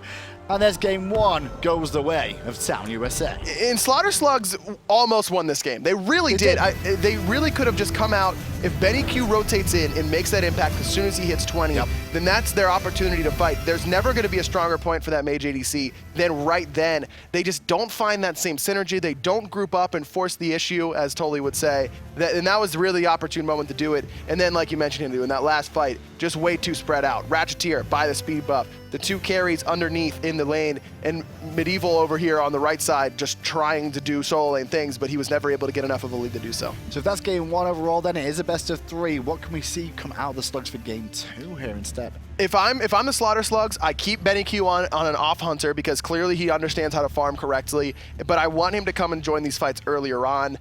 Other than that, I mean, Shadow Chair on that Scylla, okay. Ish. There wasn't too much of an issue there. He had a ton of player damage, but it just wasn't effective player damage because of double healing. For me, it's got to be the compositions. You just cannot give up that double healing comp yet again. I maybe just get a little bit more early game to go with it, I guess, or just to weather the storm of the potential invades, because obviously Kepri a little bit of low pressure in the early game. Odin, low pressure in level 1 fights as well. They all seem to have low pressure at level 1, which kind of allowed them to, be forced onto. Very true. Or you can even send over like Shadow Chair over there and allow Benicu to do the red buff with Ratcheteer, something along those lines, just something to give your level 1 fight a little bit of a boost. Well, we'll see what we actually do for the picks and pans in this game then, because it's going to be interesting to see if USA will make it to the Town USA, I should say, make it through to the finals in this game, and see who they're going to be facing today if they can get there. Best of 3 though, so Slugs could just take the next 2. And I don't mind that decision to surrender there from Slaughter Slugs. We talk about it a lot in these sorts of things. That game was absolutely over, and it's totally fine to reset and say, okay, let's try and do it again, and here's what we did wrong. No reason to drag this out in these best of 3 scenarios. Now, if Slaughter Slugs surrender the next game, that doesn't make a lot of sense to me because you're ending your own chances, basically. I'm never a fan of that. But in these multiple game scenarios, game 1 surrenders when the game's already over, fine by me. Cut your losses, and Town USA get a ban Ra themselves this time. They don't want to give that over to the Slugs whatsoever. Erlang Shan Thanatos banned out. Now, the Slugs have opted to be first pick again, quite clearly, with them losing that last game. They feel like if they just organize the draft a little bit better, things could get And right away, the Erlang Shen ban, love it. Because, like I mentioned, Cope just has looked so strong in that Medieval and was never really able to get the ball rolling over there. Not only because of the Awilish pick kind of countering him in the jungle, but just the Cope's amount of pressure make him prove that he can still play other gods over there. I actually feel as well Town USA recognized that they weren't going to get the same comp again, so they banned Ra themselves, not wanting to lose it against the Slugs, but they do lose Nike because of this. I was going to say, they leave Nike open. The only saving grace here for Town USA is we could see them go Sylvanas Zeus. That's going to be the big 2. And that's what I fully expect to see them draft here. That was Gabe, in memory of Gabe, they were able to draft the Sylvanas Zeus earlier on today. And Town USA should absolutely take a page out of that book and select that huge pressure in the mid-jungle. It's just solid overall. The clear is fantastic. If you can isolate one person, the bounces off the shield with chain lightning and the root in place is just a great combo overall. Sure. It sets up for a lot of damage. But Town USA is taking a long, hard look at this about where they want to go with their initial. Actually, just to double check with you guys, apologies for this, but it's actually Slaughter Slugs on the other side, Town USA. On that side, so Town USA get Nike themselves. Slaughter Slugs believe that Ra is just too good to pass up. Yeah, and then I'm surprised that Town USA is the one to ban away that Erlang Shen that's been so successful for Cope, but maybe they recognized that they were going to be able to get this Nike if they were able to just off-ban there in that sort of scenario. So now it's up to Slaughter Slugs. What are they going to take? And they should do exactly what they should do the same thing. It doesn't really matter. Sylvanas Zeus probably is the best call here. Yeah. Zeus is one. We'll see what happens with the next one as well. Because same either way, whoever goes that comp is definitely the one you're going to go for. There's no reason not to go for those 2. Right. You got to have Zeus in your god pool, top pick. You got to have Sylvanas in your god pool. If you're worried about being dived in the back line, but it's got to be Sylvanas. Got to be Sylvanas, and it is just that. Now, I wonder, is BennyQ going to take the Zeus to the duo lane? I don't really feel the Zeus in the duo less lane mobility, as much as Poseidon. Less mobility. You don't have that. The boxing potential isn't quite as good because your long range damage is very, very slow. Though it kind of is on Poseidon as well. We'll have to wait and see. I wouldn't be surprised. In my eyes, if you're going to run a mage in the duo lane, something like a Poseidon, something like a Zeus, I would rather see something like Poseidon or Kukulkan. For the simple reason is you can fire and forget on the wave and then start rotating to fights and not lose any farm. Sure, I understand that. But you would allow BennyQ, if you were to take this in the duo lane, to build very tanky and get those items online and then rely on that base damage just like he was trying to do last game. Could work out. Ratatoskr being taken away here. This does feel like a god that Cope could play in the solo lane to me, so I wonder if it is going to be Nike jungle, which is where we've seen her most effective, as well as Ratatoskr in the solo lane. Hunbats we haven't seen really at all. Not yesterday. Even in Europe, when Europe isn't playing Hunbats, you know that Hunbats is not in favor right now. I think it's just come out of favor because of the fact that he played a lot of LAN. We had a lot of LANs in a row, and everyone realized that at LAN you can just hear the sound and pre-beads before the ultimate hits you. Where online it's a bit of a different story. People start realizing that online bats is actually still okay. Plus the level 1 fight for Hunbat's not very good. I mean, he gets a lot of first bloods with that slow off somersault, but if you're speccing into your jump at level 1 and then using it aggressively, you're asking to get first blooded. I think that's another reason why we haven't seen a whole lot of the monkey. But we get a Rama this time from the Slugs, not messing around from BennyQ this time. It looks like he may be defaulting back to a normal hunter. Yeah. And it could be because of the fact that they did draft Sops, a nice early Chronos pick, because we saw a lot of focus on that in game 1. Yeah, I agree with you. Town USA's composition is nuts right now.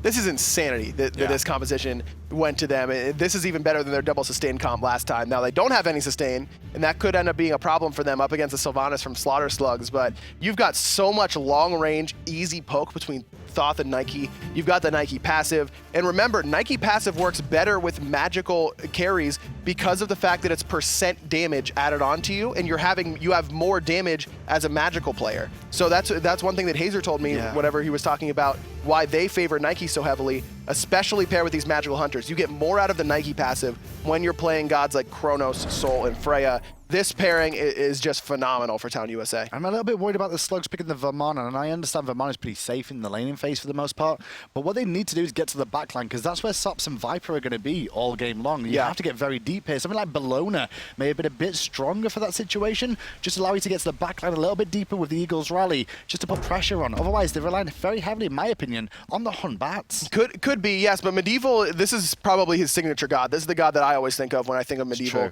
is this Vamana. So just going back towards that comfort pick, and it looks like it actually wasn't a ROM for Benny Q, it was a Neath, going for that ability-based character still. And I like this decision. I want to see him use that global ultimate to try and make sure to peel for Zeus, as well as potentially punish Cope. Cope plays up in these lanes and has consistently every single game so far. And I'd like to see Painted Turtle and Benny Q combine to gank that lane early on and set Cope behind on this Nike. Well, right now it's the Slugs looking to invade themselves. 3 members strong against only 2 here of Town USA. Scratch that. There comes Valentine as well to join the fight.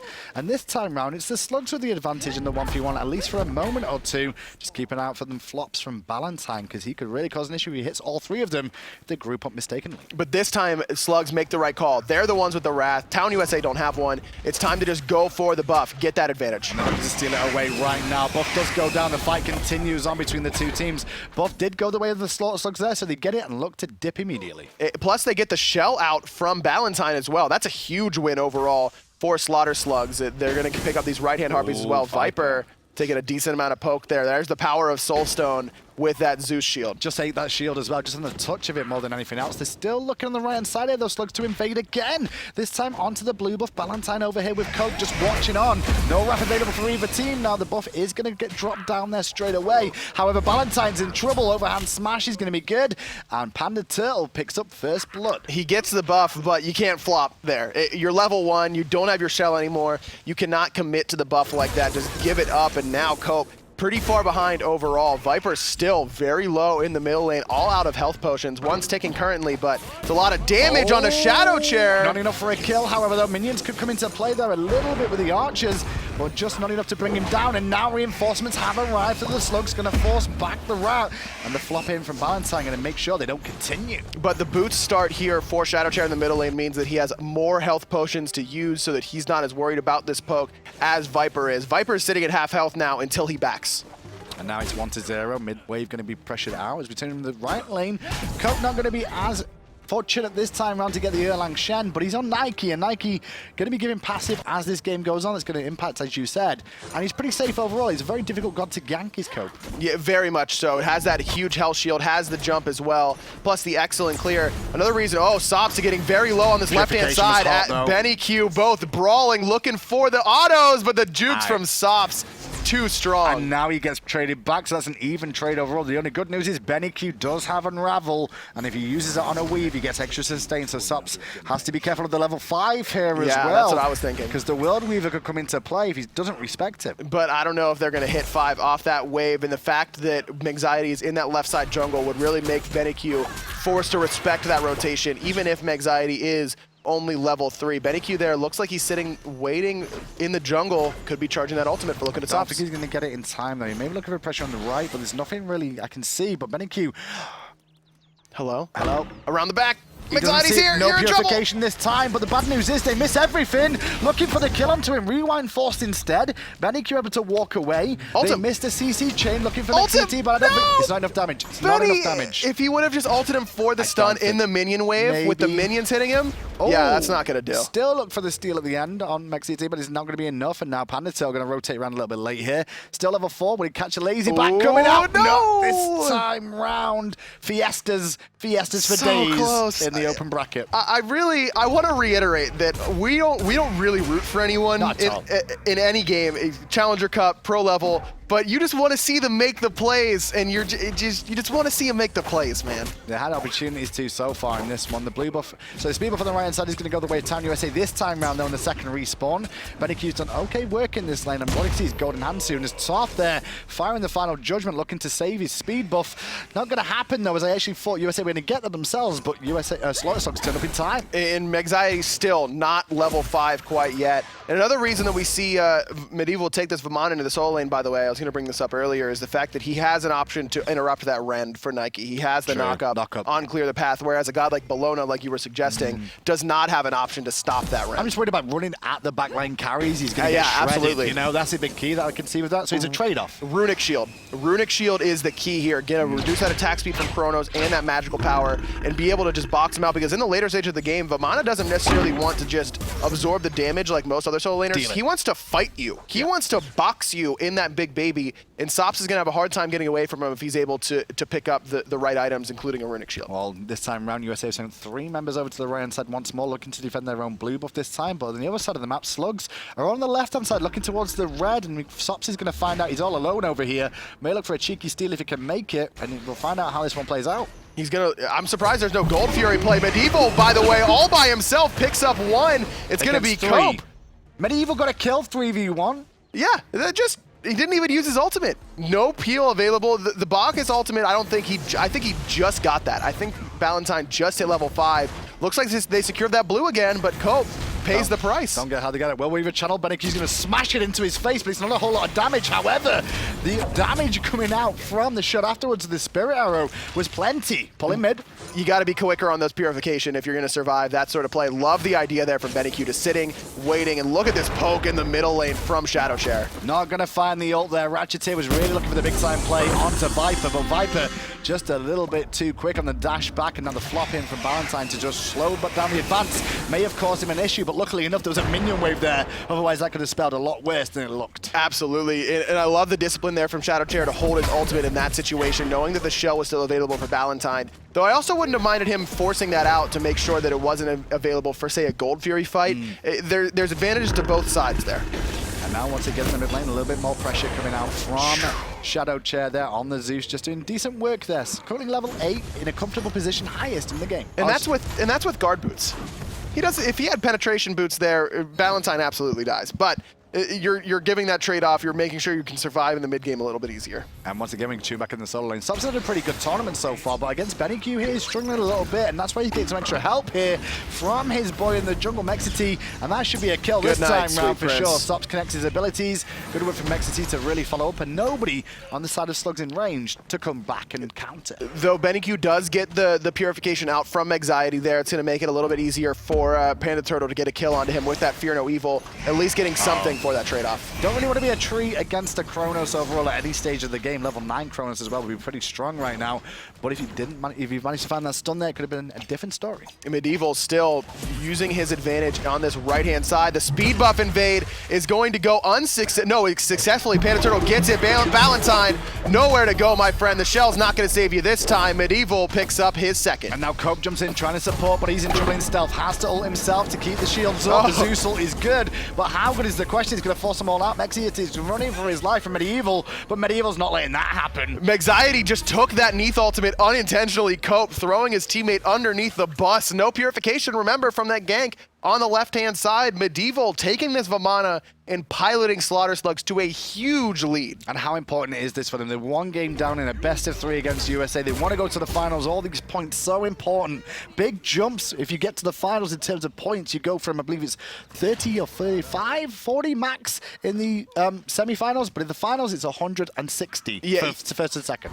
Definitely a big boon to get yourself towards relegations in a couple weeks. And you really need to get to the finals if possible here. And these are two very close teams. I don't think there's a big gap in mechanics between Slaughter Slugs and Town USA. Not indicative of the big lead that Town USA ended up winning with last time around. Doesn't feel it at all. It does feel like it's small mistakes that are costing both the teams different things overall. Positioning.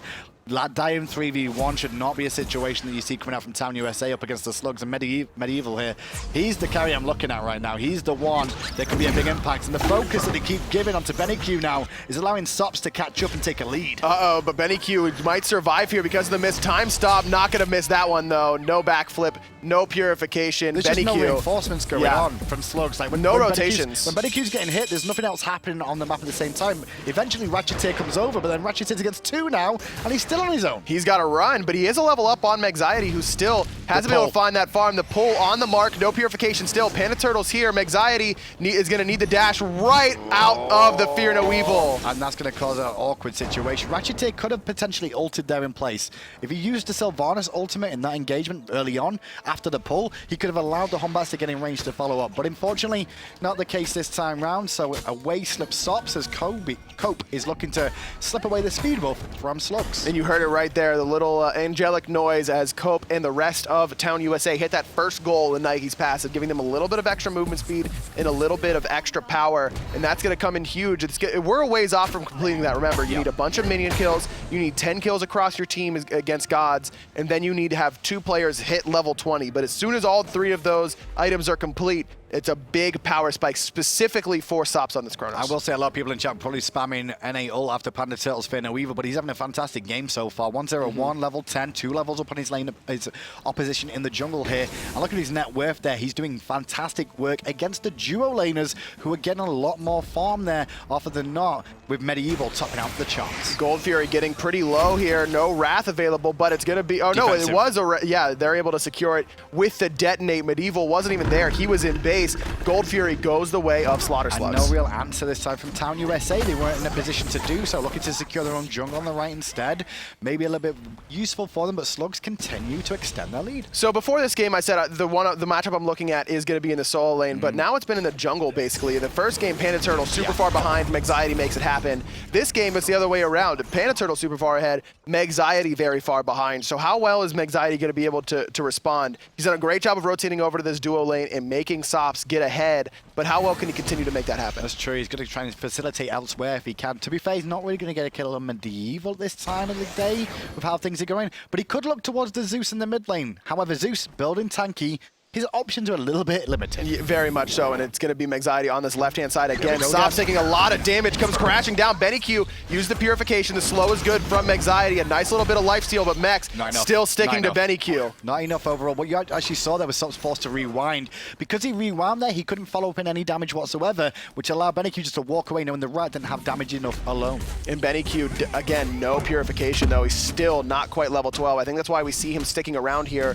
in lane. There it is. He is going to hit level 12. Needs that Sanctuary, because even though the Megxiety is very under-leveled at only level 9, the CC is still very potent. On the right-hand side there, Medieval's looking to steal away that blue buff on the right-hand side. Did so as well away from Copers. Meanwhile, more pressure on Sop. No rewind this time, boy. And that seems to be the play from Slugs, is when they know a relic or an ultimate's on cooldown, that's where they're starting to apply pressure. And that's exactly what you want to do. Ratcheteer in a kind of awkward position there, but Ballantyne's going to be the one taking a little bit of damage there. All the while, the left side, Benny Q able to secure that tier 1 tower now that Sops has fallen in what seems like a fairly close game. When you look at the charts, it really isn't. 5K gold belt, basically, in the lead for Slaughter Slugs. And Medieval's just doing what he wants to do on the right-hand side of the map right now. He controls this right-hand side of the map, even though Cope's trying to answer it back. But mid lane, Slugs going in here. Viper's in trouble. Pull back in out of the ultimate. Can't dash back through it, because if you do, you're going to take another tick, as well as a detonate. On the backside, however, Cope is here. Shadow Chair completely out of mana. The nice 3-man slow there from Cope, but I don't think he's going to have enough damage to kill him. Ballantyne finds 2. Big Intoxicate, and Mexity's there as well. Shadow Chair gets a big meditate, however, to keep himself alive. But into the sky goes the rat looking for more. They're looking at Shadow Chair. They're going to find him. Benny Q not going to be able to help out his teammate. Cope able to pick up the mid laner. Sops is here. Medieval, the big baby, stomping around while he can. Sops actually taking a decent amount of damage. I thought that root was going to find a home there from Benny Q. Followed by follow-up as well. No extra stun available, however, to bring down Medieval. Cope wasn't around there to follow up as well. They could have potentially picked him there, but instead, it's all over. They do get the left-hand side of the map, though. Red buff stolen away, as well as the boars. But Panda Turtle just wasn't there for that fight, and he's been so instrumental in these engagements. He had Fear No Evil up as well. Very curious decision to split push down that right-hand side. I don't know if that tower was down previously or if he just got that himself, but either way, even if he does secure that tier 1 tower, Medieval's been using that to keep Cope in lane and keep him from losing gold. After listening to so many comms of teams before, I almost feel Shadow Chair said, "I'm dead," then got meditated, and as he got meditated, there was no call to let Panda Turtle know to rotate, so he decided to split push. Cut his losses, get a tier 1 tower, knowing they were losing the fight. If Shadow Chair didn't say that, I don't know what the rotation was about. It feels like Shadow Chair thought he was dead, Got to meditate. That's I all it agree. was. I agree. Medieval coming in, making plays everywhere Big plays. with the meditation, with the invades, whatever. He's doing it all right now for this team. Panther actually going directly into Breastplate of Valor after Jotun's Wrath. Very curious to not see a Hydra's Lament, an item that's made for Hunbats, basically. Well, mid lane Panatel under a bit of pressure Uh-oh. there, but Viper's going to be careful of his positioning here. One shot from Death. Medieval get credit for the kill, but the World Read was a big old impact there. And now Cope's going to watch himself, slow down by the Chain Lightning. Wants to go back towards his team, slowing them down, looking for Shadow Chair once more. He finds a 3-man knockup, Big but ol'. stops so much damage. Forced to rewind. It's Shadow Chair boxing Valentine in the middle lane. Meanwhile, Mexiety's so low in the jungle. Panda Turtle picks him up just in time before that dart happens. Medieval dashes in, gets stunned right away by Sops, and here comes that sustain The from sustain Ratcheteer. and a minion wave going to allow the Slugs to look at this tier 1 tower. Not much left for Town USA to really do here, except fall back. I don't think the Slugs should continue marching on. They may choose to with 4 members, though, and knowing the 2 of them are looking to back their Cope and Valentine, they may try and push this on. They need to be careful here because Viper is on the way back. Cope gets knocked up, decent amount of damage onto him, but at the same time, Panda Turtle takes a lot from Sops. Ratcheteer, pretty slow, gonna hit the double slow there from Viper. Judgment is available and Judgment is primed, and he will take down Beneq from downtown. However, Medieval's going to try and punish Viper for his indiscretions, but he's against 4. He's against the world, and the world comes to an end with a big fat man on his face. Just staying too long there from Slaughter Slugs. You called it immediately. You knew that they were going to be staying too long with Viper coming up. He had the ultimate, able to find Beneq from a distance, just staying too long there. And now USA have a way back into this game now. The Fear No Evil going to dissuade USA from pushing on, but still 2 members in an awkward spot. Shadow Chair surrounded, absorbs the damage with the Sanctuary and the Shell, but he's still alone, and he's still going to fall down once more. Ratcheteer might be next. 5 members looking for him. The stun, the knockup, it's all there. Stunned yet again. The 5-man knockup, not going to save his life. Mexciety picks up 2. Not even upset. No, if I'm Ratcheteer, I'm not even upset. I have 5-man ult. Yeah, As true. a support, that's a dream. I did That's it. like getting your speed buff in the jungle, okay? We might be As a losing. I jungler. might have died, but 5-man ult. 5-man ult. 5-man Feels ult. good. Feels good, but at the same time, it'll feel good for USA right now, who are at a pretty big deficit in this game for all intents and purposes. But that mistake for Slugs to look at that tier 2 tower has given a window for USA to get back in, especially with the Gold Fury being up once more. And Shadow Chair's positioning has not been what you want the last few fights. He's just been a little bit too far forward each time and separated from his team. Even with this tanky build that he's gone for, it's just not enough to sustain you from consistent damage from the rest of Town USA. Plus, you got to remember that Mexciety has Protection Shred in his kit, so you're going to be able to take some of those protections off of what you're building anyways. How do you feel about Toth overall? We've seen him in a few games now. We saw him over Worlds, and I'm looking at him here, and I feel he brings some stuff, but it's mainly the ultimate for me that is the big key to Toth being viable. Yeah, the ultimate's insane, and the slow is also very potent. It also does a ton of damage. I think people really underestimate that damage. Well, keep an eye on that Judgment now, because it's only Toth really here to stop this. He's channeling, looking for the big old boom from downtown, and he does not manage to steal that one away. Even I hesitate, because I was like, that could have been close. That was some squeaky bum time there. For sure. And you can see the Wrath got used immediately afterwards from Panda Turtle to make sure that Gold Fury got secured. And that's a big play there from Slaughter Slugs. Like you mentioned, that opened the door. That last engagement really opened the door for Town USA. And that's Slaughter Slugs being like, okay, let's rein it in. Let's make sure we're not making too many misplays. Just pull the door closer again a little bit further so you can't actually see into the room. But the problem was overall here is I feel USA should have recognized this. They're trying to force it now. The Gold Fury's down. Look at his Shadow Chair again, who gets a good ultimate in place. Great knuckle coming out from Ratcheteer as well to juke him. And that's going to buy some time, but still Valentine has picked up Shadow Chair. The fight continues. But Viper's still healthy. Mexciety is, and he's 1 HP. Panda Turtle looking for him. Can't find him quite yet. Finally able to pick him up. Cope still trying to fight. No Sentinel of Zeus available. Nowhere for him to go, I don't think. He's got the Valiant Leap soon, but not soon just enough. buying time. He's got right? the mobility. Just keeps juking out over the top one more time. Okay. But cool guys, don't look at explosions, says Beneq as he just backflips away, picking up the kill. And Sops was never anywhere near that engagement still, but he kind of half rotated over. He got to mid. He and got then to went, mid, and then this is done. Nah, I'm out. I'm gonna just take tier 1 left. But they need him here to defend this tier 2 tower in middle, unless Beneq is gonna No minions. back. No minions right now, and against the Tough, who's going to sit quite far back, it's going to be difficult to bring that minion wave in, I feel. Sure, but you've got the you've got 2 physical damage dealers that can really withstand that damage. You've got the sustain. You had enough damage there, I think, to take down that tower. Curious decision. So that they get 2 kills, and really nothing out of it at all. However, Sops needs to be very careful. He's going to be late on this rotation back. Hombat is swinging around the back here, but I don't think he's going to get there in time, sadly enough. Ratcheteer went for the close path, and the far path is a different story. Purification a little bit late. Sanctuary a lot better, however, to absorb the damage. The leap not going to connect. Somersault off the mark. Didn't find the slow, and now Mexity's here to support his teammate. Stops going to get out, but Mexity's forced into an awkward position to make sure his Hunter survives. Is there any detonate there from Shadow Chair? Doesn't look like it. Anxiety forced to use the ultimate, but he's got a lot of cooldown in that kit from the Acorn, from Jotun's Wrath. He's not too worried about using that just to make sure that Sops gets out. Oh, pull onto Ballantyne. They would have liked a preferred target there, but Ballantyne's going to get a lot of free poke. No belch available for him now. Just going to have to limp back towards the mid lane. 10 to 11, approaching 19 minutes in. I like the decision from Sops, though, in that last engagement to hold on to that rewind, because it actually would have hurt him more than it helped him. It would have brought him back into the lane towards the rest of the team. And the fact that both of his relics are down now means it's that much more important to make sure a rewind's available. Well, this time they're looking for pressure onto Toth, who uses the Aegis early up against Medieval, and Medieval's just giving him the big old baby beatdown right now.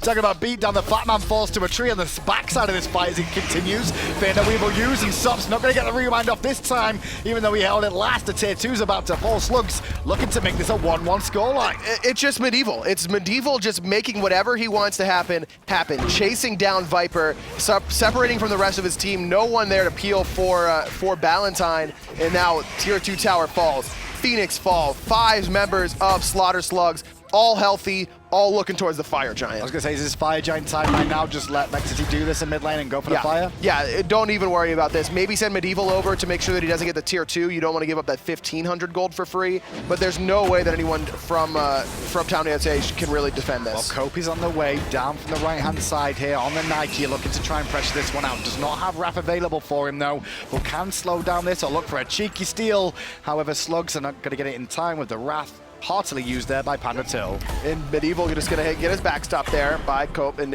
Anxiety still pushing down this tier 2 tower in middle. Has ultimate available. You're going to see him pop that as soon as he sees anyone. That's exactly what he does, doing the old Apollo style of split pushing.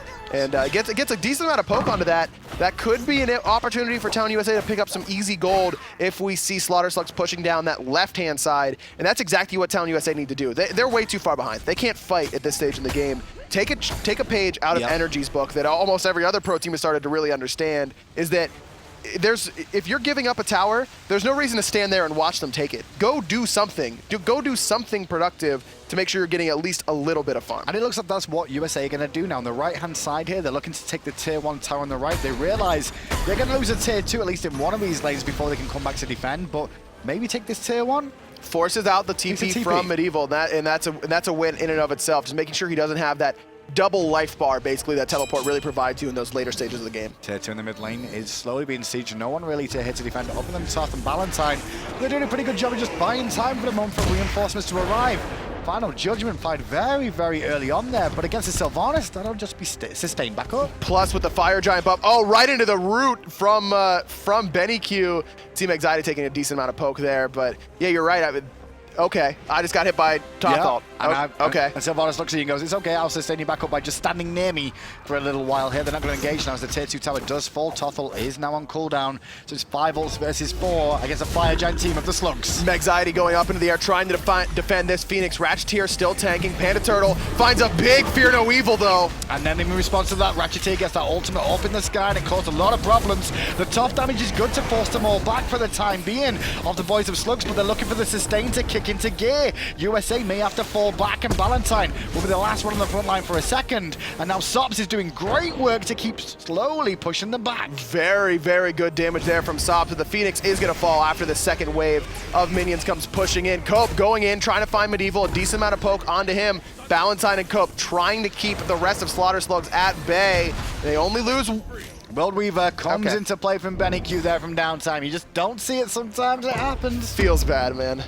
Did Viper had Sanctuary up as well? He did. He was next to 2 teammates, and yeah, just not. That's a feels bad, man. Bars again. They didn't do anything other than just walk through the jungle, get wisps, and use the regeneration the Fire Giant gives him. That'll give him a tier 2 as well. So he's only a Phoenix remaining with 4 slugs. Make this a 3-game set. And now Gold Fury is going to be next on the list, just to make sure you can finish up any priority items before this last push. And there it is. The Runic Shield 3rd item from Medieval has come up huge. I could see him using a little bit more protection protection in the magical category, only having that 50 magical prod, I believe it is, on Runic Shield. Probably not enough overall, but definitely a good start to reduce that power coming out of Viper and Sops. Completely agree right now. This is a very interesting set between these two teams. And you said it earlier on, they're very evenly matched overall here. There's no real differences between them. Yeah, small advantages here, small there. I'd say BennyQ has had the number of Sops a little bit overall. Sops has got some better ganks, however, from his jungler to support him and get him through that stage. Shadow Chair Viper, about even overall, maybe slightly favoring Chair a little bit. Maybe, about even. Basically across the board, I think that we've seen Cope take over a game in game 1. We saw Medieval take over this game. The junglers had very similar games back-to-back. Now Anxiety just trying to get up into the sky, just barely. And I think that a lot of the viewers at home may kind of scoff at the fact that we're saying these two teams are very even when this game is such a blowout.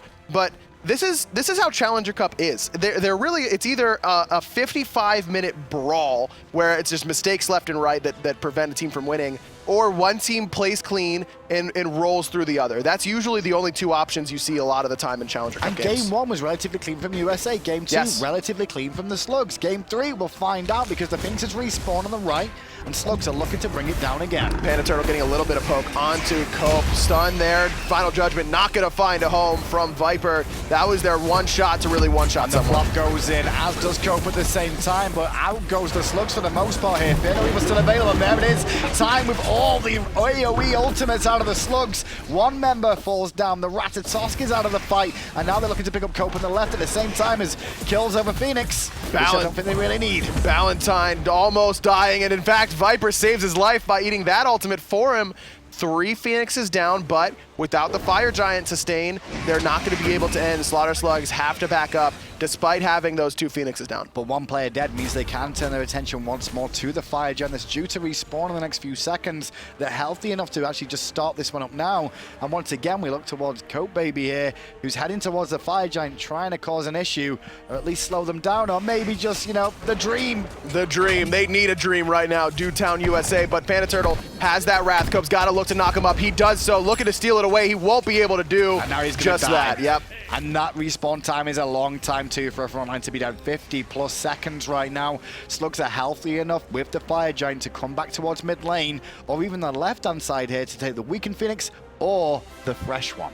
They're going to look towards the left-hand side, I think, with Cope being down for the next 40 seconds, like you mentioned, and with how Valentine hasn't been able to really frontline effectively, it's going to be a pretty easy siege here for Slaughter Slugs. Got to be a little bit careful of some of the relics being down, but mainly the carries have something available to them for the time being. But there's the engaged Judgment. Downtown onto Till, going to take him out of the fight. However, taking him out of the fight is Mexity again after his engage. Next on the list is forced back to base the safety of top. And meanwhile, Valentine's trying to keep him busy, but not busy enough. This game is looking done. Meanwhile, the right-hand side, the minions pouring in. The fire minions just going to make so much pressure happen onto the Titan of Town USA. 5 members of Slaughter Slugs come sprinting in towards the Titan room. A lot of damage, and that's going to do it. 3 games guaranteed here in the semifinals of the open bracket. This has been crazy so far today in the grand scheme of things. At 26.5 minutes in, that game ends, but then we still got one more to go as well. These teams play backwards and forwards. All the games today have been pretty good. Yeah, absolutely. I mean, we've seen great games. Yeah. Not being funny, like we saw Stomp earlier on, but even the Stomp looks interesting to watch as well. Yeah, a little bit of Fiesta in the beginning is always fun for everyone, right? Right? Fiestas are where it's at. 2 games in, and here's a little look right now at where the brackets are so far. In memory of Gabe and the other half are doing good things against Astral Authority in that top left-hand side of the bracket as well. And then Slaughter Slugs versus Town USA. Very interested to see who comes out of that semifinal matchup. In memory of Gabe, the established pros that almost were just barely able to squeak by Everyday Gains up against the long-tenured Challenger Cup #1 team. Now remember, Astral Authority didn't end up winning the Challenger Cup and going to the Gauntlet. It was Most Wanted who upset them here at LAN, but Astral Authority, they're one of the most tenured teams in this Challenger Cup. Remember, they won the Igor Saturnalia tournament right before Worlds, so very interested to see who comes out of that. Should be an interesting set there, but at the moment is Snoopy and the boys up 1-0 there. That is a best of 3-2. But we're staying with this one right now because it could go either way here as well. Yeah. Both sat at the 1-1. Crazy. Yeah, and like you mentioned, game 1, Town USA, pretty clean overall. They win the game fairly easily. And then game 2, Slaughter Slugs, same story. Fairly clean game. They win the game fairly easily. Who is going to be the one to come out? Let's be real here. Like I mentioned, it's either a clean wipe or a 55-minute brawl. This is going to be a 55-minute game, right? Well, it has to be. Let's go into picks and bans then. Game 3 underway. Slaughter Slugs versus Town USA, and the Slugs are currently positioned to be first pick and first ban. And we saw Nike get through and actually lose there for Town USA, so I wonder if Town USA may decide to give it up and say, well, it wasn't that great, maybe we can give it up and do okay. The Vamana for Medieval was the big standout character there, I think. The Neath for Benny Q, not ban worthy. The Hunbats maybe for Panda Turtle, but I feel like overall the bans here should be fairly standard. I saw Vamana and Zeus were the big two for me overall, because Zeus was very difficult to kill overall. He had a big impact in the fights. Sylvanas as well. I mean, you can't ignore Sylvanas. Could be the Sylvanas. Yeah, the Sylvanas ban would probably be a strong call from Town USA. Nike banned right away. No real surprise there. And I love this Raw ban from Slaughter Slugs. Viper has not looked like the same player when he's not on this Raw. The problem is that Erlong Shen is open, and Cope has looked very, very strong on that. It's to the point where I'd almost consider taking Erlong Shen away, but then you give up the Zeus Sylvanas, so now you kind of have to take one of those. If I'm Town USA, I'm taking Erlong Shen and whoever Slaughter Slugs don't take between Zeus and Sylvanas on the back end here. I can see that one coming out from Town USA overall, because I don't think Slugs can really take Erlang here, can they? No. You can't leave Sylvanas and Zeus together. No, you can't. You We just saw showed that how last strong time. it was, yeah. You get Nike, you give up Sylvanas Zeus, you still lose the game. You're going to have a bad time. Well, USA now, probably Erlang Shen Zeus. Erlong Shen Zeus is the right. If I'm on the team, that's what I'm calling for. I'm trying to. Kepri will be the third pick. Kepri third pick? Yeah. I could see that. Yeah, we've seen Ballantyne play it earlier on today. We've also seen Ratcheteer play it, though it wasn't nearly as effective in that game just because of how far his team was behind. Erlong Shen being hovered, Zeus being hovered. We're pretty good at this. To be fair, it's been a whole year of casting these games. Yeah, Season 3. that's true. Season 3 is coming to an end. No, we're good at this. We should know after a year. Shh. Right? We're good at this. These are analysts. I just say what I see. These guys are supposed to know Oh, this. please. by You do, now. whatever. What's that? Well, whatever. Oh, it's the Slaughter Slugs. They will go with the Chronos this time around for themselves. And what else are we going to see alongside this to be expected? Because I was saying there's a jungler. Vamana. A jungler? Vamana. Jungler. No, Ratatoska. Really? I don't know. Medieval was just so dominant. Like, give him his dominant matchup. Give him something.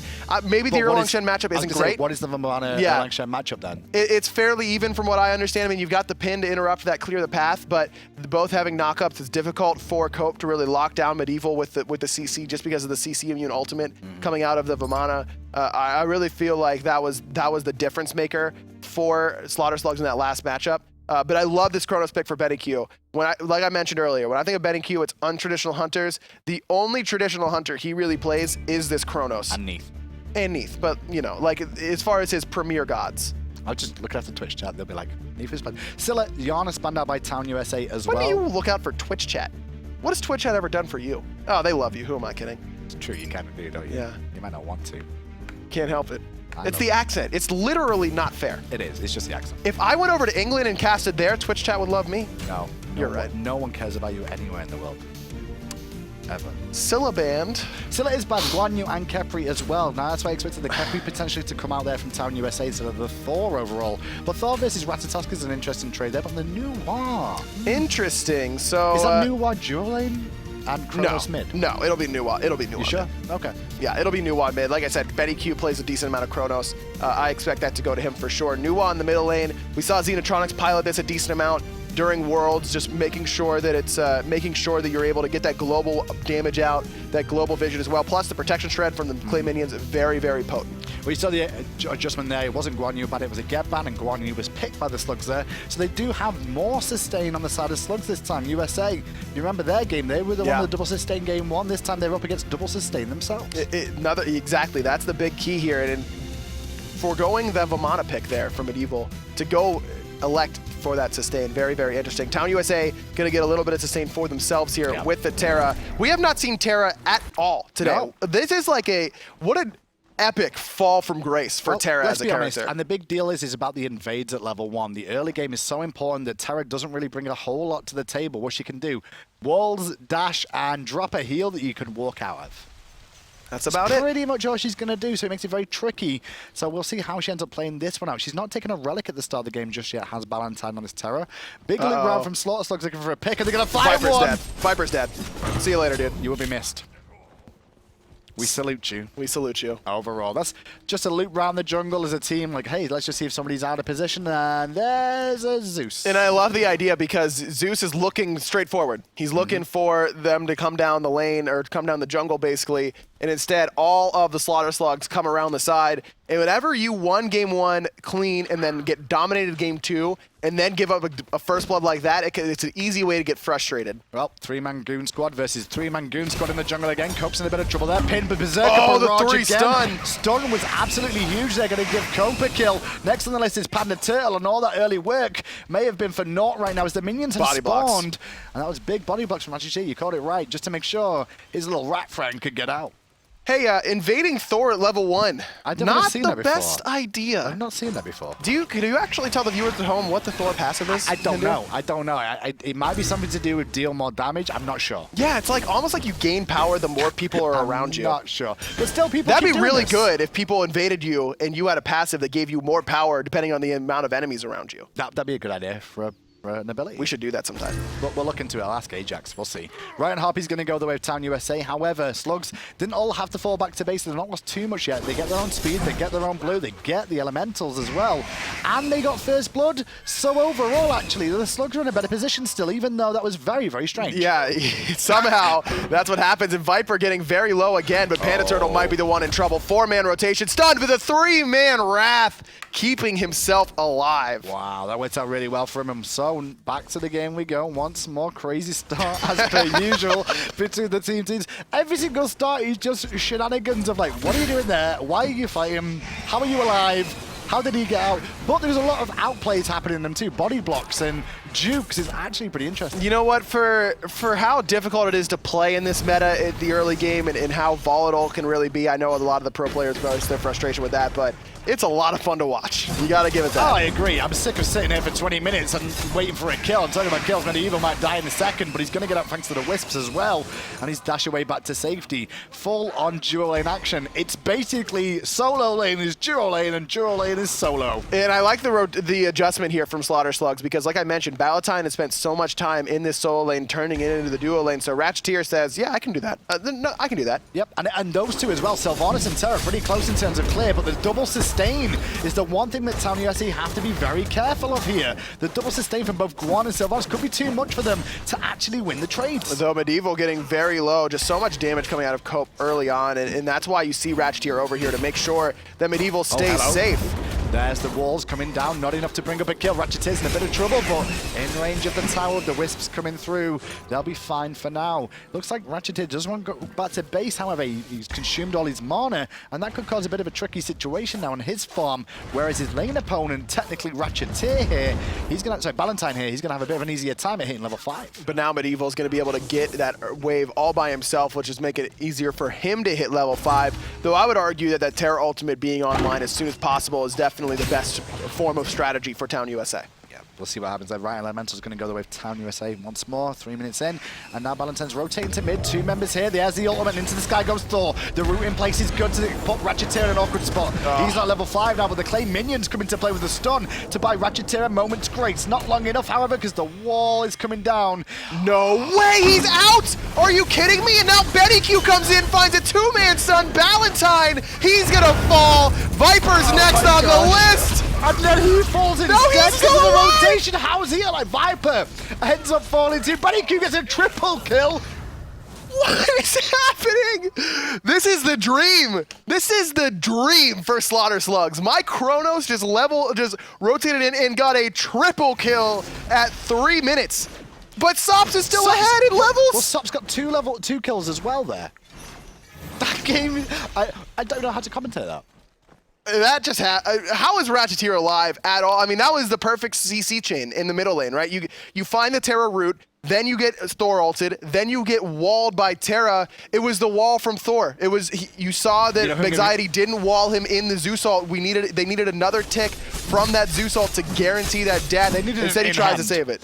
I'm going to give all the credit there, not to the mistakes that Town USA made, but all to Shadow Chair on the new War, because that little fight was so big. His actual stun that came out from the clay minions is what saved his team's life. Huge. It was absolutely massive, and Nuwa's not really known for her early game prowess whatsoever. Talking about him though, he's just fallen. Caster's curse, man. Yeah, once again. Down though, comes Panda Turtle looking to secure his own blue, but reinforcements for USA are here. Anxiety. And this could be a problem. He's gonna find 2. The 2-man knockup from Ratcheteer gonna keep his jungle and duo or solo lane alive, but he's gonna pay the price this time.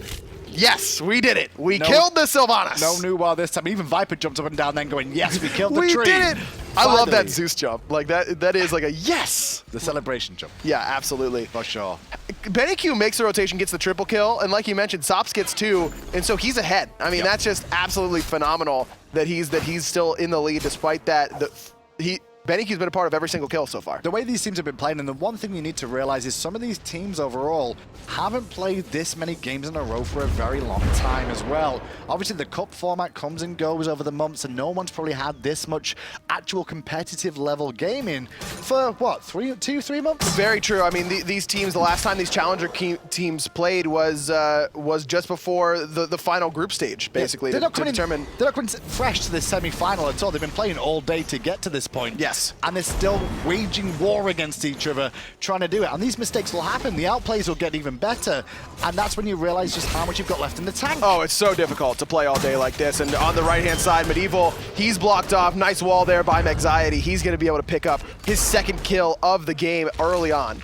I still had the call from Viper there, though. He was trying to do zone duty in the jungle. If he got picked by the pull there from Ratchet T, it could have spent trouble for a 1-for-1 trade. But I do like his decision to rotate that way just to create an avoidance zone for the rotation in defense. But again, in Game 3, it's following the same script that the first two did, is that one jungler is significantly farther ahead than the other. It's been Anxiety making the plays, whereas Panda Turtle, he was playing Ratatosker in the first game, Yep. really didn't do a whole lot. Played Houndbats the second game, had a great game, goes back to the Ratatosker, not really doing a whole lot so far. I mean, he's been involved in every kill, though. To give him Sure. credit, he's been involved in every kill, but a lot Sure, of those but kills started with Anxiety's been the one making the plays. Here we go, Sops versus Benny Q, and Benny Q ate a ricochet. And he can hold that. Yeah, He can hold that. He kind of can.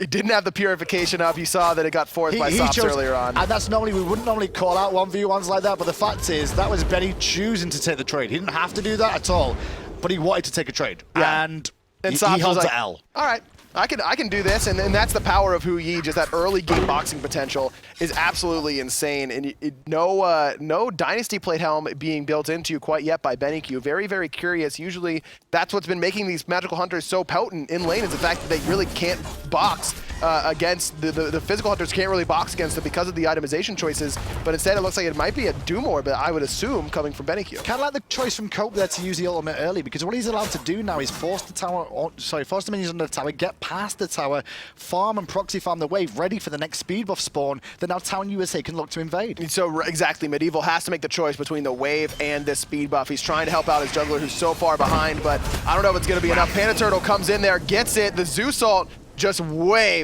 too late Yeah, there. they didn't think the dash was available there for Panda Turtle, who did fantastic work to get Oh, away. no. Gonna lose the blue buff as well. Oh, the speed buff was still in? Yeah, Viper was They got able it. to grab it in the middle lane there. Makes them Anxiety live. doing a lot of damage onto Shadow Chair, forces out his purification, but trades his own in response. But because of the sustain coming out of Ratcheteer, it's going to favor the Slaughter Slugs. Still diving in a little bit on the right-hand side here, trying to stop Medieval from backing, so he's going to be forced to lose a few more minions. Obviously, Teleport takes a few seconds to get online to get back to that Tier 1 tower. The late game potential for Slaughter Slugs is insane. I mean, it's just phenomenal. Oh, yeah. New Wall in the late game, amazing. Kronos, possibly the best late game god in the game. You've got the double heals. Medieval, Guan Yu in the late game is a win condition by himself because his in-combat healing is the best in-combat healing in the game. And then the out-of-combat healing from Ratcheteer as well. But the problem is that they need to get there. And with the early pressure that Town USA has been applying all across the map, plus having that late game failsafe in this man right here, Sops. Well, now Sops is going to continue to take this trade up against Benny Q's. Rewind is down, low on mana, the stun is purified. But I don't think it's going to be enough for him to get the kill anymore. Look for the ricochet off the tower for the double tap. Wasn't enough, but Benny Q forced back, which is going to allow a little bit more time for Sops to free farm. Shadow Chair using that ultimate to get some vision to make sure that Benny Q wasn't getting ganked. It would be my guess there. Both purifications forced on the left-hand side, but as well as the fact that both ultimates were used. That definitely favors Sops though, because his ultimate is aggressive, but he doesn't really need it to find those solo kills necessarily. Benny Q needs that ultimate to stay safe from a gank from Thor, especially without that purification. Well, with all these kills in the Fiesta that we're calling the meta of Season 3 end now, The Gold Fury still stands, but this is the time that we start to see the Gold Fury looked at by both teams. Wall placements for Town USA are controlling that area right now. And they're going to be very wary of that sort of slugs as this game continues now. Medieval needs to be wary of the damage that Cope has here in the solo lane. Use the ultimate to get a little bit of sustain. Medieval forced a cavalry charge away, it looks like. On the left-hand side, though, Anxiety, exactly what I expected him to do. Spend some time over here with that Chrono Assault being down, with those beads being forced, and I like the decision from Benny Q to just stay back. He's got the Doom Orb.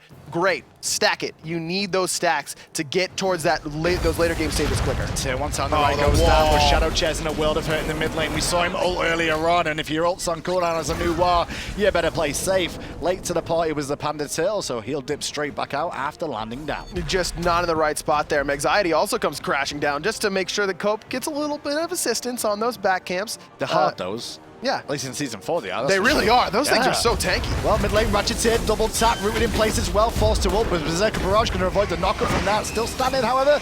Support is a support after all, but it cost him his shell and his ultimate. Shell, the only reason that he was able to survive there. Well-timed Berserker's Barrage from Anxiety prevents the knockup from the Wrath of Terra. Terra might take some Wrath herself. And that pull was very unfortunate. It didn't hit onto Valentine, because that could have been a different story now. Town USA starting to sustain a little bit with the Monolith from Terra, but more majority of the time focusing on the right-hand jungle. It's just keeping Panda Turtle down. He's 4 levels down right now to Anxiety, and somehow he's not even at the bottom of the net worth, and that says a lot about the level of farm that Shadow Chair has been getting in the middle lane. Very, very little. 0, 3, and 4. He's 2 levels down as well. The experience difference really being the bigger factor here. Yeah, 9,000 already. Way bigger. We're approaching 1,000 experience a minute. That's how close we're getting right now, which is a little bit scary when the Gold Fury still hasn't been done in the game just yet. And only 1 tier 1 tower is down. To be fair, tier 1 tower down in less than 10 minutes is pretty damn strong. Yeah, without a doubt. And the tier 1 tower in middle is very important for Nuwa in particular, because she needs to make sure that she's staying safe. We saw how unsafe she could be without that ultimate, without purification. So Town USA really has a choice. Do they want to siege down this middle tower and make sure Shadow Chair is a little bit less comfortable in that middle lane, or go for the first Gold Fury of the game? Now, the new WoW pick overall, it's not something we see too often, but I kind of like it against Zeus just because the clay minions will absorb some of those chain lightning ticks now and again. Sure, Fights, plus if you can use your root effectively, like we saw right there on the wave, you root them in place and do a ton of damage to them, but Zeus also excels at punishing characters like Nuwa that don't have that movement ability, that can't get away from his chain lightning. They can both fight. Turtle is looking for some pressure onto Sops there on the right, but sadly enough, Sops is going to walk away from it quite clearly, as Panda Turtle is, I guess, looking for far more than anything else right now, as he is still 3 levels down on his opposition. But Benny Q just backed, and Sops knows it. That means they're going to pull the Gold Fury here. Panda Turtle does still have his Wrath and his ultimate. Love the juke there from Ratcheteer using that fog. But they don't care about Ratcheteer. They were looking for the mid laner Shadow Chair, who's going to get to the sky, but he's already below half health right now. And there's the perfect ultimate. But a great Wrath from Medieval, followed by a Meditate, will keep his teammate alive. Still though, diving into the boys as Sops finally gets the kill, and the sun's rained down from heaven. Panda Turtle's next on the list. Double kill for the Hunter. Viper is going to fall to Benny Q. But Benny Q forced to rewind. He's the only hope right now for Slaughter Slugs. With the only hope as well. The Storm doesn't find a home this time round. Rooted in place by Cope for a second, but Cope's going to turtle his way back out of there too. It's a 2-for-1 exchange in the mid lane, where Slugs have a bit of an opportunity here, I feel. Medieval is doing everything he can right now, not having that pressure in the lane, a little bit down to Cope, but another huge play with that meditation coming out of him. Got to be careful how deep we go in here. Benny Q's going to lead the charge for the most part, using the Fatalis effect to great effect to just weave in and out and fire some shots, but Medieval may have bitten off a bit too much more than he wants to chew there. And I don't think they realized that Pim would have actually hit the cripple, otherwise they could have followed up. But with Benny Q being full HP, plus Ratcheteer coming around the corner, Medieval has a sustain as well. Yeah. That would have been a difficult chase to make, even with Medieval not having that cavalry charge available. And again, it just, for me, comes back to the fact that Panda Turtle has been absent in this game. In game 1, he was as well. And Anxiety is making stuff happen all across the map. Second in player damage right now, only to Cope, who's just been wailing on Medieval willy-nilly. willy-nilly. Credit where it's due, though. BennyQ has started to catch up to Sox here, but I say that Caster's Curse one more time. Maybe Ricochet this time doesn't hit, but the Sanctuary avoids some of the dunk damage coming out from Thor for now. BennyQ trying to fight his way out of it, realizing he invested a lot into this, but the Sanctuary from Mexity there will stop the damage in response again. Very, very close, and the fact that the Ricochet there missed there from Sops is the big key. The Purification was down, and they tried to force that Sanctuary early on, plus the full combo from Anxiety, which really should have been guaranteed without the Purification, didn't quite find a home. Right inside, Medieval trying to look after his own blue buff, but sadly Cope's already taken that one away. So Madame Marne, he is on that right hand side right now. He's got to fall back sooner rather than later, but he can't really do that with how much pressure Cope's putting on the lane. Exactly, and again, it's just Cope on this Erlang Shen, playing so well. We saw him play Nike, who's thought to be by many the best god in the game, and just didn't even have the same impact as he did on this Erlang Shen. Definitely one of his comfort picks. Definitely a comfort pick overall here, and there's a taunt coming out after the heal from Medieval. Taunt doesn't last long enough though to really apply pressure, but if Medieval keeps walking in with low mana like that, he may be able to pick up a kill solo here if this continues. I think Medieval's trying to medbait Cope right now. He has a meditation online. He's trying to use that low mana pool. But he's getting to no support bait because him. mid lane there's a fight going on at the same time here. Two members out of position for the side of the Slugs, and there's a Slug already dead, and the other one's limping away back to safety once again. Chair falls down. Shadow Chair just not having a good game right now. 0 and 5. He has 5 assists, but that's not too hard to do with Nuwa with that ultimate. Panda Turtle also struggling in this game, but is going to be able to escape for now. Anxiety up in the sky. No way. No, he's looking to the right for Medieval again, and Medieval's alone. Now Damara this time as he meditates down. The bait was there to pick on Cope, but Cope didn't care. He forced him back, and that actually allows USA to find another win on the right-hand side. And Panda Turtle used his ult as well, just to be sure that nothing else was going to happen, but it doesn't save the life of the Soul later. Middle tower is going to fall. Town USA up a commanding 5,000 gold right now. And now that's going to be a Gold Fury too, because I don't really see them able to stop this with ultimates being down, especially inside a Panda Turtle here. Shadow Chair can give it a little bit of vision, but he's going to be late to the fight. The Gold Fury's already dead. So much damage. That's just how far ahead Town USA is. Wrath wasn't even available there for Cope, and it was up for Panda Turtle, but like you mentioned, without that ultimate, just no way to get into that Gold Fury pit. Oh, now it's just a moment of what do the Slugs do next, I guess. I mean, down 12k in experience. It's a big ask to get back into this, but it is a best of 3, and you're in your last game, so you can't really surrender and go, well, let's go for the next game. Exactly. What do we do next? Just try and hold on, basically. Try and hold on to your tier 2 towers. ManyQ probably going to have to end up giving up that tier 1 on the left-hand side, but like I mentioned, their late game potential is really strong. And even if you get into the late game down 5, 6, 7,000 gold, it doesn't mean that a comeback isn't possible. Now, if we hit the 10,000 gold mark early on, that makes it a lot more difficult. That could be impossible, even if they do get to the later stages of the game. But right now, they're still in a spot where they could win. Panda Turtle needs to get a lot of farm. BennyQ's been doing a good job of keeping up with Sops as much as possible, only a level down. But when you're 4-man sharing a speed buff like that, it's not something you really want for your team. Yeah, you only need experience, but someone's going to give it up somewhere, I guess, overall. And the worst thing is it's generally the support that the ones kind of hold that sometimes. They both need to hit level 12, both the support and the jungler for Slaughter Slugs. Finally, Panda Turtle has access to that second relic, and Anxiety's been there since what feels like the 5-minute mark. He's been level 12. Well, BennyQ wants to try to defend this lane. He can see 4 members on this left-hand side now, and he's like, guys, I need a little bit of help here. I can deal with 2, but I don't think 4's the magic number for me.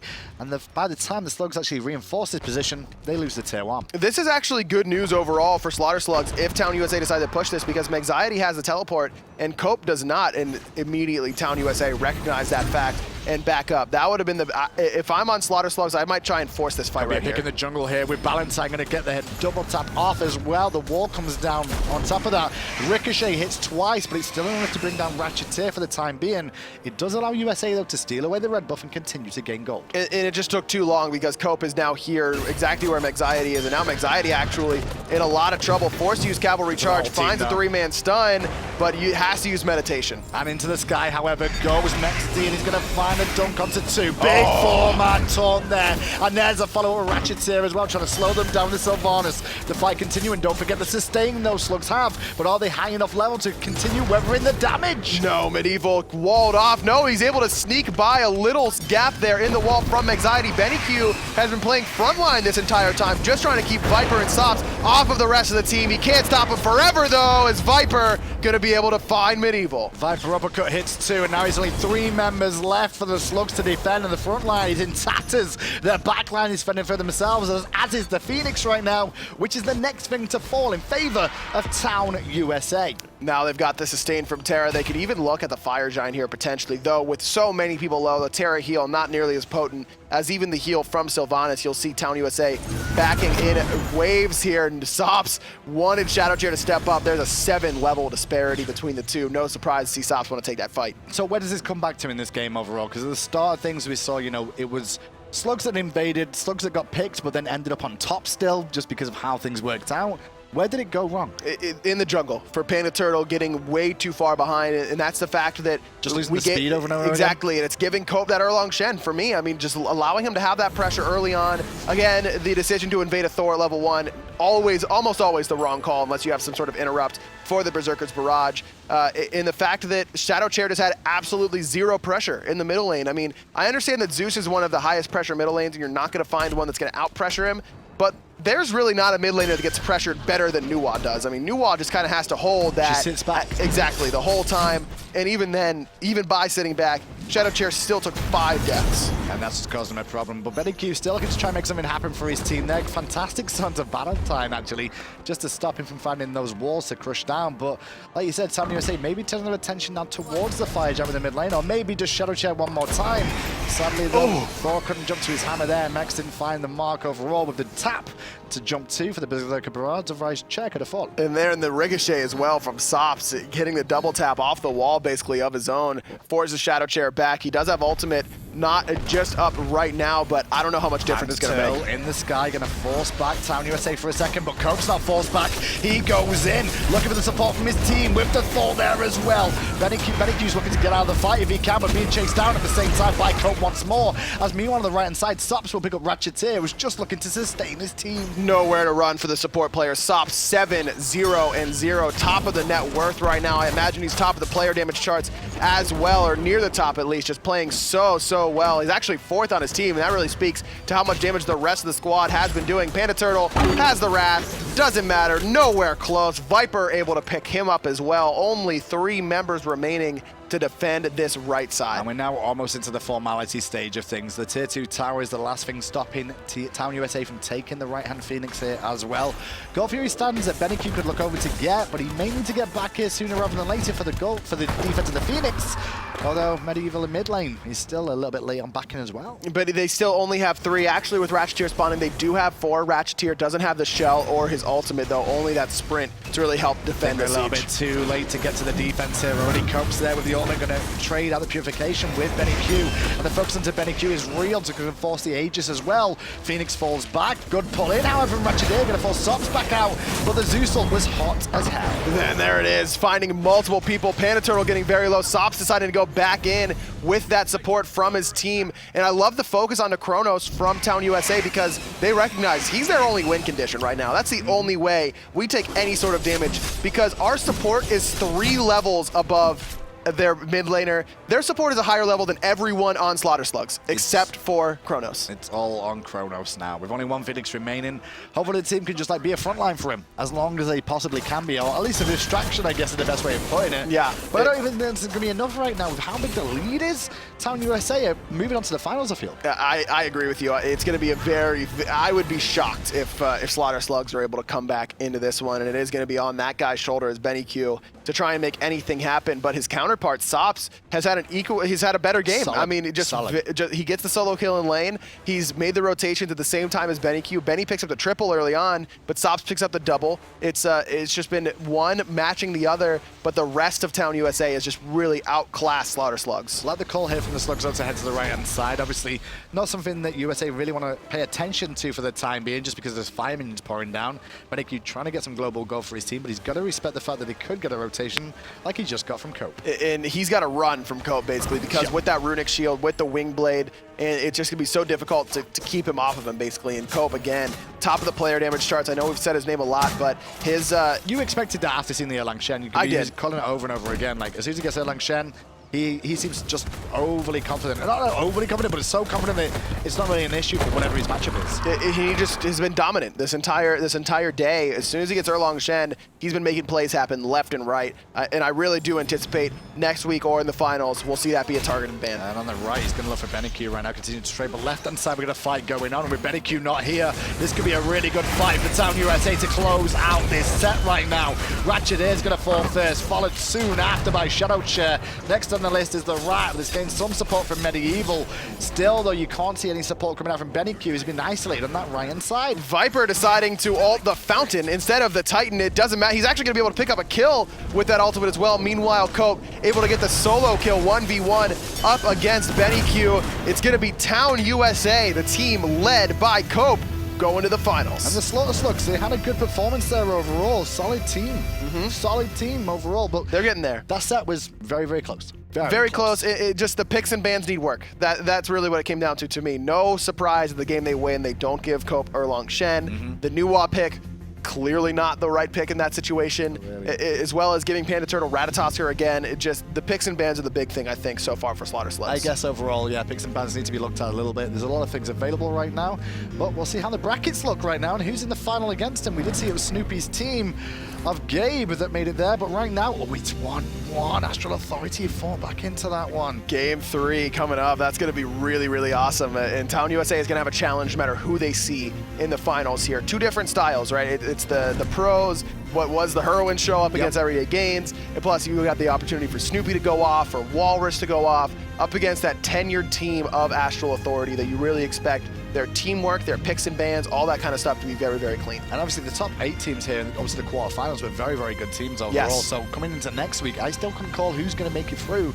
to the open relegation spot with how things have gone. Very, very competitive here for the open bracket thus far, and I expect it's only going to get better because these teams that are just now forming, just like in memory of Gabe, I mean, that's a team that really just came together this week, and I anticipate them to just continue to get better and better. Yeah, they tweeted at like 10:30 last night what their roster was, and then show up in there and they have a chance to go into the finals. Which we kind of expected looking at the roster against the other rosters are against, but I think a lot of people put up opposition against them that they didn't expect. Yeah, absolutely. I mean, in Everyday Gains, I mean, you got to give shout-outs to Chapo and to Uzi and those guys who were very, very clean, even despite, I mean, sometimes clean, sometimes not, but pushing a team with that much talent to a 55-minute game and really making Heroin beat you with some snipes that were absolutely phenomenal. I mean, that's a really good spot for them to be in going into week 2. Well, if you only just tuned in as well, obviously I'll let you know about Astral Authority if you don't recognize that name. It's Famous Hate, Left Syndrome, Shaker, Fine OK, and Mango. Just reading them off your sheet to make sure I don't get any wrong overall there. But that team has been around for quite a long time in the challenger scene. They did very, very good work just before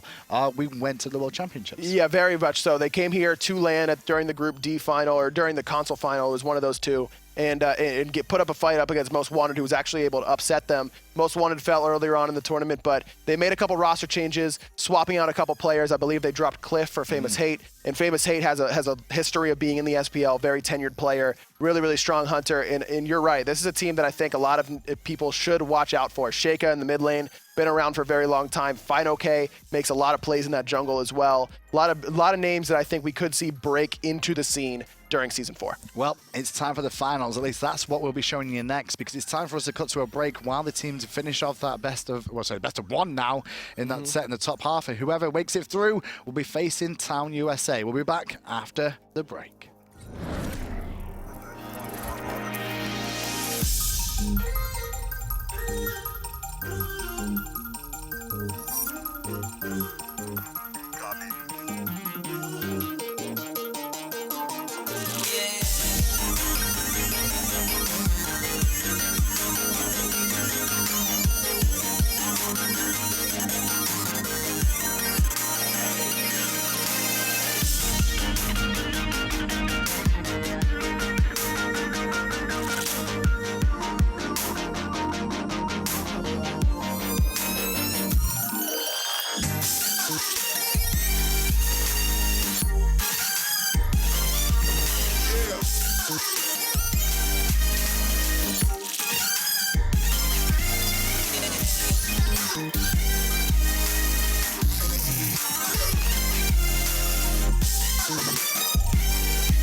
walls of fire.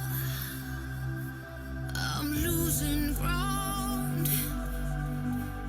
and in the flashing, my world comes crashing down. I'm left in nowhere, no place to hide. Out in the open, like ashes in the sky. I quit the illusion.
I'm on fire.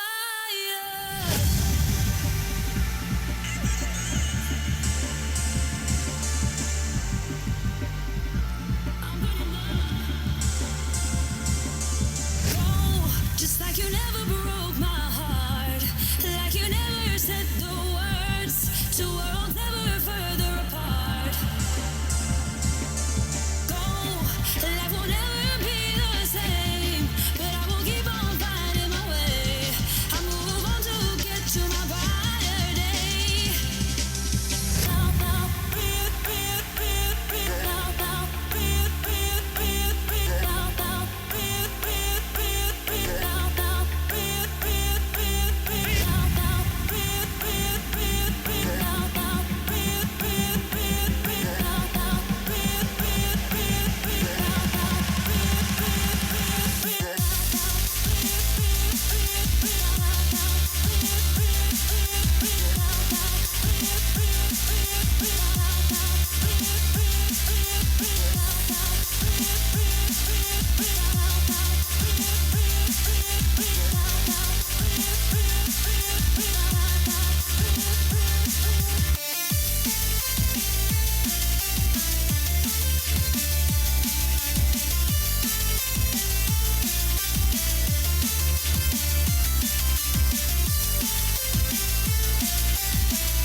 Just like you never broke my heart, like you never said the words, two worlds never further apart.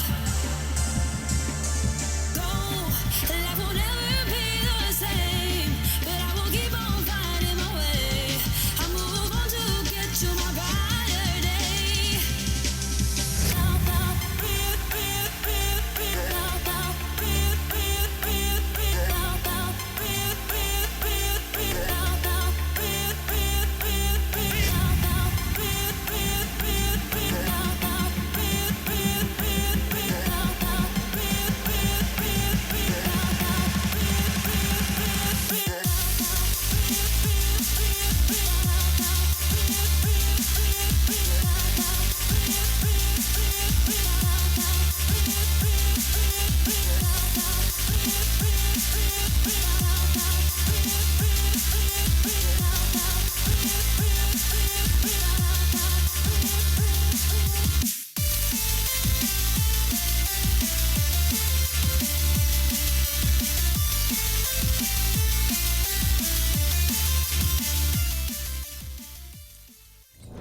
Good evening, good night. Hello, ladies and gentlemen. Here we are for the conclusion of our North American Open bracket here in pre-relegations phase 1, I guess is what we're going to call it. I'm Tom, that's still Anatoly. And as we get into our finals, we have come down to the bracket. It is 2 teams in memory of Gabe versus Town USA. Now, I think in memory of Gabe, a lot of people might have expected the roster consisting of a lot of familiar faces. You've got Snoopy, Eonic Herwind, Walrus, and the SCL sensation Sinosure. But when you look at Town USA, you're looking at Sops, Ballantine, Viper, Anxiety, and Cope Baby. I think that's certainly a little bit more of a surprise for some people. Definitely a different mix of players. You know, more tenured players on one side, more players on the other, trying to still prove themselves, trying to get their way into the SPL for Season 4. We've seen a lot of consistency from a lot of these players and a little bit of inconsistency in others. earlier on in this day. Absolutely. I think that there are some of the teams that might have been perhaps more qualified than Town USA. But when it comes down to it, the beauty of open bracket is that literally anything can happen. And a lot of times you'll see in those single game scenarios, or even later on in the best of threes, as we look forward to the semifinals and of course the finals, that some of these teams work on by whether it's due to pure strategy or mechanical skill. We saw the earlier game, Everyday Gains versus In Honor of Gabe. There were so much plays being happened in that 60-minute game. It was so unfortunate that round of 8 game was only a best of 1. And we couldn't really see how either of those teams adjusted to games 2 or 3. But heading into this best of 3 for picks and bans, we'll see what strategies they're going to like to go for. Exactly. We know what gods that Ionic and everybody likes on the side of Memory of Gabe. Town USA, I expect we're going to see an Arlong Shen in the solo lane. That's kind of what Cope does all the time. I wouldn't take that bet against you, honestly. He's been running it the whole day, you know, mostly to success, I would say. But to be fair, Arlong Shen is a very easy and safe god to be aggressive with. It's very difficult to really punish him in the 1v1 role. You have to kind of find the ganks by the jungler instead. I think my chair has fallen as we've spoken. I'm gonna sit. There we go. There we go. New perspective on life, ladies and gentlemen. I'm a little bit taller, a little bit higher, and Nike and Ratatasker are a little bit lower. They're not going to be picked today. Ra will not either, as Town bans him out. We'll see as the last ban comes through. Town does have one more shot. And again, Jingwei will be banned. But again, something to note, in Memory of Gabe continues to ban the Nike. Usually teams will elect to grab this character if they do have the first pick. But we see Memory of Gabe completely, or consistently rather, go to the Nike ban. It seems that they're more comfortable with other strategies, that they would rather just not even bother with the Nike. They're very comfortable with this Giannis, with the Ratatasker. They're going to pick up the Sylvanas or first pick since they banned away the Ratatasker. Surprisingly enough, they elected to just kind of wait to see what their mid lane pick is going to be. They didn't elect to take away their Arlong Shen from Cope, which is surprising considering how consistent he's been picking that up. Right, there it is. It's going to be the Arlong Shen, and given that this is a best of 3 scenario, I do imagine that Memory of Gabe will adjust, and if Arlong Shen wins game number 1, I do expect it to either be banned or selected. The Sylvanas number 1 pick is Zeus's picked next to Arlong Shen for Town USA. Sylvanas number 1. Where did this guy? We mentioned it before. We touched on it. I want you to go deeper. He showed up at Worlds, and before that he was MIA. Now he's a first pick. Well, Super Regionals as well. During the Eager Source set, it was picked, and this is just a great defensive god. If you don't like Khepri or Geb for whatever reason, this is a go-to pick. You have enough crowd control space in the jungle side to really make it difficult for anybody to dive, including Cope on the Arlong Shen. So we'll see how that one works out into Herwind on the Giannis. This is the character that quite literally won the quarterfinal match, allowing Memory of Gabe to get past Everyday Gains. Giannis and Herwind really made an impact with those ultimates, and Freya will be a strong choice for Snoopy in the duo lane. Soul is going to be taken by Town USA. Fighting fire with fire. You know, one magical hunter versus another in that duo lane. We're going to see the matchup between Snoopy and Sops. What's going to happen? Normally, Souls get the better end of the Freyas because of the Stellar Burst, being able to easily, effectively clear the wave. But knowing Snoopy, he's not just going to let that slide through. I'm expecting more pressure from Ionic to just allow Snoopy the comfortability he needs to get to that mid game. Flat out, do you like Soul? Yeah. You do? Yeah. I don't mind it. I feel like Soul can be medium to low impact depending on how the rest of the game goes. I actually ran Soul a couple times in ranked against the Warrior meta back in early to mid Season 3, and it was very effective against a lot of Warriors as well. So that's in the solo lane, correct? Yes. I'm talking about in the Hunter role. I feel like Soul brings heavy power damage, which hunters do, and poke, which certain hunters can do as well.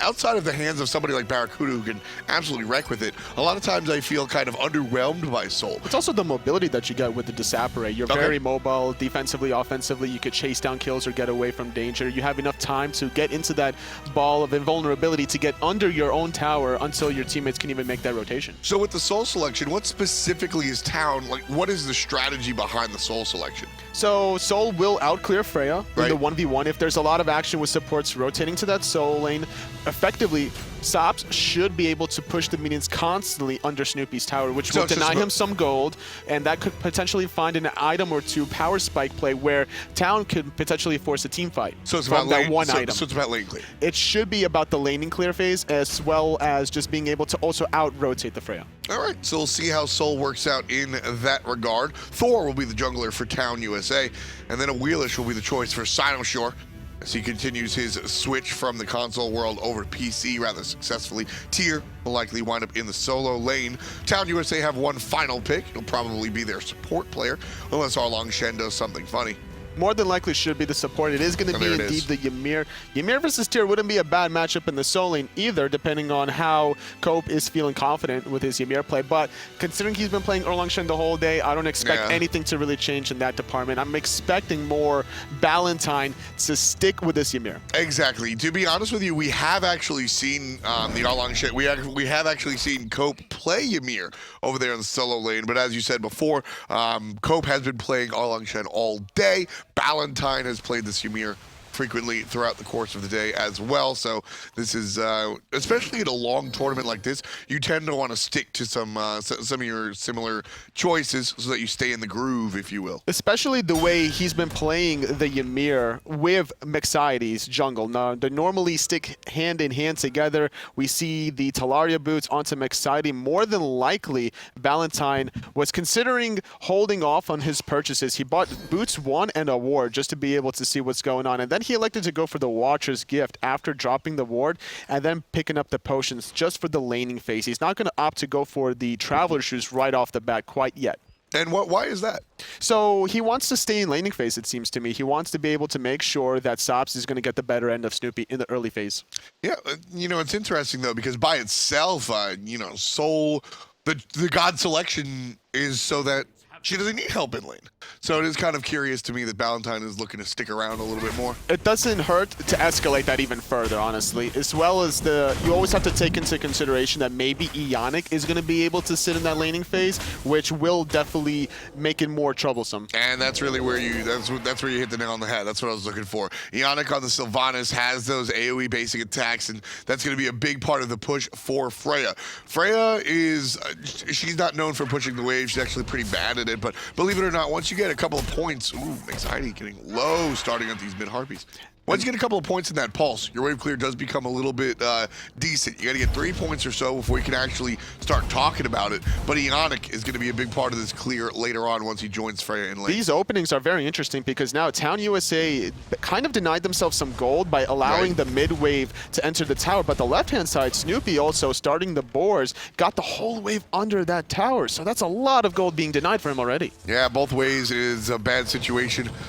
Soul is going to hit level 3, so there's already a lead for Town USA's duo lane.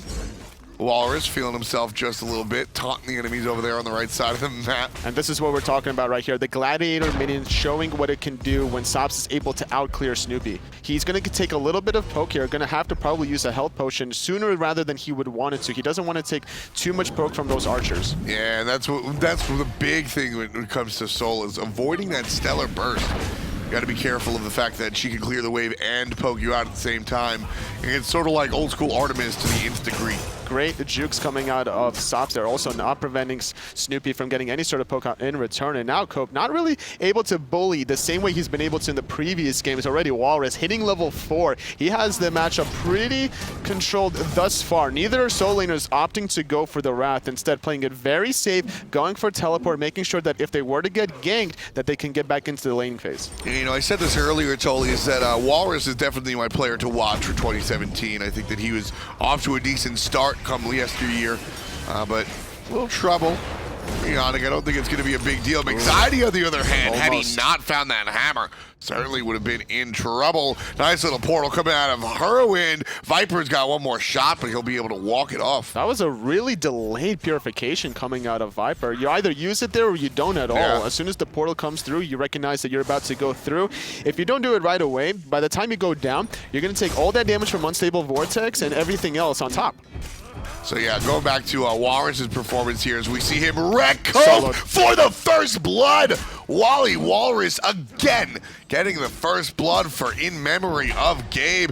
This is the guy to watch this year. On a bad team last year, had some good performances. Sobs might be in trouble. And I think this is his breakout season. Ooh, Snoopy elected not to use that ultimate for the 1v1, but in mid lane, however, Viper using that ultimate defensively. Willish not level 5 yet, not going to be able to find the pull. Knockup was strong, but no follow-up, but as you noted, no ultimate to really get the pull. Silent Shore in a little bit of trouble. He's very deep, find his way out. Sops is in trouble here. The ultimate is down, but he's able to wiggle his way out before the pulse radiate. There's the ult, but the Sanctuary is strong. The jukes!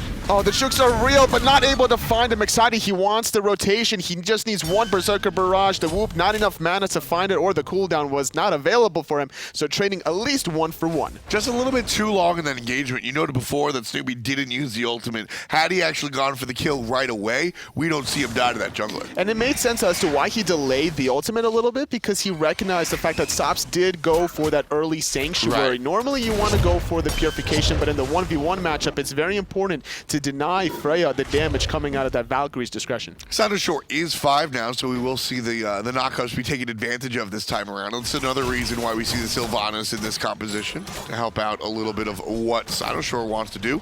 Walrus getting aggressive. Walks into the enemy jungle, takes the blue, walks away. He's actually going to get punished for this a little bit. Anxiety finds the ultimate, the stun. Big commitment onto Walrus here. He should have the heal up in a moment, but the rotation from the mid lane proves that it's not up soon enough. Oh my god, Harrowin. Why you do this? All right, I'm telling you right now. You gotta ban Giannis away from this guy. He's just a monster. He's just casually throwing these ultimates through space and time, finding the kills.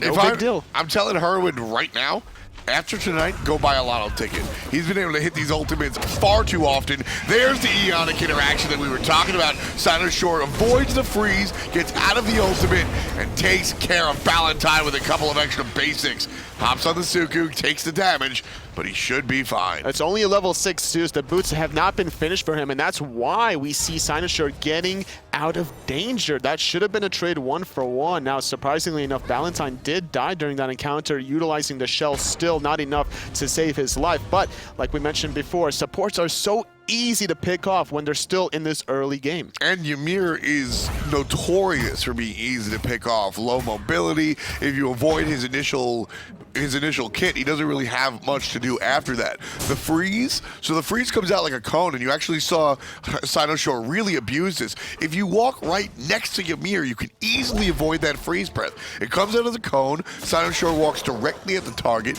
avoids the freeze breath, and then walks out of the Zeus ultimate. Fantastic play right there to really understand the mechanics behind how the Ymir is played. Absolutely. Well done. The closer you are, the more difficult it is to hit that freeze. So Valentine not able to confirm it under the Zeus ultimate, which would have probably got off an additional 2 or 3 ticks from it. Probably a dead jungler. More than likely, or at least force out the purification earlier rather than later, and then the rotation from Cope could have maybe saved Valentine's life. There's a lot of little factors that goes into hitting or missing one ability. Nice little grab coming out from the support right there. That time the purification not going to be delayed.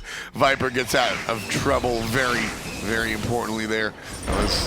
That one, no question about it, was going to be a dead mid-mage. Valentine again, this time much quicker than the last. Iana gets credit for it. Down comes Anxiety, finds another wall. This time he's looking for the mid laner, and there's no wall. Giannis can't portal his way out of that one. The Anxiety gets credit while Snoopy makes the rotation and takes down Viper. Sops not able to keep up with the Freya, surprisingly, but a nice move. Snoopy trying to find Cope. The ultimate comes through. The Fearless, he doesn't find the heal in time, but Sops not doing too much danger here. Yannick does fall to Anxiety though, so at least it's a 1 for 1, but losing your solo for support is not something that Town really wants to happen for them here. Absolutely not. I mean, Ionic right here, his, the levels for Ionic are much less impactful than the levels for Cope on that Arlong Shen. You're gonna have Sylvanas do what Sylvanas does in the early game, regardless of what level he is. Later, you're gonna start talking about the scaling of the wisps and everything. But early game, all you want is to pull a root and a knock up. And when you die as a solo laner, that already you died to the 1v1. Now you're gonna lose even more farm, separating that gap. We see a 2-level disparity between Walrus and Cope as a result. So right now, early on in this match, 7-4. As In Memory of Gabe have a very slight lead. about 1,000, give or take. So nothing really to brag about, but something to hang your hat on. Well, the 1,000 gold lead here coming out of Memory of Gabe is actually all on Walrus. 5,000 net worth for him, whereas Cope sitting at 4,100. That's going to allow the tier to finish the Breastplate of Valor first, get those cooldowns, and then be even more obnoxious in the laning phase. And you know what? I as much as I've been celebrating Walrus, I actually think this is a case of the in-betweenies, where Walrus is doing pretty well. We saw him get the first blood, but also Cope is not having his best day either. 2 deaths already this early in the game, so I think it's a little column A, column B if Walrus is super far ahead because he's great or Yannick, whatnot. though, a little bit out of position. McSidy landing on top of him. The sustain coming through the Wisps. It might keep him alive for a little bit. The hammer connects on the double tap, and with Cope there to confirm the kill, finally, the tree falls again. Yeah, you know, that was a little bit rough. I don't, you know, Yannick out of position. The rest of the team was right next to him. He got picked, and nobody helped. What happened there was Yannick got a little bit close to the tower, trying to use his ultimate to knock up Ballantyne, but Ballantyne played it perfectly because he expected that to happen. He used his own ultimate just for the CC immunity, not allowing Cynosure to confirm the pull. Walrus has the lead, as we were talking about. He's going to utilize that lead to put pressure in the jungle. Flip forward, fearless, power cleave, done, son. God. Snoopy just Anxiety got goes soloed. down, and Sobs takes out Snoopy by himself in the left side. And that's what we were talking about before. Soul has the slight advantage playing with the minions. We saw Snoopy able to solo Sobs, but this time around, Sobs got the better end of it. And not only that, he's going to be able to push a wave under that tower and get a lot of damage confirmed. Yeah, I mean, 9 minutes in, this tower could possibly be down before Snoopy comes back. Not with this wave, but we'll see how this one works out. Somebody has to come in the next 15 seconds or this tower will fall. But Yeah. Sobs playing it very safe. He already got the wave before. He went a little bit past the tier 1 tower, cleared it with a Stellar Yep. Burst, got the poke he needed to, and backed off. Had he stayed, though, that would have been a free tower. We see the Exactly. rotation, but, you know, he doesn't have the vision that we do. Well, to be fair, I think if he doesn't back there, Oh, the root cripple. Almost. If he But it's doesn't- going to force him to back. if he doesn't back there, I think we see the continued rotation, and he actually Yes. gets rotated on and then dies. But absolutely, I mean, that right there, that is the reason you pick Soul, as I was asking you in the picks and bans. It's the incredible tower kill proficiency. Even other hunters don't have that type of push this early on. And Sops really likes this build, going for the Pythax, the cooldown boots, into more than likely going to be the Telekines rings that we've been seeing out of him before, trying to get more damage confirmed on these towers. The CDR boots is still a little strange to me. I understand going back, and I only have, you know, I don't have the extra 50, so I'm just going to go with the CDR. But this time it looks a little intentional. It synergizes more with Pythax Beast as well, getting an extra CDR. So you're having that extra disapparates, extra stellar bursts. Sure. You're also going to be able to maybe force out the Frey ultimate with your own ultimate, and by you having the CDR, you can get off the round 2 fight in your advantage. Well, here comes Snoopy one more time, wants to take the fight to Sops. Great jukes. He juked out 2 of those pulse irradiate combinations, which is why he's so healthy right now. Had those connected and confirmed, he would have been sitting at 50% health at least. Yeah, it's a much different story when you're playing the Freya. You need all of those basics to land pretty much versus some hunters or other hunters where you can just sort of miss a couple here and there. Another invade coming out from Memory of Gabe. Red buff stolen. Belongs to Herwin now. Nice little portal, making sure that there's no freeze to be had. Still in the solo lane, Cope struggling 2 levels behind Walrus at this point in time. Breastplate of Valor has been finished, now working on more than likely going to be the Winged Blade for the tier, unless he's feeling the Witchblade, trying to shut down some of the physical damage coming out of Town USA, but it's not too much really. It's only Erlang Shen and the Thor. Yeah, and Winged Blade here is absolutely the way to go. You have so many slows. You're going to get slowed by the Zeus, you're going to get slowed by the Ymir, you're going to get slowed by the Soul, and we'll see how the rest of it goes right there. Good Fearless coming out, and Cope may be ready to take it right to Walrus. No problems right there. He'll be able to heal that up, no problem. This is the point in time when Erlang Shen gets a little bit more annoying than you really want to. The Mink gets higher level, higher attack speed, so he's going to get more confirmed hits, which also synergizes with Erlang Shen's passive. And it winds up being surprising damage. I think a lot of times you see this, even at the pro level, you see a solo laner like take a couple of basic attacks from Erlang Shen, and then he takes 5 more and he's dead. Wow, what a great escape there. Nice little knockup, but not confirming with the ultimate. Now it's a 2v1 against Cynosure backing off there. Lawbringer was used, the Blink was used just to get out of McSide's gank, but Viper taking a lot of damage. Herwin confirming the kill through space and time, allowing his team to get the positioning aggressively at that speed buff. Just an incredible character here, Giannis, and Herwin certainly doing it justice. Able to not only use that through space and time for the utility, but also find a number of kills.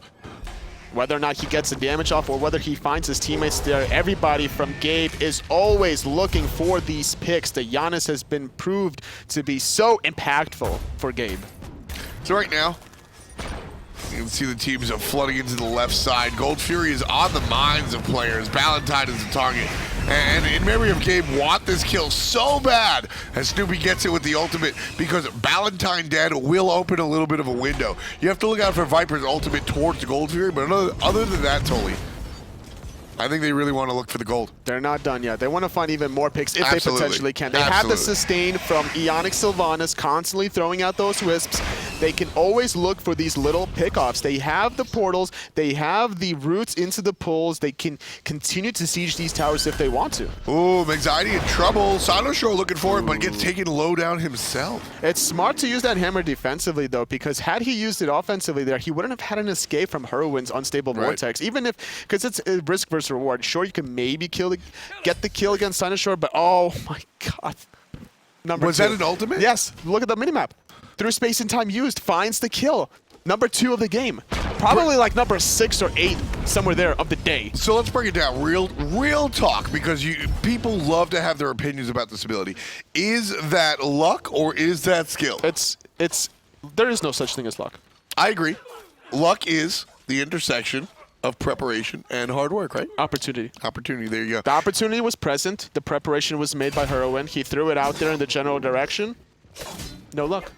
So I sincerely believe that there's a large part of the skill component. You do have to predict where the player is and sort of where he's gonna walk, but to a certain extent, you're kind of just tossing it out there. It could be a Hail Mary, but it's a very calculated Hail Mary at the same time. Very well said. I'll agree with that one for sure. I am definitely more on the side of player skill on that than most people are. A lot of people don't give the Giannis ultimates their due, calling it luck. And I think if you land 1 or 2, you can be like, all right, he got a little bit lucky. But with the consistency that Herwin has been bringing it out today, I don't think you can call that luck anymore. No, not at all. We can see how comfortable he is with this god. Now, granted, he did have one sloppy play in the earlier set against Everyday Games when he just casually walked by and got picked off. But he's been making it up ever since then, throwing out these ultimates, always in the right position in the late game now. This is something that he's going to have to take, though, and translate it to in the future, into the next week number 2 in the open bracket qualifiers, as well as the SPL if they qualify. Walrus comes back to lane. 1 level, his opponent's senior. Able to clear pretty easily.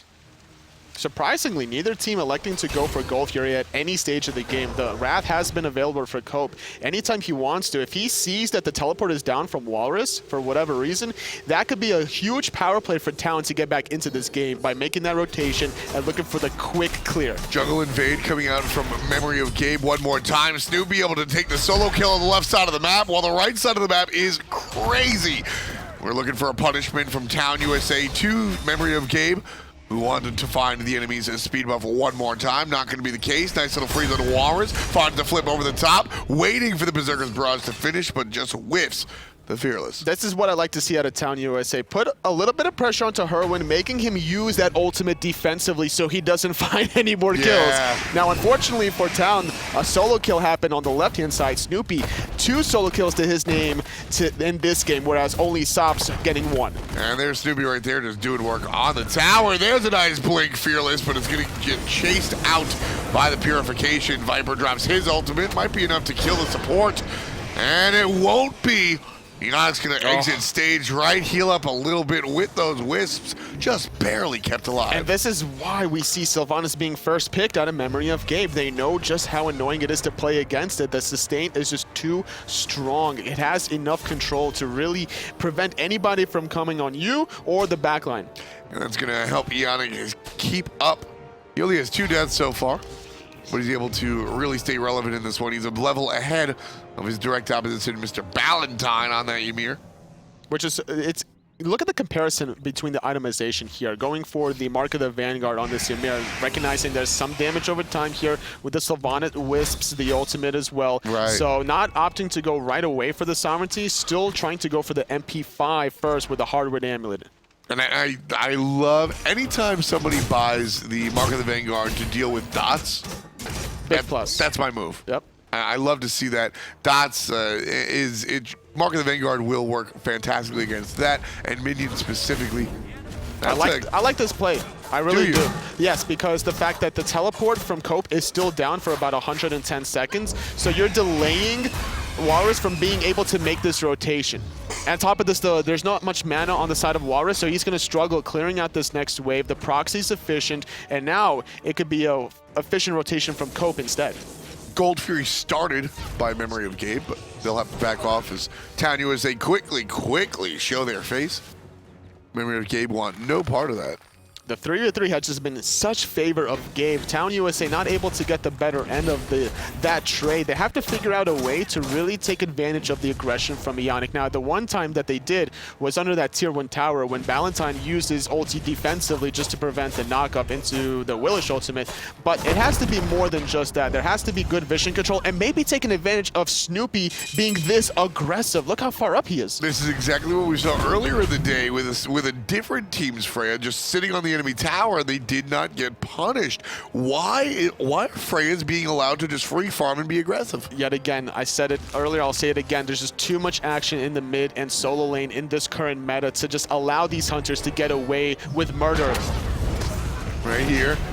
It's going to be trouble for Valentine, falling down to the wayside. Here comes the ultimate out of the jungler. Not going to get hit by the ultimate from Heroin, but Walrus takes down Viper on the back. Anxiety hits the stun just for defensive purposes. Fearless, power cleave. That's 2 for the solo. Walrus on a tear. Snoopy's looking to clean up Cope. Big rotation out of him, but it just proved fruitless. Nice knockups directly into Heroin, and there's the kill for the mid lane. Heroin finds himself with 5 in total. 17 for memory of Gabe. They're up 4K, and with the Gold Fury, they're going to push it even further. This is where the door is opening for Gabe. They find 4 kills with a great engage. The knock up through the red buff, pulling the Ymir back into danger, finding the easy pick off. The rotation from Walrus was just key. You got Viper early on in the team fight. Look at this. Viper still having his ultimate as a result. Had that Zeus ultimate been in that team fight, it might have changed things around, but Walrus making that key rotation, also being able to clean up anxiety. And at the end of the day,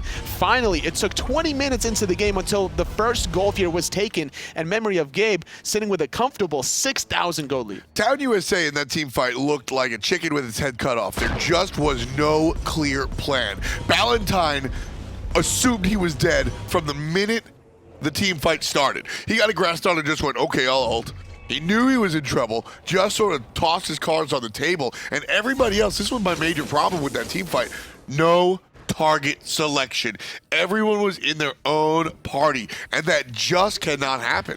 We saw Anxiety trying to zone Heroin away. He did force the ultimate really early in the team fight, which is always a big plus considering how efficient he's been with us, having to dissect it more towards the right side. But the problem was, the way he threw that ultimate actually allowed Walrus to come a little bit closer to the team fight. Sino Shore is in trouble. He's going to be helped out by Wally, jumping over the wall with the backflip. And there's the Fearless into the power cleave combination while Sino Shore is safely under the tier 2.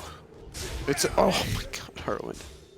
Always in the right position to find the kill. 6, 1, and 5. He's not done yet. He's going to use that ultimate just to be able to get a little bit of CC immunity, or rather purification, but the rest of the team is here. They're thinking about maybe just collapsing onto this tier 1 tower. They found the one pick. They're going to have Snoopy relax and continue the pressure on the Walrus left. Fearless gets 2, looking for Viper, who drops the ultimate nowhere near himself. And Walrus still looking for that Zeus underneath the tower. He's going to get the kill. Easy peasy. Beautiful control from the solo laner, who's on a tear. 5-1 and 4. Make that 6-1 and 4. The Dublyun for Walrus. He's not done yet. Swag flip gets the grab, and Sino Shore gets involved as well. 3 for the young jungler. Another 4 kills for memory of Gabe. They're going to be able to steal away that tier 1 tower for free, get the tier 2 on top of this. Snoopy still playing aggressive left-hand side. He is level 20. He has the Fatalis and Pythax piece of his own. And before even making that rotation, we saw Sinashore just clean up that tier 1 mid tower real quick and then just clean up that 3v3 on the right-hand side. Absolutely nuts. Sino Shore is so impressive here. Look at that graph, honestly. After that 20-minute Gold Fury, it's just skyrocketing out of control. I really want to put the microscope on this team in memory of Gabe. I like this team, and I hope that this team is not temporary. Snoopy and Ionic are as veteran as they come. They've been playing pretty much since it came out, and Ionic and Snoopy were on one of the first dynasty teams of SMITE. I think when you look at dynasties in SMITE, we actually look at your team as probably the first, Team Dignitas. With Zapman, you guys were one of the first perennial teams that really ran things. Then you look towards Cloud9, you look towards Cog Red right here, and that's where Ionic and Snoopy come from. That's their alma mater. Heroin, he's sort of that middle of the pack. He doesn't really have anything to really hang his hat on as far as superlatives are concerned, but he's been around the block, and maybe this is his shot. Walrus is the sophomore here. His rookie season did all right. As I said before, this is the guy to look at. And then Sinosure. He's flirted with pro play before, moved over to the console scene, played fantastically, one of the best junglers in the console scene, matured there separately, and now is here on this squad. Walrus getting a little ahead of himself here, taking on 4 players and doing it successfully. Well, it doesn't matter past, present, or future. This team is here to stay. They've been playing like they've been playing together for about years as Snoopy finds an easy kill onto Viper. The Sanctuary was used earlier on, but it wasn't enough to really survive. And now, Walrus, he's going in. This is what he does. He's just looking for the initiation all the time. He's got a lead, and this is the only thing that offends me more than being over-aggressive is having a lead and not using it. You have to just group up, honestly. You have this big of a lead. Group up as 5, get all the objectives. You got the tier 2 on right, you got the tier 2 middle. Now you're grouping up for the tier 2 on left-hand side. Even before the Fire Giant was taken, it doesn't even matter if the Ymir is used.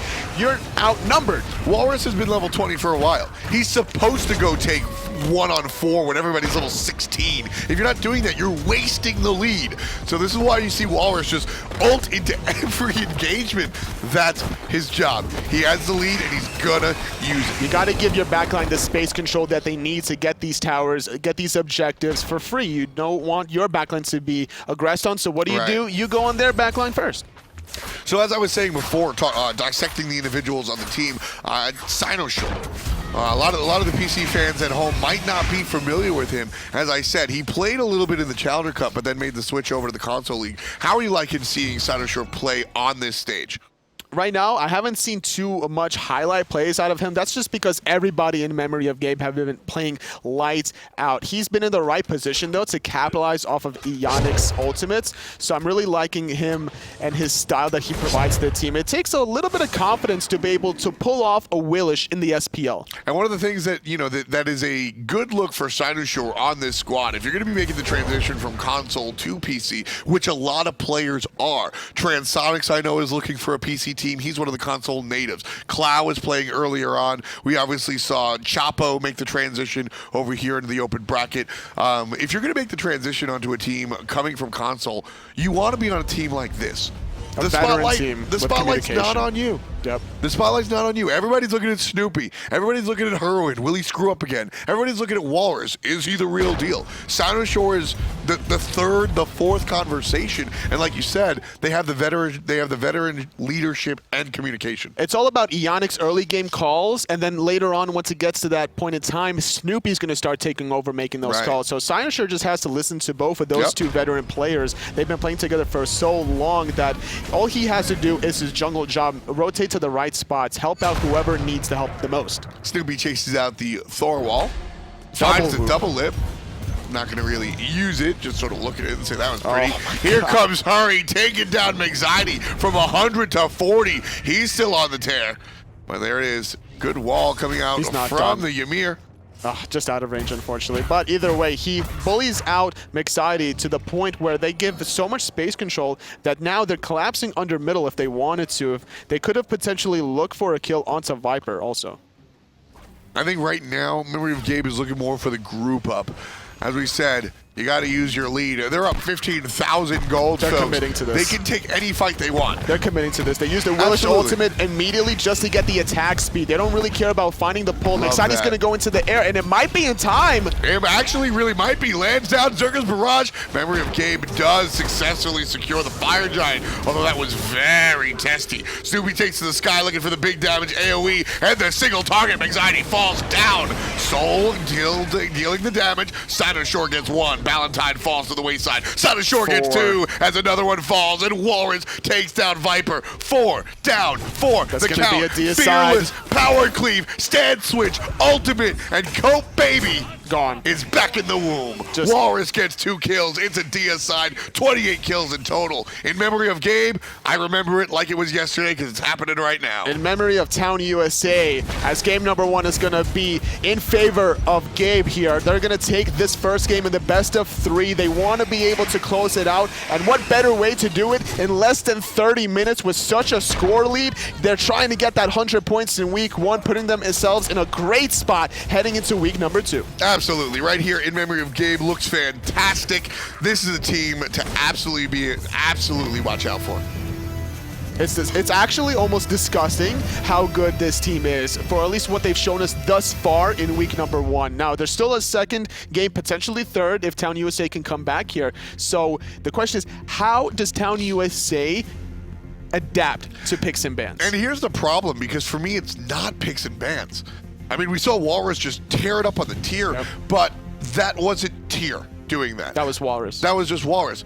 What's your take on the tier versus Arlong Shen matchup? Well, the thing was, the fact that Mexide sit in the lane first, it allowed Walrus to hit level 5, get that power spike that he really needed to, and then look for the pickoff. This was Walrus just making the rotation, picking up Viper, cleaning up Mexide with a perfect blink play. He also survived some ganks from Mexide, let alone. We saw the Lawbringer away into the blink escape, so he was always in the right position at the right time immediately after that solo kill. He's very crafty. He's very creative. He's gonna play differently every single time you take a look. And I like the way you said that. It wasn't tier.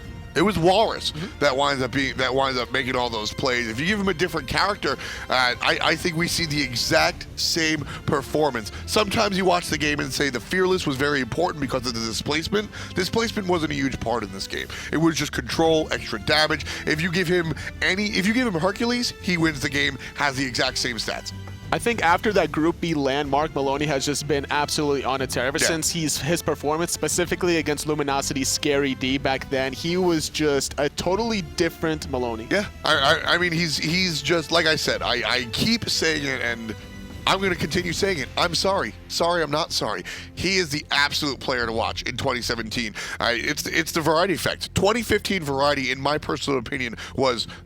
Is this the era of the solo laners? Yeah, just... 2015 variety, no reason to watch him play. 2016 variety, one of the top players in the entire league. It's just what happens when you're able to grind out. More importantly, you find a team and you're able to work in that environment. We saw glimpses of Walrus sort of come into himself on that Noble squad. And as I said before, I mean, much love to Aduro and co, but that's not a team that's conducive to winning. They're just not going to be in that position. So Walrus can do the best he can. Now, you're surrounded by Snoopy, Eonic, Herwind, Sinoshore. 2 of those guys are maybe question marks, but Eonic and Snoopy are as classic as anything else. That's a team that's conducive to winning. Yeah, there was definitely no question marks there for game number 1, but heading into game number 2, Gabe definitely looking to kind of put the last nail in the coffin in this best of 3. They want to try to get that 100 points really badly. Absolutely. Herwin was also a big part of that game, coming out on the Giannis. The ultimate's very important. And as I said before, listen, if you hit 1 or 2, I say, all right, you know what, maybe it's luck. But as we sit over the shoulder of Herwin and we see so many of these, all right, you literally showed us 1 and 2. But Herwin hit a lot more than that throughout the course of the afternoon and evening. And my point is, if you hit 1 or 2 of those ultimates, I say, you know what? No problem. It's just luck. But with the consistency that he's been able to hit those, I don't know about that. I'm almost like not surprised anymore as the day progressed. Every single time he hits an ultimate, I'm just like, okay.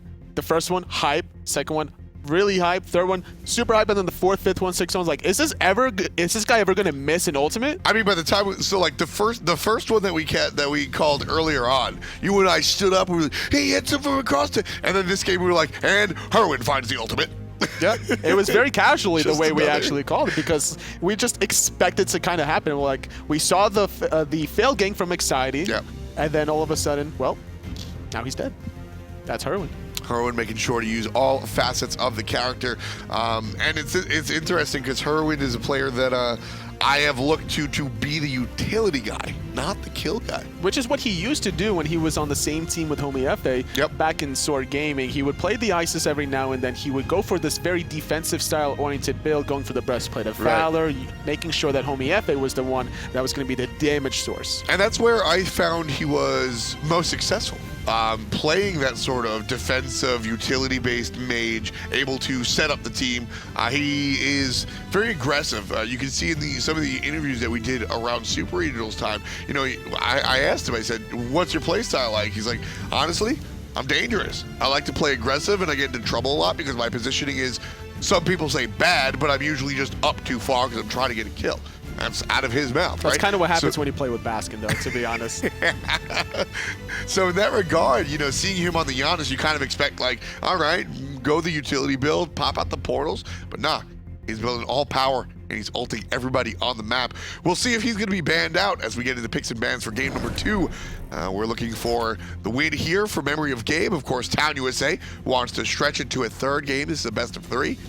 We're actually correct on that this time, unlike the quarterfinals. Well, the last semifinals, Memory of Gabe beat Astral Authority 2-1, so it's still up in the air to see how game number 2 is going to go. Whereas Town USA, they also went to a game number 3 against a Slaughter Slug. So a lot can change between game number 1 and 2. We'll certainly see, but if momentum and history prove to be any worthwhile person to listen to, Memory of Gabe certainly looked very strong in here. Absolutely dominant. I'm not expecting much to really change here. Picks and bans still going to be the Nike first band away from Gabe, but the Sylvanas this time around. Last time it was the Raw. I like from that adjustment. As game number 1. Sylvanas was very annoying. Ionic was always in the right position, abusing Valentine. Yeah. I think the change to the Sylvanas band is the right choice.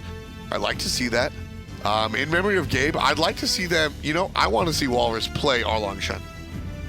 Just to be that guy. Cope, no comfort for you.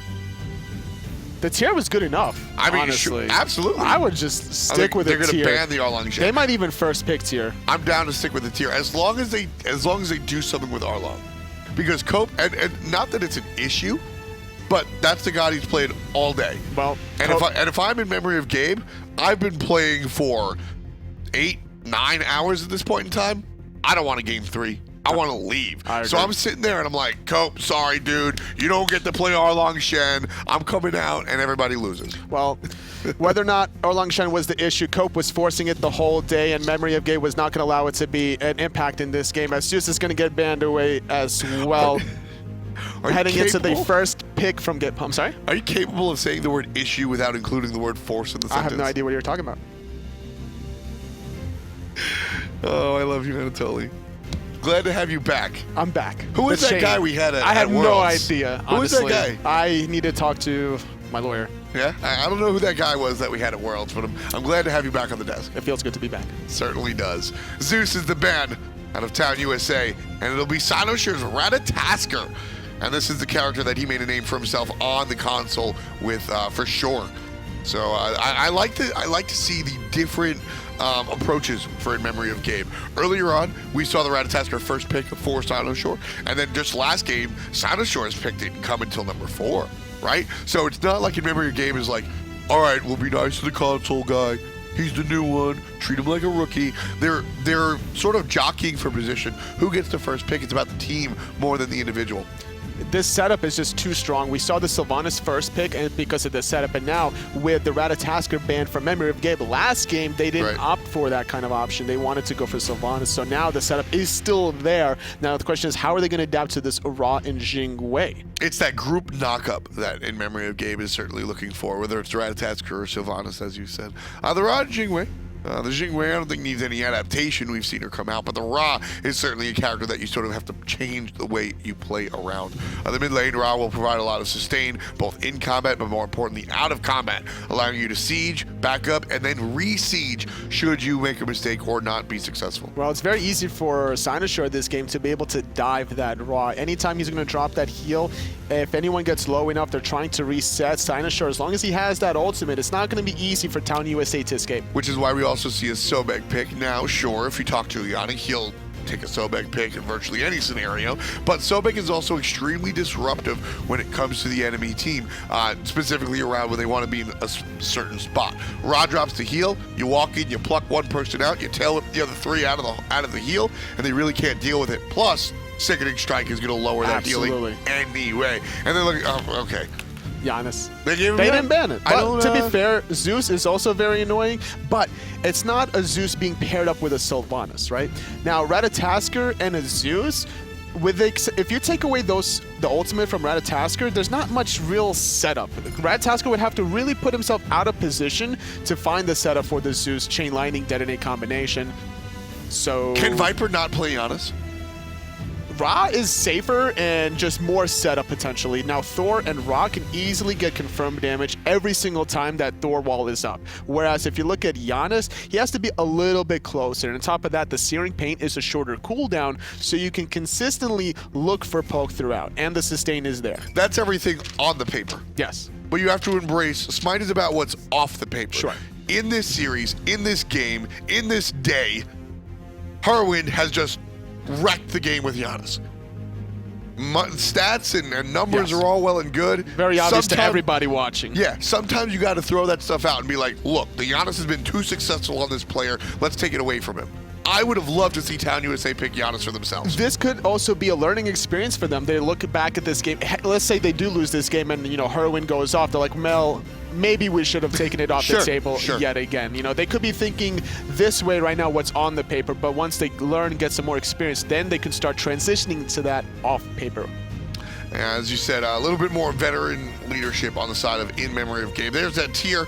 We're going to see Walrus reprise his role one more time, and Terra will make herself known. This has been a very powerful god that has been underrepresented here of late. You remember the days that Terra used to be first picked or banned right off the bat? That's what I'm saying. Pepperidge Farm remembers. Oh, God. You are a walking meme machine. I'm not walking, though.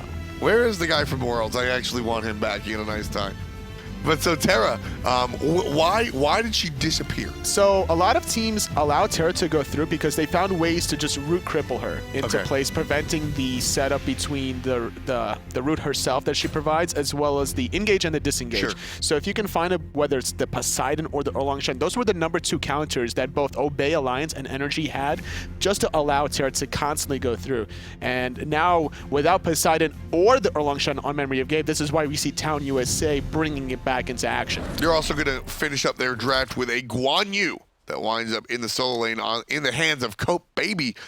So, how soon are we seeing anti-heal being brought on by Memory of Gabe? It's got to be probably the first offensive item coming out of Cynosure. Probably Brawler Speedstick almost immediately. Do you expect to see a Divine Ruin and of Herwin? Not necessarily. He still has to go the damage. As long as Cynosure gets the Brawler Speedstick, that's all they really need, especially if he's looking to dive that backline with an ultimate of his own. He's just constantly getting into the thick of things, making Viper's life just a living hell. Certainly be keeping an eye on that. We will definitely keep an eye on the anti-heal items, as Town USA have 2.5. Terra's a healer, but... yeah. I mean, you could take out that obelisk or the monolith. Exactly. So Terra, I think, is a little bit less of a healer than the pillars of healing like Guan and Ra, but certainly a part of it. In memory of Gabe, in memory of Speed Buff, they're planning the invade. I like what Sops is doing here also, going for the Ninja Tabby. Despite not getting any sort of sustain, having that Jingwei passive can still clear really quickly, get back into the fountain, and then look for stuff. But now we see Memory of Gabe. They're trying to get some sort of advantage in the early game. Nice little pluck. Cope's going to take the 3, and that's going to be trouble. A lot of damage onto Memory of Gabe. They're looking for the kill onto Cope, but Ionic very low. Cynosure also pretty low. Walrus not anywhere close to low, however. Ionic, though, he still has the pluck. He's boxing 1v1 against Valentine as Mexide is 1v1ing Cynosure. This is not something you really want to do. Evading against a Thor and a Guan Yu. Don't forget that Thor passive. He just gets stronger with the more people that are standing around him. There's 6 people there. Yeah, the potions were used quite heavily. Viper, though, losing the 1v1 exchange against Harwin, still connecting with both orbs on that unstable vortex. And Cope, baby, that's the surround that Gabe were looking for the entire time. Walrus again gets first blood. And that was really important for Walrus to pick up the route because the initial invade, they recognized that, okay, Cope is going to get Telu Assault, Mexide is going to get Berserker Barrage. We're going to get a Wrath and stun them both out of those abilities, and we're going to win the early exchange. And that's exactly how that one went down. Harwin pushes and uses his mid lane pressure to clean up some left side mid Harpies. And yet again, Walrus will clean up the wave. This is going to be a great advantage for Walrus. We saw what he was able to do with an early lead in the last game, but now with this lead, Snoopy level 4. So we were looking at the right side of the map the entire time. Snoopy has somehow found himself level 4. Sops was level 2, so Snoopy is an entire level and a half above his opponent. Like we were talking about, he had to back because Sop started with Ninja Tappy. That's a full 1,500 gold. There's no room for potions in that build. So Right. Sops got bullied out. He didn't want to overextend. He had to lose some experience. And Sound Short in trouble here. Tallow Assault did a lot of Oh, damage. no. Fearless into the tower. Walrus gets 2 right away. 2 kills in 2 minutes. This could be so problematic now for Town USA. Whenever a solo laner gets 2 kills this early on and your teleport's already down, now you're going to miss out on another wave. We're going to see Walrus hit level 5 momentarily, whereas Cope is still struggling to hit around level 4.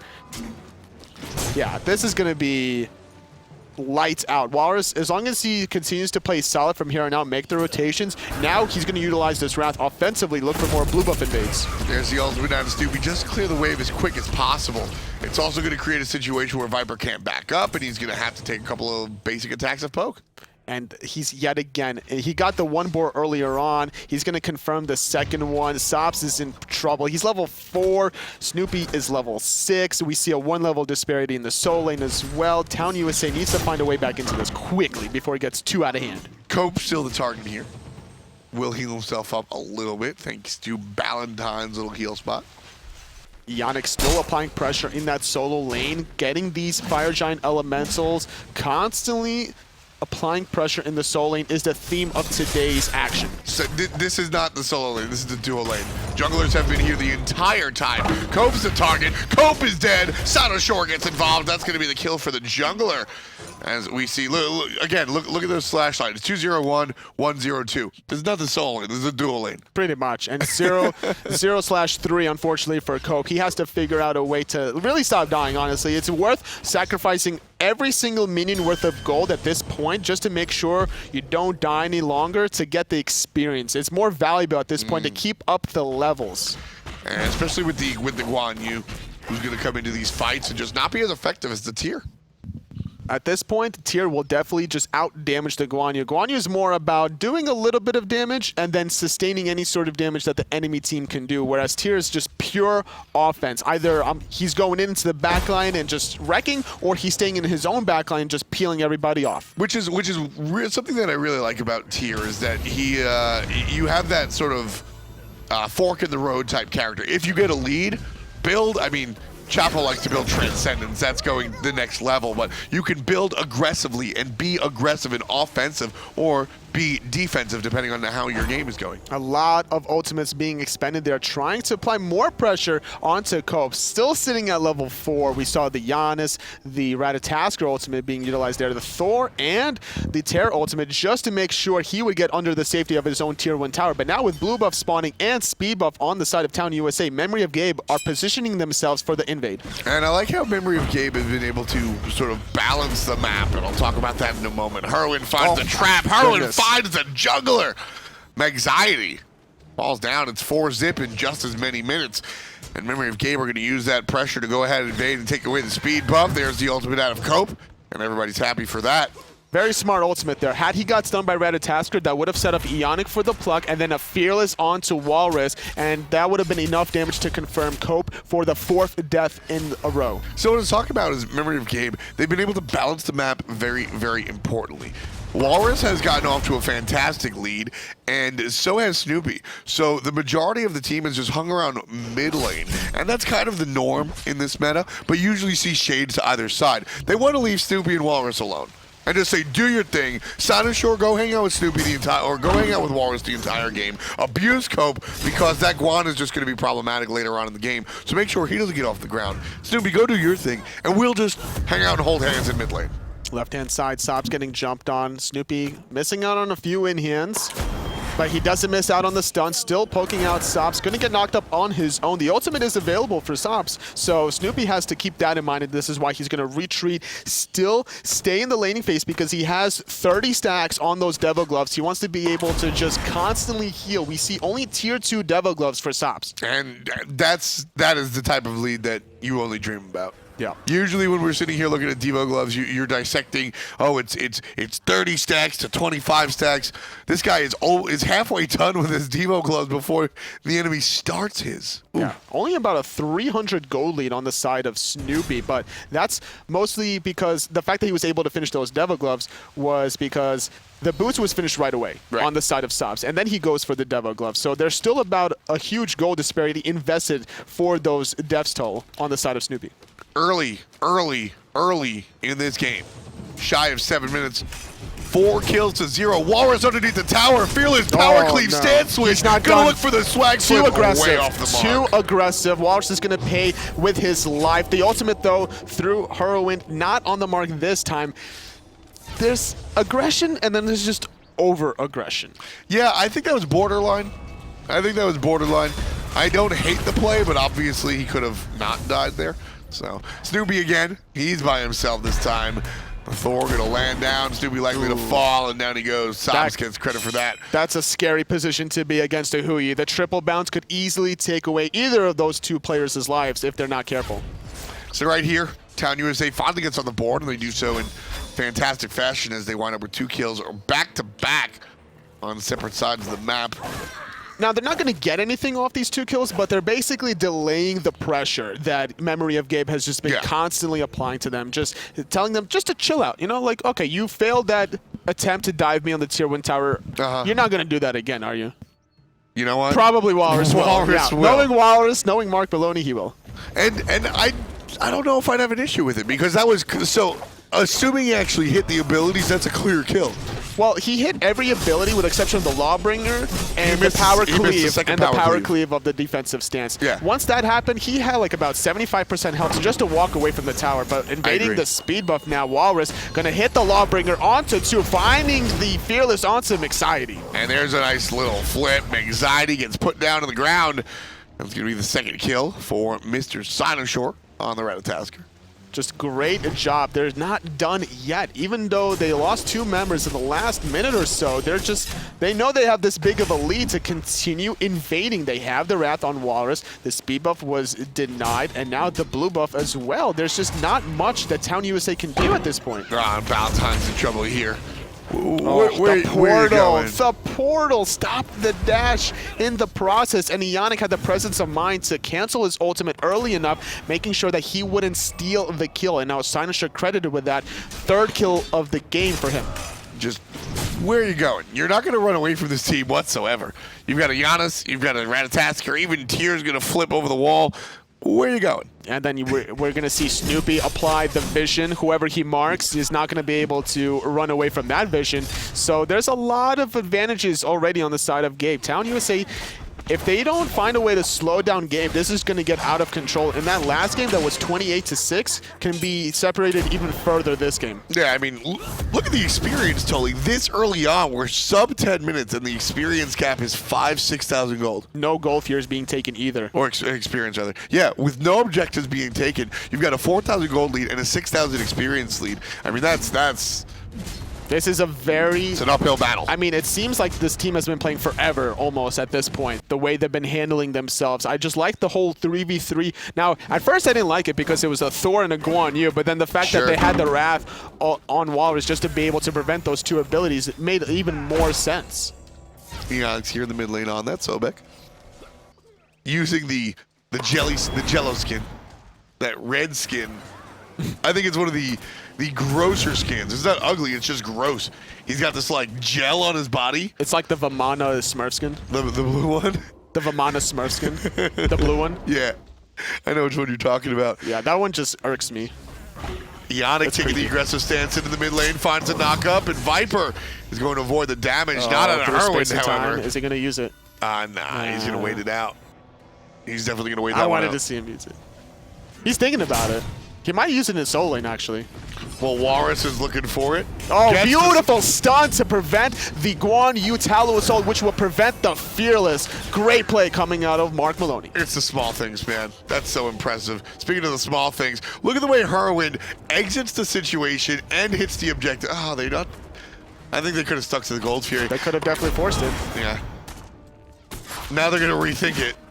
Take it on the second chance. They got it with Walrus here in position. Cynosure zoning out with Ionic. This is free. 11 minutes into the game, and we saw in the last game, it took 20 minutes until the Gold Fury was being taken by Gabe. So this time around, they're 9 minutes ahead of schedule. It's like a speed run. As I said, I mean, in memory of Gabe, this is their 9th hour of playing, most likely, something like that. They're just trying to get out of here, man. They're like, all right, you know what, Chapo? You made me play for an hour. You and Uzi, good job. I tip my hat to you. Everyone else, we're here to beat you and leave. And we're invading your speed buff. We're getting Wrath. I don't care if you have a Thor and a Guan. They hungry. We're still invading you. They hungry. They want their food. They want their din-dins right now. It's that time of the night, man. They got reservations They got somewhere. their ramen, you know? I mean, Ionic and Snoopy, is Snoopy still down here in the south? I think so. I want to say yes. Ionic and Snoopy, they got reservations at Nobu. They're going right away. They're going to Cookout. That's where they're going. You don't need reservations for Cookout, Tony. I mean, there could be. Cookout's pretty popping. I would, oh my goodness. I went to Cookout on New Year's Eve once with Dan. We ordered 37 cheeseburgers. The woman looked at us like we had 3 heads. I said, no, that's Scylla. But there's no Scylla in this game. Not in this It's game. Herwin on the Giannis versus Viper on the Ra. 0-0-0 for the Ra. Viper has been a complete non-impact. The heal has not come into any situation. No fantastic ultimates, no long-range damage, non-impact. The problem is Mixide hasn't been in a position to set up a Viper, but now he's in the sky. He's trying to save Sops. He's going to find Snoopy, but the Sanctuary are keeping him alive. The ultimate connecting onto Snoopy, but the double tap good enough. It's just like he heard me say it. Finally, we see the ultimate out of the mid lane rod. It comes to fruition. Damage dealt, and the kill is there. Cynosure answers back, number 4 for the Rodent. And here's the rotation. Mark Maloney flipping over the top. Fearless into the power cleave. Valentine's the target, and he's under control. Great Beautiful Wrath. stun, and still looking for the damage. Ionic wants to find a little bit more. There's no mana, though, for Wallace. He's trying to run away. He could utilize some portals. A nice little knock up there. The Unstable Vortex doing a lot of damage. Shell keeping Wallace alive for a little bit. Portal getting 3 people. Purification being used on Viper. Cynosure still in the mid lane. Gonna wrap around and look for a flank or a red buff invade instead. Yeah, Wallace is cleanly running away. Walrus barely gets out of there. He'll be safe as he continues to run past his tier 2 tower. Red buff invade happening right here. So Herwin close. will just watch as it goes down. Well, they invaded a red buff on their own at the same time. Cynosure elected not to save Walrus, thinking that he would still be fine, and even if he's not fine, he'll at least get a red buff for his troubles. And it worked out. 8 kills to 3 so far, 14 on the clock. And just shy of 6,000 gold is Memory of Gabe in the lead. Their experience also doing pretty. Just about 8,000 experience. This has been the Walrus show this whole game. The last game was definitely, I would say, a little bit of Herwin and Walrus, but this time it's been all Mr. Maloney. And again, I think that's part of his maturation, if you will. For rookie players, I think last year Walrus winds up with those 2 early kills and sits in lane the whole time. He just looks for the 1v1s. Now he understands he has to take it to the team fight. Up in the sky goes Cynosure looking for the team fight. Double knockup. Herwin gets the ultimate. Here comes more damage, but Cope is here to help out heal. There's Viper. He gets flipped on. Power cleave. Doesn't even need the Fearless. Cope answers back by taking down the support. There's Mark Maloney on the left dealing with the Hunter, while Herwin deals with the jungler. Mixide's going to take a spill. 2 for 1 on the side of Memory of Gabe. Ionic sacrificing his life brilliantly there. And now the tier 1 tower is still going to get looked out here by Snoopy, while Cynosure invading another buff, taking away the speed buff, transitioning to the right-hand side, looking for that tier 1. Herwin through the wall, shooting out those unstables. Just dealing a little bit of damage. So much farming control coming on the side of Memory of Gabe. They're able to find these little picks, but instead of going for these towers, they're looking for the buff invades, the constant pressure for the waves, and that's what's getting them such a lead in the experience department. We see a 3-level lead on the side between Cope and Walrus. And that's where you get into trouble. Walrus is level 15. He's 3 levels above the Soul Laner. he can do whatever he wants. Yep, pretty much. He can do anything he wants. He can walk into the enemy's 1v3, no problem. He's got the tier heal, so he's going to be able to do it twice, basically. Yeah, I mean, Walrus right now is just out of control. The build, as standard as they come. And Nothing fancy in the build, nothing fancy as far as that's concerned. Just good old-fashioned Smite play. And something we haven't really highlighted was just how well Cynosure has been doing. You know, Exactly. he hasn't died this whole entire game. After finishing off that Hydra's Lament, he did go for that anti-heal, going for that Brawler's Beatstick, trying to shut down Cope, trying to shut down Viper, and a little bit of Valentine. So he's just been always looking for these ultimates, and here's another one. And there's going to be the hit onto the Hunter. And we'll see you later, Zops. We'll see you later. That damage. Look at the player damage. Walrus at the top of the charts. Heroin for his team right behind him. Sops has been doing a good job for the player damage, but only 4 kills for his team being credited. Now, second Gold Fury for Memory of Gabe, heading into the 17-minute mark. Yeah, well, this is what I mean by you can do anything. What are you going to do? Walrus walks past Cope, just takes his tower. You really going to fight me, Cope? No, you're not, so I'm going to take your tower. 2 of my friends are going to take Gold Fury. There was an invade going on near the red buff as well. Rest in peace. Memory of Gabe are just controlling this game in every facet. There it is. Valentine shoved into the wall. The surrender vote comes out. Everybody on the side of Town USA is frustrated. Cope gets on the horse, and he's going to fall down one more time. Snoopy, though, he finds the stun onto Sops, though the rest of Memory of Gabe trying to help out Snoopy. Unstable Vortex, good enough. Nowhere for Sops to go, but back to the graveyard. 3 members dead. Surrender vote before the 18-minute mark. 2-0 for Memory of Gabe. They get their 100 points. Clean. Surrender vote in a game 2 of a best-of-3 series? They were down 10,000 gold, 17.5 minutes in. But that's honestly, the end. Now they lose. Yep. Okay. It's week 1. Multi-week scenario, Week 1. they're able to get the points for game. Okay. Woosah. I'm less offended there. Woosah. Because you understand where I'm coming No, from. I absolutely do. In do or die situations, you just have to play it to the end. But it is week 1. There's realistically a 0.00001% chance of them coming back. We've seen some epic comebacks, Yeah, of course. but it's been like later stages of the game where it's like beyond 30 minutes. If Right. there's a 30-minute lead of 10,000 gold or so, sure, maybe you come back. 17.5 minutes, that 10,000 gold is about to be 15,000 Of course. in the next 6 minutes or so. Yeah, and like I said, keep in mind this is a multi-week situation. We're going to come back next Saturday to do Europe and next Sunday to do North America, and that's why I'm not angry. If this was a 1-week scenario where first place is winner takes all, I'm sitting here and I am going on a 10-minute harangue about how dare you. I don't get, like, in that situation, if 0.01% chance to continue, you keep going for it. But as we said, this is all about the points. It's all And about with the that, standings. let's take a look at the standings. It's going to be 100 points for In Memory of Gabe with a great performance from every single member. More importantly, from Mr. Mark Maloney and Whirlwind. Town USA going to walk away with 60 points. Astral Authority losing to In Memory of Gabe in the semifinals, whereas Slaughterhouse lost the 3rd versus 4th place against the Astral Authority. Everyday Gains picks up 10 points for what was arguably the best performance we saw today. Gabe, I implore you, if you picked up the broadcast a little bit late and watched the semifinals and the finals, go back and watch the quarterfinal single game between Everyday Gains and In Memory of Gabe. In Memory of Gabe are this team of veterans, and then Everyday Gains is basically console sore.